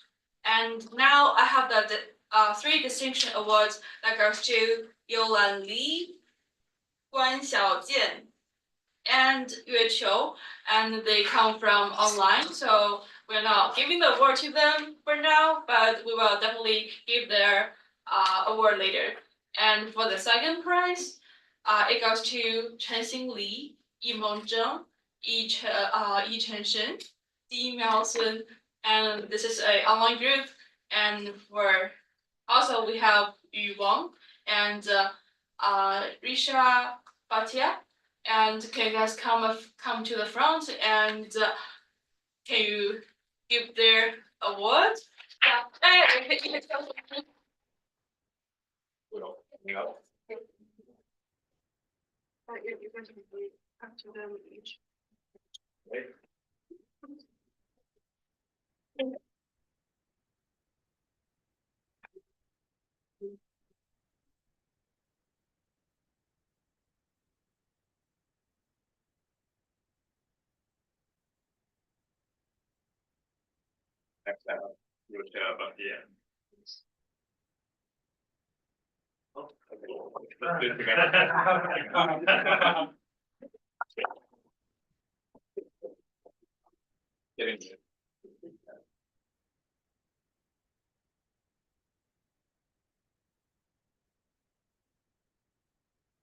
Thank you, and the judges can stay here. And finally, for the first prize award, it goes to Zhao Wengu and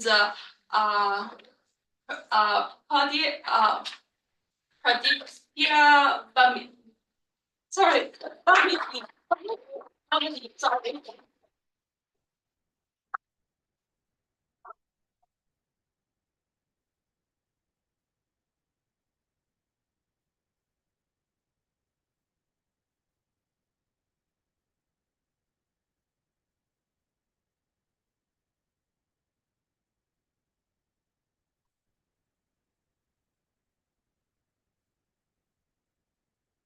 Don't worry. Yeah, they're like people like nice.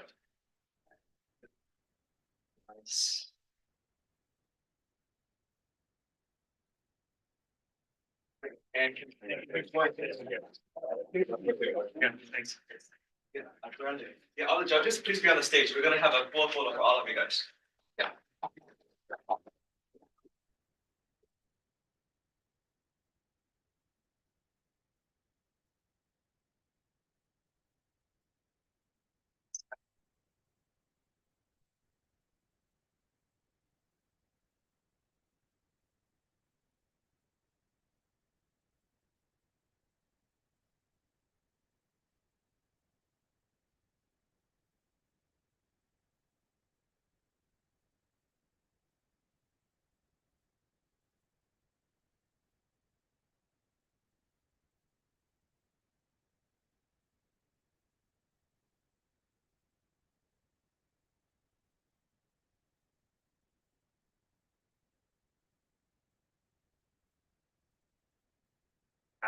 Yeah, good job.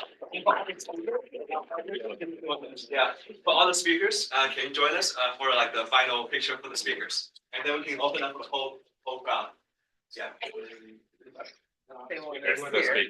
Yeah. Whoever speaks, yeah. Like, can we close the ceremony? Yeah.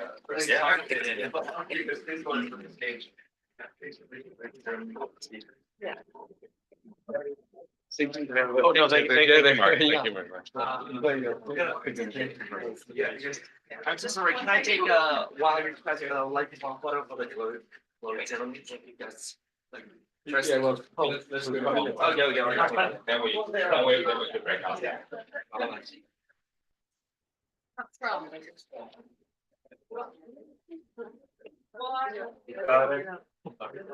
Look at me, nice.